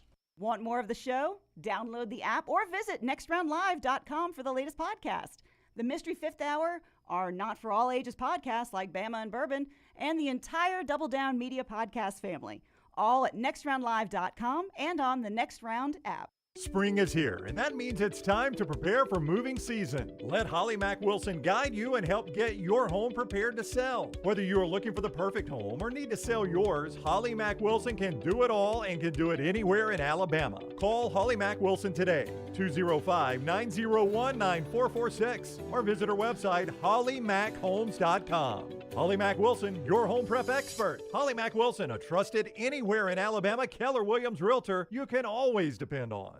Follow Next Round Live on Twitter, Instagram, Facebook, and YouTube. The social media team at Next Round Live is dedicated to giving you daily news conferences and practice video from UAB, Alabama, Auburn, and around college football. Follow and compare to the sites you used to visit. You'll also get the latest highlights and news from the Next Round Daily Show. Turn on the notifications so you don't miss a thing. Next Round Live on Twitter, Instagram, Facebook, and YouTube. See more at nextroundlive.com.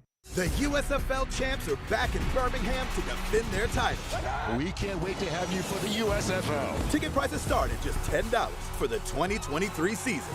The Stallions kick it all off on April 15th. as Coach Skip Holtz, Jamar Smith, Scooby Wright, and the Stallions look to run it back at Protective Stadium. Don't miss out on the hottest ticket in town. Touchdown, Birmingham! Buy your Stallions tickets today at theusfl.com.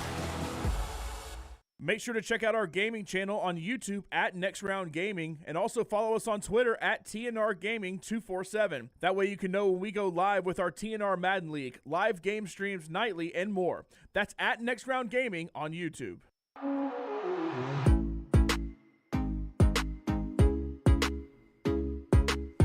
Back with you on the next round. Final segment brought to you by our friends at MyBookie. They also brought you Rece Davis earlier in the show and every week and through the NCAA tournament. Thank you to MyBookie.ag. MyBookie.ag is where you go for all the tournament games, and we will keep you updated on the line movements. Alabama around a 7.5-point favorite, depending on where you look at MyBookie.ag or when you look at MyBookie.ag. And the game coming up on Friday night.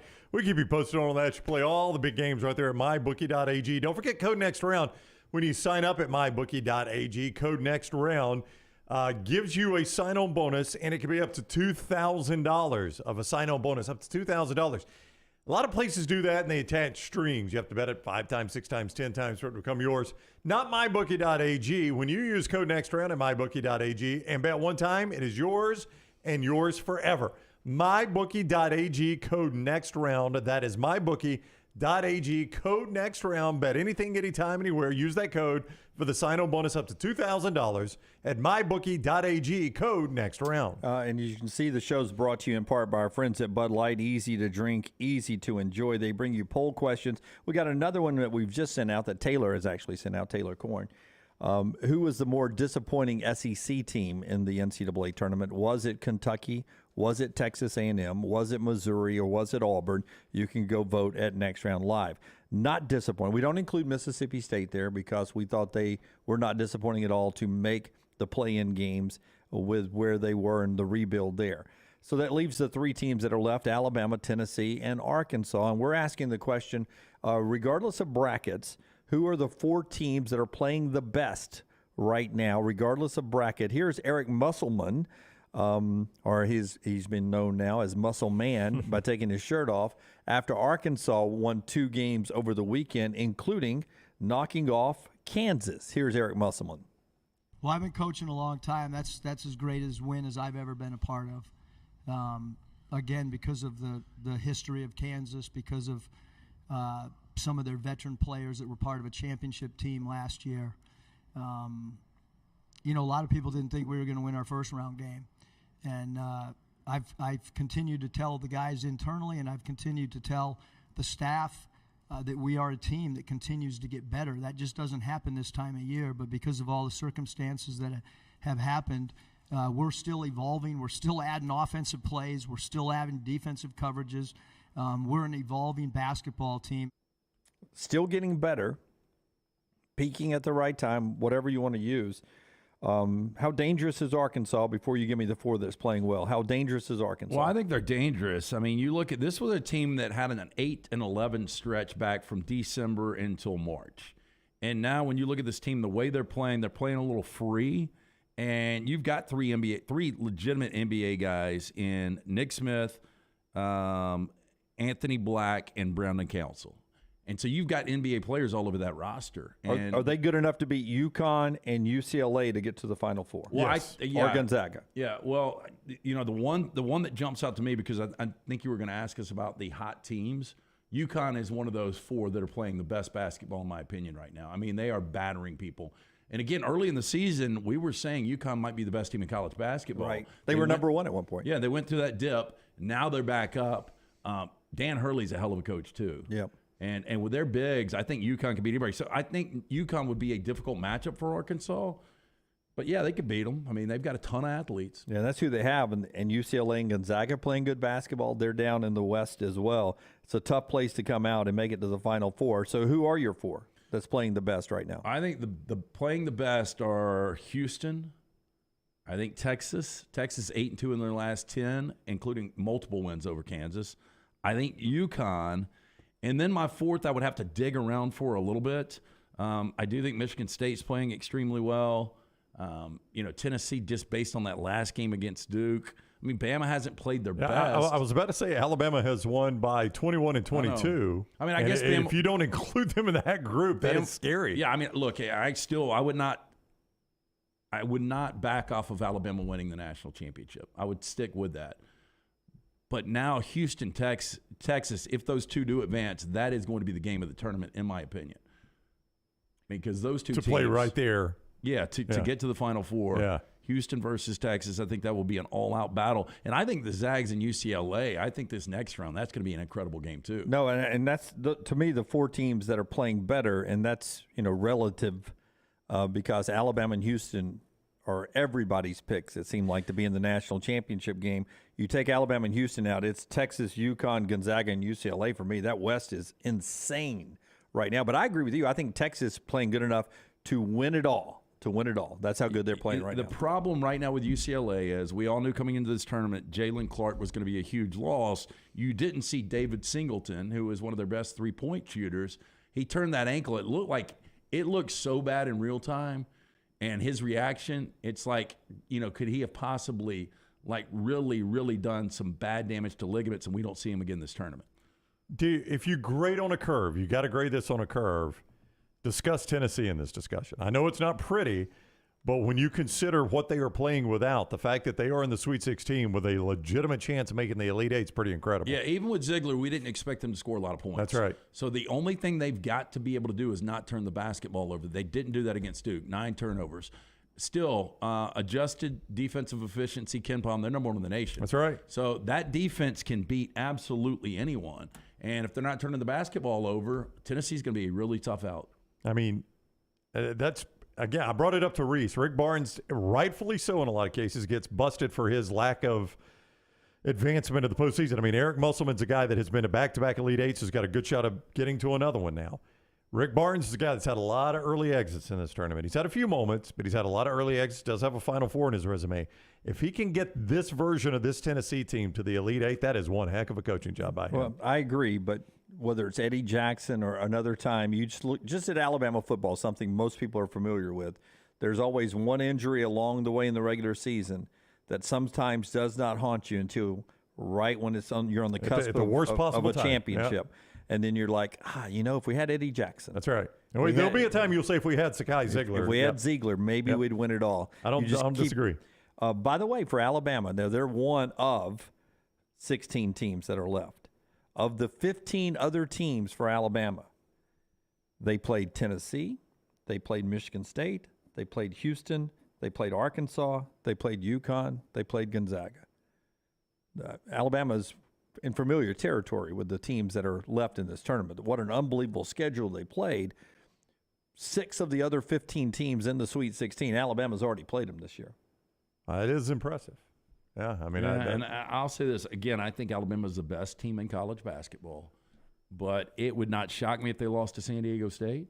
Me either. Yeah, I mean, moving forward, nothing in this tournament will shock me. Yeah, I'll point out they did lose to Tennessee, they did lose to UConn, they did lose to Gonzaga of those games. Well, let me take that back. They're not going to lose to Princeton. This magical ride for Princeton is almost over. Right, they're not going to play Princeton. Yeah, I think. Problem, I think Princeton comes to a crashing halt against. I will say this. Creighton. I will say this at the Center. It should be dominated by Alabama fans. I cannot imagine many San Diego State fans traveling. I can't imagine Princeton has many fans. Creighton's a good fan base. I think they'll travel. Yeah, Creighton will travel. Yeah, but I think if you're an Alabama fan and you just want to go up there and buy tickets, I think the ticket, and I would imagine the ticket's less expensive than it was in Birmingham. Well, I'll tell you this, easy. But Sunday ticket's going to be really, really pricey if, in fact, it's Bama and Creighton. Creighton's never been to a Final Four. They've only gotten to one Elite Eight, too. Neither's Alabama. Yeah, so I'm just saying it will be for those fan bases to see their team finally get to a Final Four. So I think that'll be. If it was Saturday, it'd be more, but it'd still be a pricey ticket.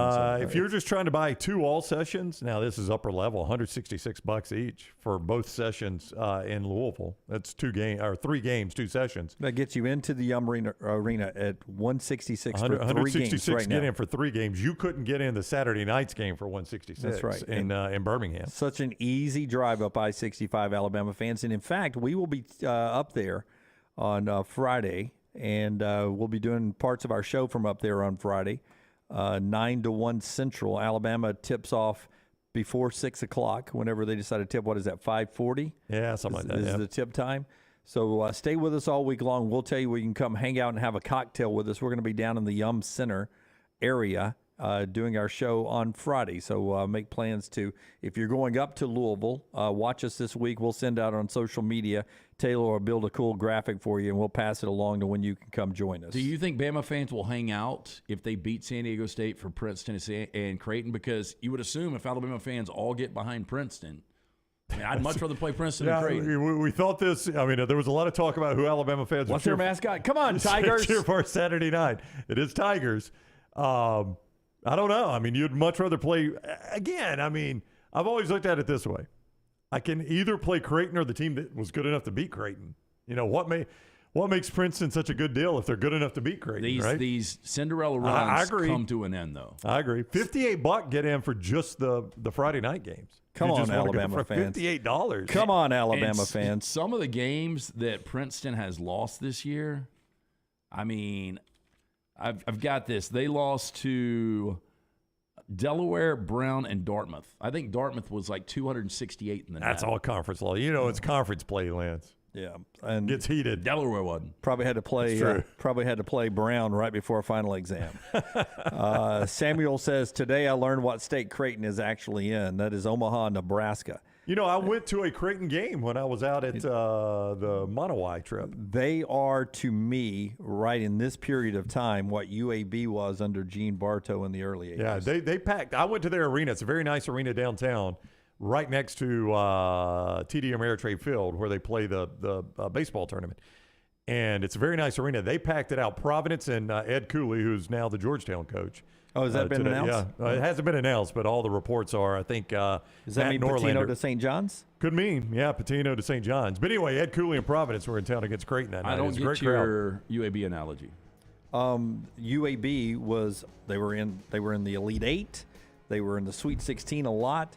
They were playing really good basketball. They had a great fan support. They were always in the NCAA tournament under Gene Bartow. I'm just saying, and that's what Creighton is now. They've been doing it for a decade, though. It's a non-football, and UAB did in the 80s. Absolutely, they did in the 80s. Go back and look at what Bartow did. Non-football playing back then. Creighton doesn't really play major football either. To me, there was a lot of similarities between those two of what UAB was in the 80s and would love to get back to, and what Creighton is doing right now. And that McDermott guy, I think for a moment, was being mentioned for the Alabama job, and then Greg Byrne got Nate Oates. And the rest is, so far, a very short history lesson. All right, we'll do it again tomorrow, live at 9 a.m. Central Time. Until next time, God bless you, and God bless America.